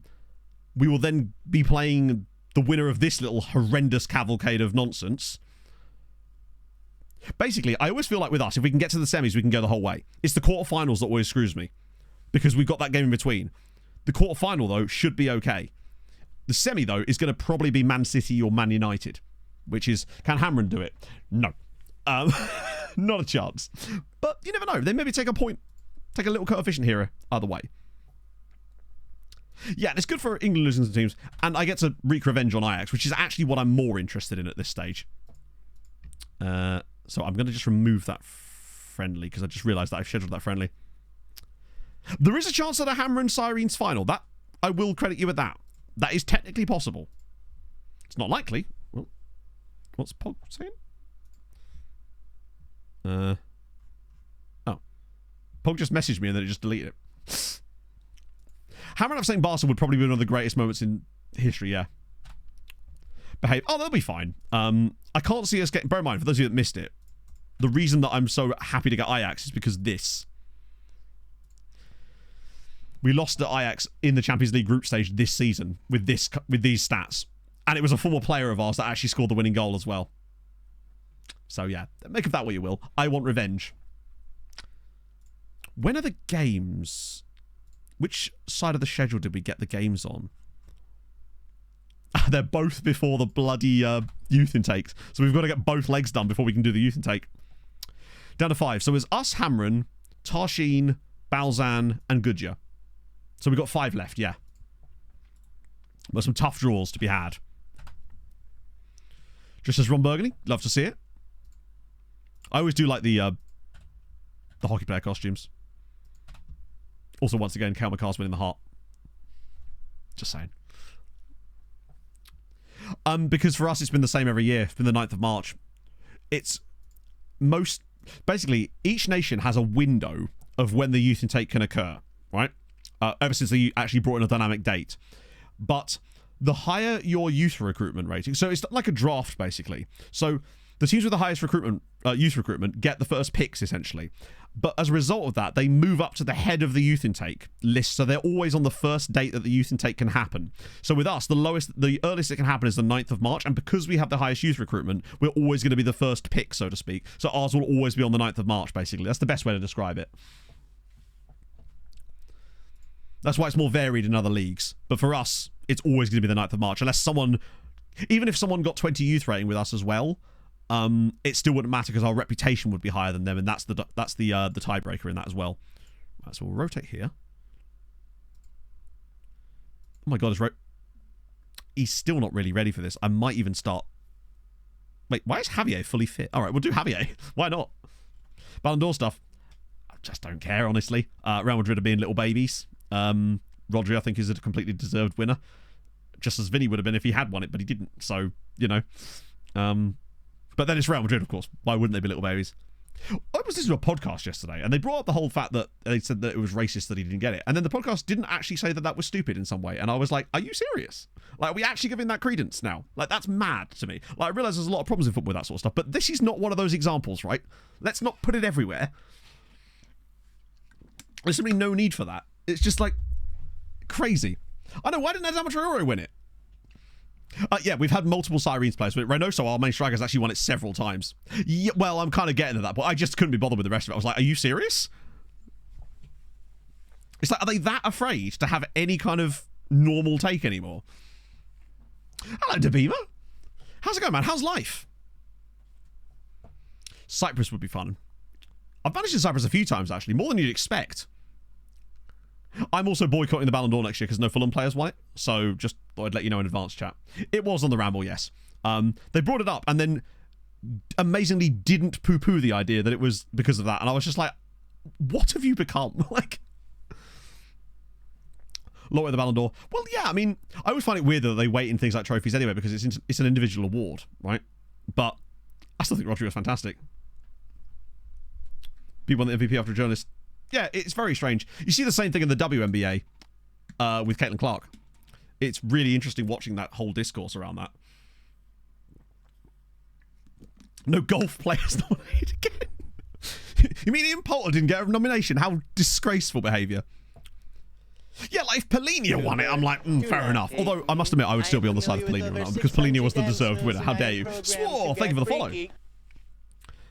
That'll be alright, wouldn't it? Brooksy Batista. I want to see if Javier can actually do anything in this game. It's weird that he's got better match fitness than Tabakaru. I can only assume that's because he's been available for the under-20s or something. Boom.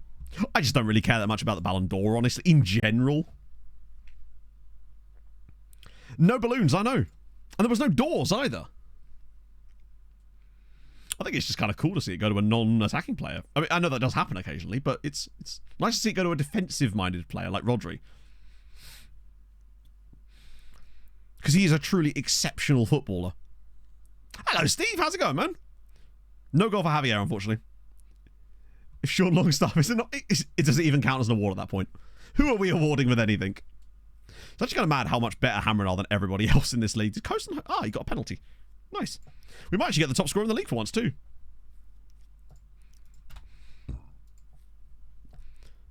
It seems weird that they would cancel it at all, because it's like... Because just judge it on what's already happened, right? Like... Guy can see the clear pass. Yeah, I know. But I don't think that's... I think that's just Real Madrid being Real Madrid at the end of the day. That's just what they do, right? They are, to, like, not mince my words, whiny babies most of the time. That's just what... It's in their cult... It's what they do, right? So I'm not really hugely surprised by that. But this is maybe an even bit of a low even for them. Let's see. How's you going to say? It was brilliant, Steve, honestly. The place is basically perfect, which is scary because we really want it and we're now worried that we won't get it. But it was genuinely awesome. Seriously. It has everything that I could possibly want. Even upstairs Ethernet ports. Why would I ask Moser to develop? This guy's clearly never going to get a loan. I say another loan, I should say. Sex swing, yeah, just the one. No, multiple ones.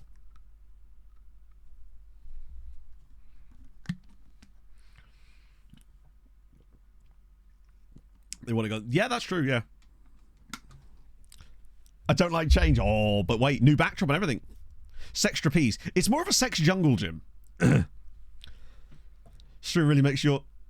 Yeah, it does, yeah. No, the thing I liked about it, one, it was just convenient for me, right? But it was also, as I mentioned in the chat earlier, the fact that the previous landlord... Sorry, the landlord had put the Ethernet ports upstairs in that room, specifically because the previous tenant had asked him to, which I actually think is a really good sign as well. Fancy he could, maybe. I might just have an issue. I'll do the thing where I just say I'll sell him. Because either we get a load of money, or he says I'm happy to stay, which is what he does, and that'll put that off for another 6 months. Yeah, I did hear that there was... But apparently what it was that there were rumours about it, and then those weren't actually after anything was actually announced or anything. Owner section. You're right. I agree, Gareth, but what can we do? I get the feeling that one of these days, Gav, you and I are going to forget that we have that we're going to forget each other's actual names.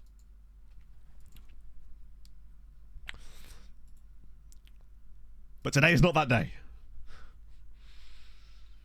Not much better in context. No, you're right. It's not really, is it? Very rarely does adding context to me make that much difference in the things I'm saying, at least, anyway. Good lord. Melita might actually be on for a better season this year than Nashar had last year. And Nashar set a record with 81 points. Melita could still... They're already champions with 6 games to spare. They can get another 80... They can get to 83 points. It's not Martin Card. Nope. Oh my god. That is a rare... Chat. Take note. This is a very, very rare injury. It's not a nice injury for him, and I do feel bad, but at the same time, we don't see this injury very often, so drink it in. It's quite thick, evidently. Be careful. See, this is why I didn't want him in my team. Bro can't even coagulate. No, bro's coagulatory. Like, get him on some blood thinners. Yeah, it's one of the rarest injuries you can have. That's really cool, actually, that we've actually seen one of the rarest injuries. I don't think I've actually seen this in my saves, ever. But there we go, yeah. Emmanuel Boulet out with a blood clot. I think only things like fractured skull, and there's a couple as well. Broken upper leg, for example, I believe as well, are about as rare as that. There is a couple that I think are a bit rarer that you just never see, like serious viral infection, but I think that one's so rare that it's basically impossible, and it's only really used for hard-coded injuries. But they have to have it in there in order to make it, yeah. Yeah, so I think with serious viral infection, it's set to being so rare that it will almost never occur in a save organically, but it's still in the database, so that way they can use it for players when they need to set them like that. Yeah, I've never seen fractured skull happen at all. I had to adjust a lot of the weightings on the injuries when I was doing the injury database video, because some of them are so rare that they would never occurred in the video, and that would have been less fun. So are they playing the same day as us? They are. Ooh. Yeah. So, I mean, there's still because what is like 0.005? Is that like 1 in... I guess that's 5 in... Actually, my brain can't compute. FC Copenhagen just beat Arsenal. Can you search by injury history? I don't believe so, no. Over 2 whole years. Yeah, it's one of the ones that has the longest recovery time. That and serious viral infection. 5 in a million. Yeah. So it ain't happening.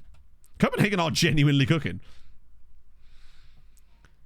You're keeping getting hit by a car. And I mean, I don't doubt you, because that is a thing that is in that file.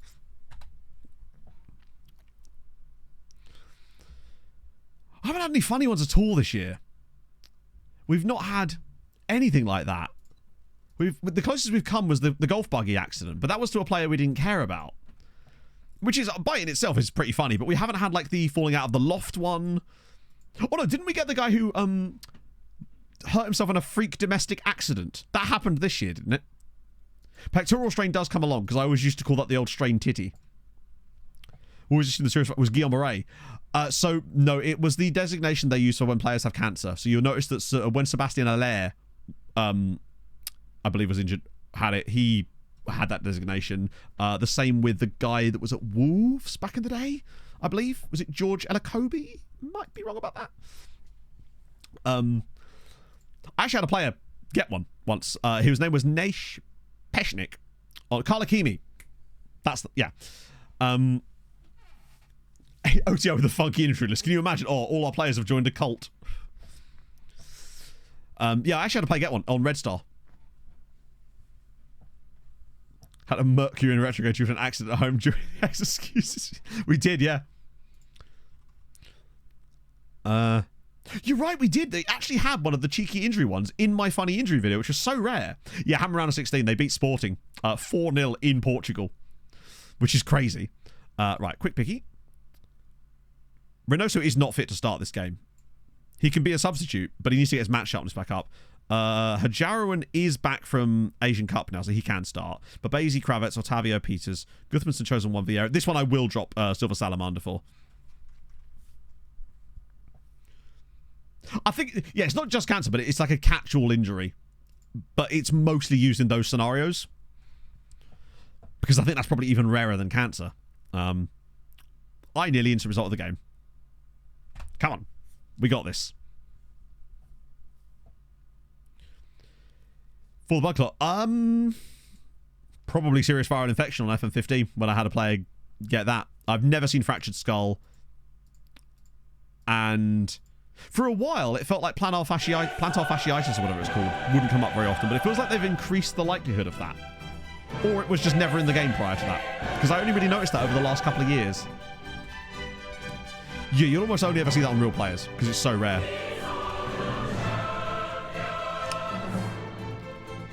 I was going to say at least we get to keep an eye on Hamron, but let's be honest. All we're going to be able to keep an eye on is Hamron most likely losing.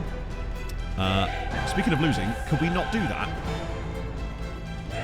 20 minutes in and 0 shots for either team. What a game is unfolding between us. At least Mohamed Peters is back. Can he break the record? He's got the rest of the season to do so. I think he does get to 26 assists this season. I mean, I never think of it as Edge's theme. I just consider it Alter Bridge, right? I'd stopped watching wrestling long before I heard about Alter Bridge. This was what, 2006? I think that album came out. Maybe was it 2004? Hammer are beating Barcelona. Brandon Pacheco has just given Hammer the lead against Barca. It's 2-1. Chiani puts Hammer back in front again. We're doing appallingly here, by the way. What are we playing at? Thing is, if they still need to win by more than that to have any real chance. It would be bare funny if Hamron got through to the quarterfinals of the Champions League and we didn't. We've been so bad here. Is this the same exact thing that happened to us in the league phase? Because what are we doing? We're playing like such garbage. I still think for me, Blackbird is my favourite Alter Bridge album. It just has so many amazing tracks on it. But One Day Remains is also very solid. Yeah, we're going to have to make some changes here because we've been truly, truly shocking. Like, utterly appalling. Yep, no, as a track alone. But, like, there's so many songs on that album, like White Knuckles, Watch Over You. It's just... It came out... I think it's the time of which I remember that album as well. It was first year of college. I'm, like, 16 going on 17. It was, like... Just before I turned 17, it was that era of just where music was like everything, and my friends were massively into it as well. So I remember my first ever like gig that I went to by myself, without my parents, was Alter Bridge at the Astoria in London. I think it was actually before that album came out. But either way, it was just... It's memories, right? It's got a lot of things attached to it. Reynoso's all the way through. Reynoso! There is a reason why this man is technically our starting striker, because he can do things like this at the biggest moments when it's needed the most. Maybe Moser doesn't have big games. He's literally too young for us to know. Lovely from Kravets, though. Just finds the pass. Reynoso just drops the defender, gives us the lead here, and we needed that. Peak angst. Ironically, no. I'd say my angst fully peaked during my second year of college when I was properly mopey about this girl for like way too long, and then I got into bands like Bullet and Avenged Sevenfold. That was when I was at my most angsty. I had Bullet for my Valentine jeans. let that just sink in for a moment there, chat. Right, go on. Get a second goal. Kill the game. Oh, this is nice. Maldonado finds Zimmer. Kravets! Oh, it's wide of the post. Does Barca have a red card? It might be an injury. If it's a red card, no, it's an injury to, wasn't that fullback? Yeah, he's become quite good, hasn't he? Fucking hell. Proper mopey. Oh, yeah. Oh, yeah. There's this hilarious picture that was taken in, like, the common room, and I'm sat there like this. And everyone else is just really happy around me. It's just like, grow up, mate. Like, just properly grow up. Oh, bugger, there it is. Ben Hiard with the equaliser for Barca. Hammered have not managed to pull off the ultimate upset there. We have really been crap in this game. But, if nothing else, they've got coefficient points. I was like a slinky. No, that was actually later. That was actually some post that. These tiers do not, in fact, fall, no. Yeah, I mean, I must admit, weirdly, James, like, as I've grown older, I've grown to like that less and less. Like, there's a lot of like bands I really like, but I just can't be bothered to go to gigs anymore. I am going to Dayseeker in December, though, which is going to be sick, and hopefully Bill Murray next year. Right. I wish I could yell at them, but they would just not react well. There was a number, but now you do, Johnston, and that's the service they're providing here for us.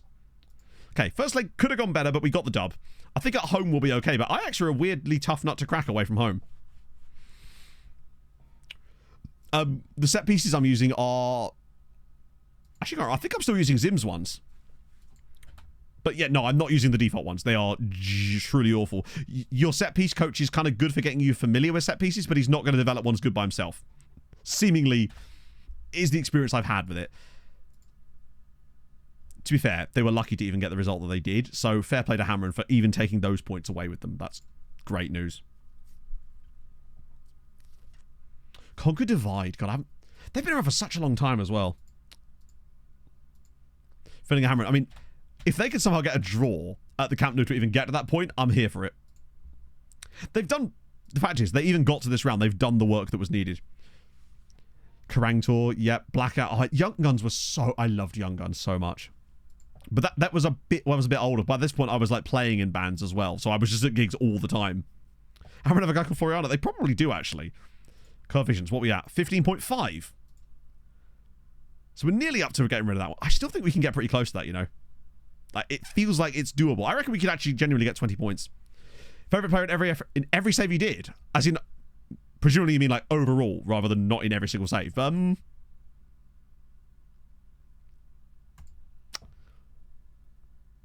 Norman Millington has a special place in my heart just because he was the first like big wonder kid that I ever had in any save that I made content in. So in a way, I still have a lot of nice feelings about Norman Millington. Right, this is big. ED7 as well is certainly in there. Janosch Toth was very fun, but we didn't get enough to see. Didn't see him enough of him. Roy Galvin. Right, Gujaran. I mean, all sorts of things can happen here. I'm just hoping we see something from these teams. The last thing I would want is to lose all of them in this round. It would be really bad. Yeah, Treaty had a lot of memes. Vida Xenia has been great for this save. There was a lot of memes in Treaty, wasn't there? Guja with the dub away from home. Tarshin with the dub at home. Oh my goodness me, it's happening. Oh, that's the guy, the insane Japanese guy. Who's now suspended, but who cares? He probably took his shirt off when he scored the goal. Juliet would have been so good in that save. This is good news. See what I mean? Tarshin are cooking now. Once they got through, they've suddenly just been absolutely grilling teams ever since. Brazilian was Portuguese. So Vida was Portuguese. Bowsen with a draw away. Do you know what? That's actually acceptable. As long as they win the home game, that's fine. This is good news. 16.1 on the coefficients now, so we've now overtaken that first year. We've got a few more to go, but we're cooking here. That's huge. 2-0 lead as well. I'm feeling pretty positive about that, you know? Taken ill. Oh, wow, that's some... He has got serious bum fluid going on right now. Yep. Not only did they lose them in the league phase, but Viking actually came 4th in the league phase. So they're a good side. But for some reason, we looked at the stats that Tarshied have been putting up in every game since the start of today's stream, and they have just been... Every game has been like minimum 2.5 XG. They have just been cooking. Ever since they got that dub. Smashing it. Like, they've gone way further than I ever expected they would do, and now they seem to be genuinely onto something. It kind of reminds me a bit of the role that Valletta went on last season in the Conference League.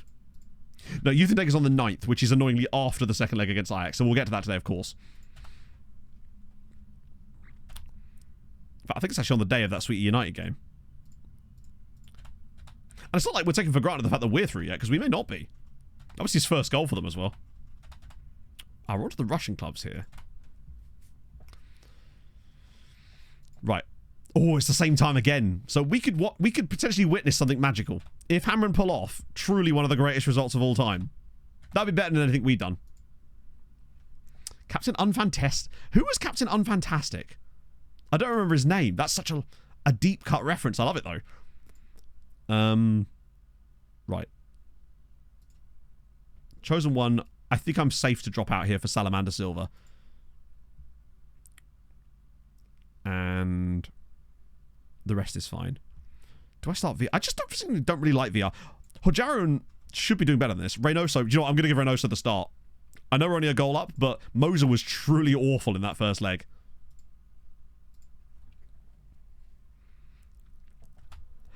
I think Hamren will get properly battered. We're talking like covered in egg and breadcrumbs and thrown into a fryer kind of level right now.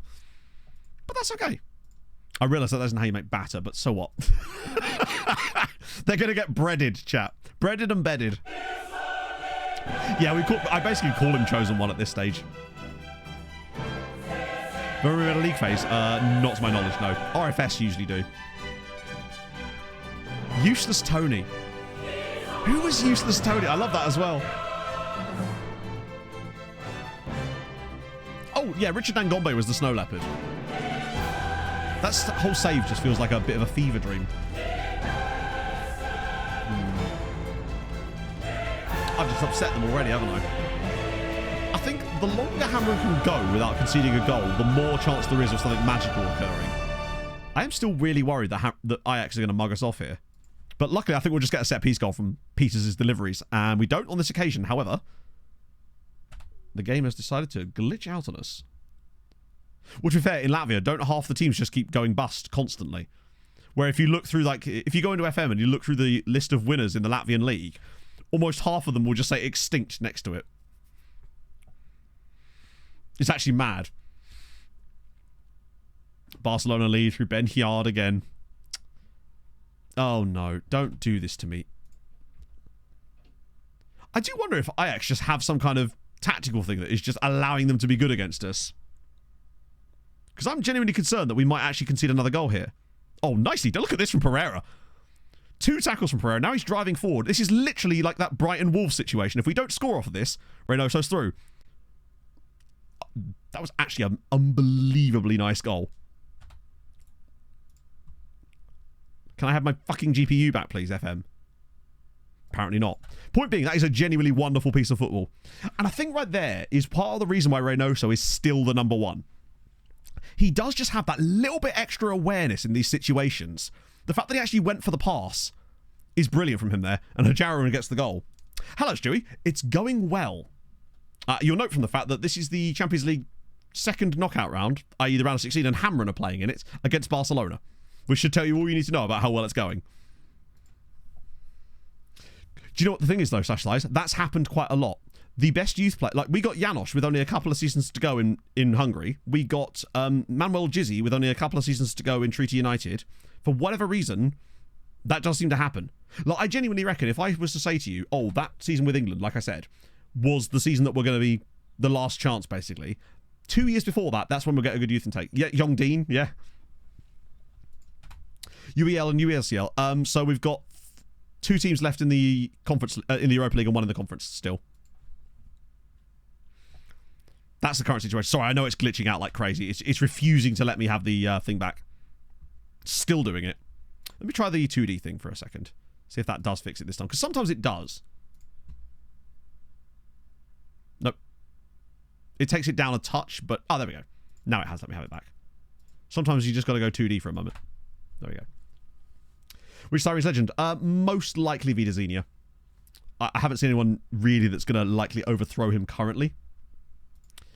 Pavlos Kyriakidis. That name rings a bell for some reason. 2-0. Right, that's probably done now. Hammer have done a bloody... Oh, Christ. He's not actually incapable of playing on, but I just can't risk an injury, and you're also hurt, so you're also going to come off here. 2 birds, 1 stone, right? Captain of Fantastic. Oh, okay. What? I take it I just called him that because he was shit. Pretty much. It's weird how average we've been against Ajax. We've actually been worse in both these games than we were in the game we lost, ironically. Pereira! Oh, that's... Wait. Did that hit Omar Kebby? That's hilarious. It's one of our former players as well. We've made hard work of this for some reason. I didn't even see that hit him. Did it bounce back off the post and then hit him? Or did it clip him on the way through? How is that an own goal? I guess it must have been just ever so slightly going wide. Feel bad for Pereira there. That was a lovely bit of play and he's not been rewarded with anything. Shame. At least this is now in theory put to bed now. 3-0 up on aggregate, cruising. We're probably not going to be able to beat the record for goals scored in the Champions League this season though, because we've only managed to put 3 past Ajax in the most useful round. I feel that's a harsh own goal. Looked like it was going in anyway. Oh, go on, Kravitz. Off the bar. Keeper's not coming for that, weirdly. Just you wait. Hammer are going to pull off the ultimate comeback. I can feel it. They're going to 2 late goals, take it to extra time, win it on pens. That's what Hammer are going to do right now, I promise you. I'm trying to speak it into existence. Never mind. I'm trying to speak it into existence the way I normally speak bad things into existence, but apparently my powers don't stretch that far. As it's now 4-0. Watch Barcelona have like 1.2 XG in this game as well.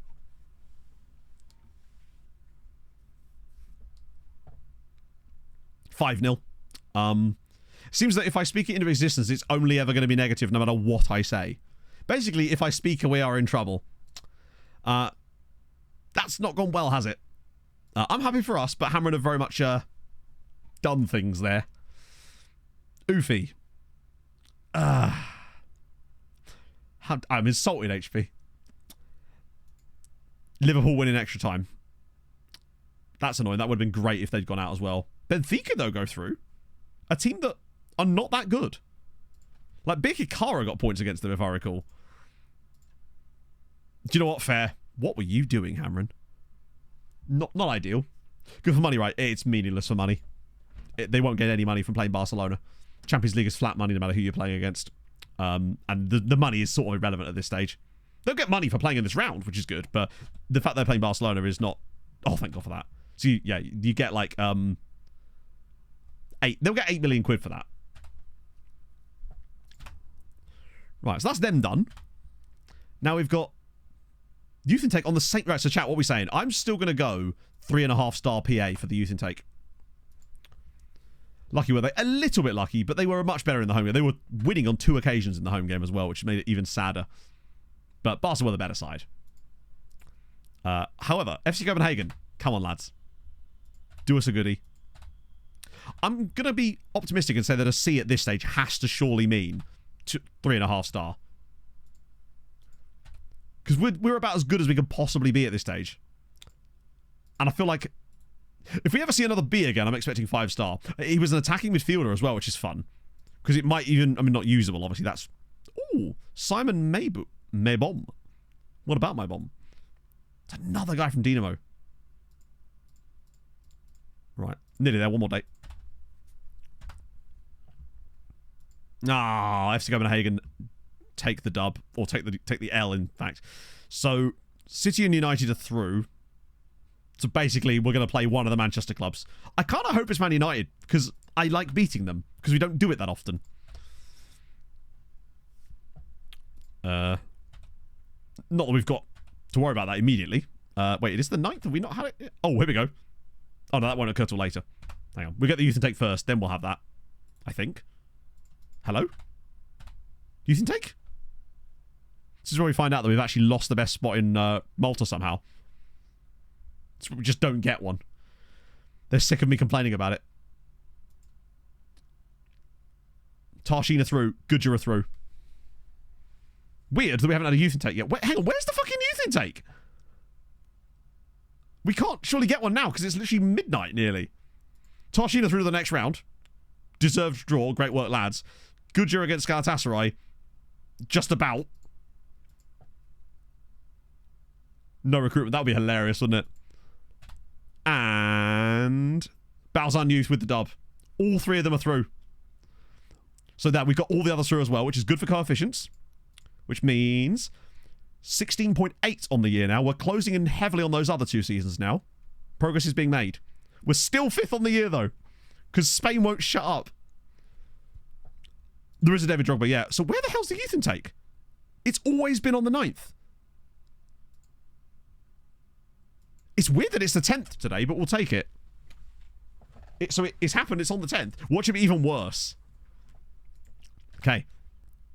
And... oh my god, as if he's Hungarian. Mihaly Weitner. 4-star PA in Malta. I love the fact that he's not even bloody Maltese. What else we got? I just want to see if there's any fun ones. We've got Gail, great name, Gail Guigon. Enrico Sestito. Tony Hakuna Tony. Great work. And then Uchena Bazzi is an interesting name. Right, let's have a look at Mihaly. Personality's gash. But do you know what? He's actually quite good. He's actually quite a good footballer. But remember, Babezi's fickle, so it's not the end of the world. It doesn't mean they've got low professionalism. He actually could be decent. Passing's good. Really solid mentals. And he's 15, remember. Fickle, like I said, remember who else is fickle? Babezi is fickle. He's literally one of the best players in the world. If he came through at Ferencváros and we saw him, I'd be picking him up.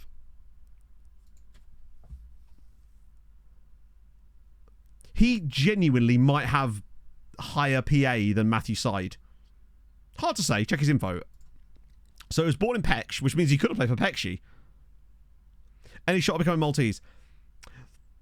The problem with that is basically, if he's any good, he'll become Hungarian. And if he's not, then he'll become Maltese, but he won't be good enough for us to care about him anymore. Fickle is certainly not the end of the world. It just means he could be a bit of a penis to deal with, right? He does like Jizz van der Water as well. He loves Jizz van der Water. Lone Farm. He's 15, so we won't know for a couple more years. I can't put him in the first team yet because he's only 15. But, do we? We will figure it out. I'm not going to go on ahead from this day anyway, off stream. So we won't, I won't be doing anything off stream because we don't need to. International instructions as club manager. You actually can, yeah. But that only works when players get... the only thing you can really control is whether players go on international duty and stuff like that. So it's not really a thing you really could do much with. It's still useful. I've not used it this year at all. I didn't know it was even a thing until I saw Aaron do it during the FIFA World Cup. Because he was just denying all of our players the ability to go on national team duty. Yeah, I'll offer all the contracts off... well, I'll do that one thing before we do anything. But there we go. Anyhow, oh yeah, so we should be able to see the intake if anyone else came across... It would be weird if somehow someone else had a youth intake before us, given how good he is. The chances of another player gelling in Malta who's as good as him are slim to none. Incredible. I can't believe we've actually been good. Youth intake. So we'll just flip this the wrong way around. So there's Sirens. Let's see if there's any on the 9th. I mean, there will be on the 9th, obviously, but not in Malta. I know I can... only you can filter it, but I think it breaks if you try to filter it. So I'm just going to... Oh. What's that? We got it. I can't hear what you're saying. We got the house. Chat?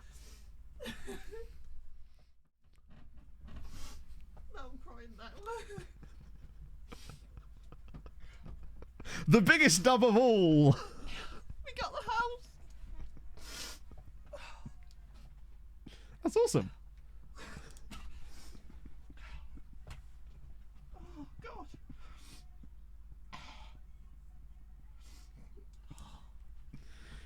Well, that's a nice way to finish, isn't it, Jack? The military doesn't rang me. They said that it's accepted. Nice. They're sending us some forms. Yeah, that's this bit can take as long as they need. It's not like it's a rush now. No, but we need to pay the holding deposit. It's fine. 200 and something quid. That's fine. Zeep, thank you very much for the 5 gifted subs. That's very, very kind of you. That's awesome. There you go, chap. I'm so glad they rang now. Thank you, Zeep. That's so fucking kind, man. Well, that's just... There you go. Oh, I didn't do the lookup on the minute. Fuck it, I'm going to do that now. I'm not going to let you not get your lookups.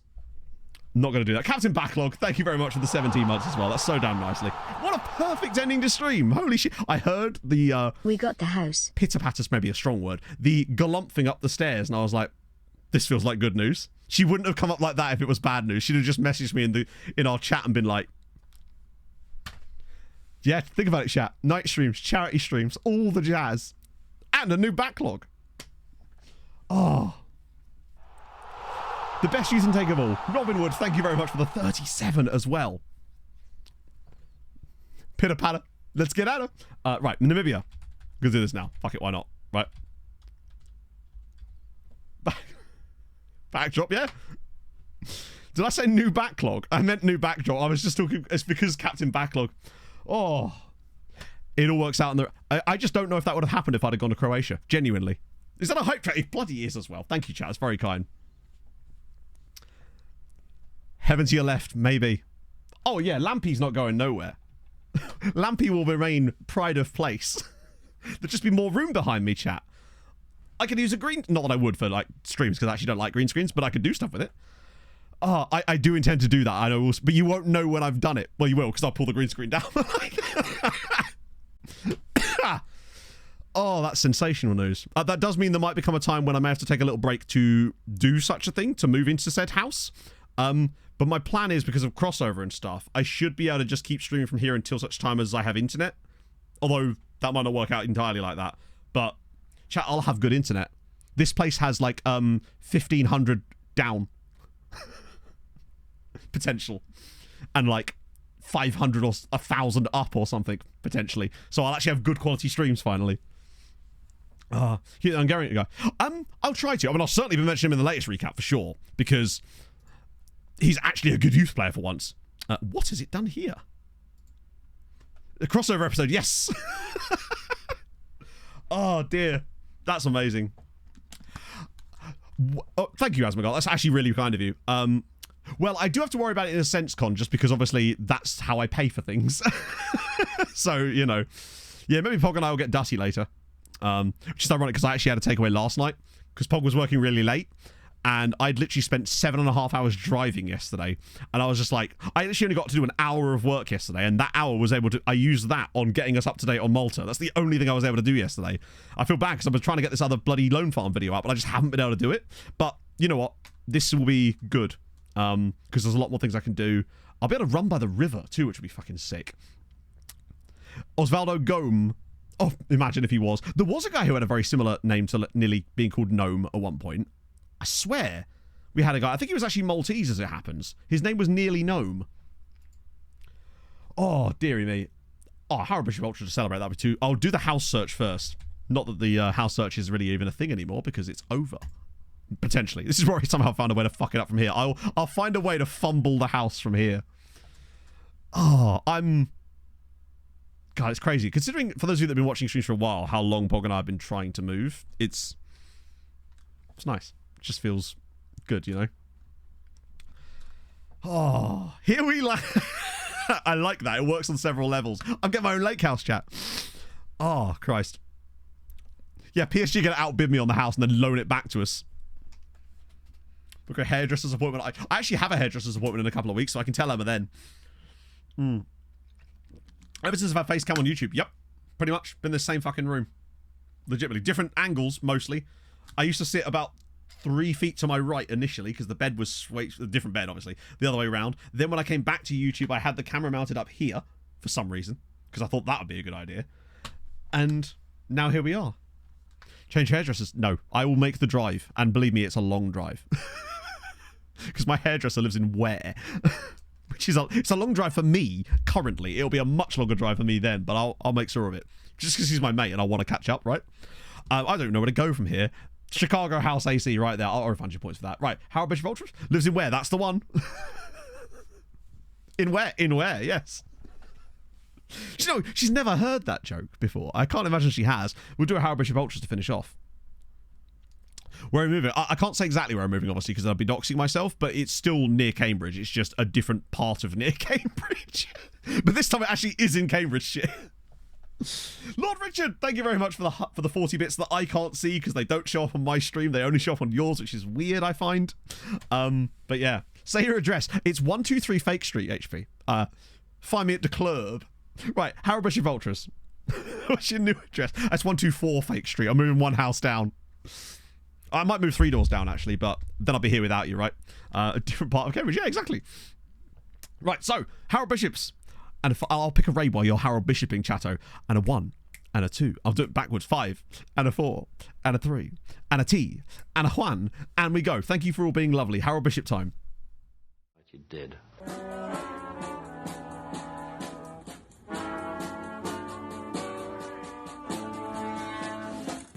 And I'm in the house where the coffee's green and the food is grouse. With sandwiches and lasagna too. Ice cream sundaes for me and you. I'm Andrew Harold and I'm in the house where the coffee's green and the food is grouse. With sandwiches and lasagna too. Ice cream sundaes for me and you.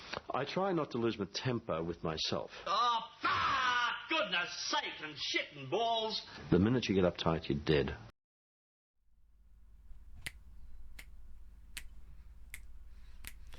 I'll update you on what this means for like stream schedules and stuff. It's not going to be immediate anyway. You can't even move into the listing on the property until the 12th of November anyway. It probably won't be as soon as that either because of other things and admin and various cleaning stuff, so like that. And even then, it's not going to be immediate because I'm then going to have to take several trips to IKEA because I don't own a lot of this stuff.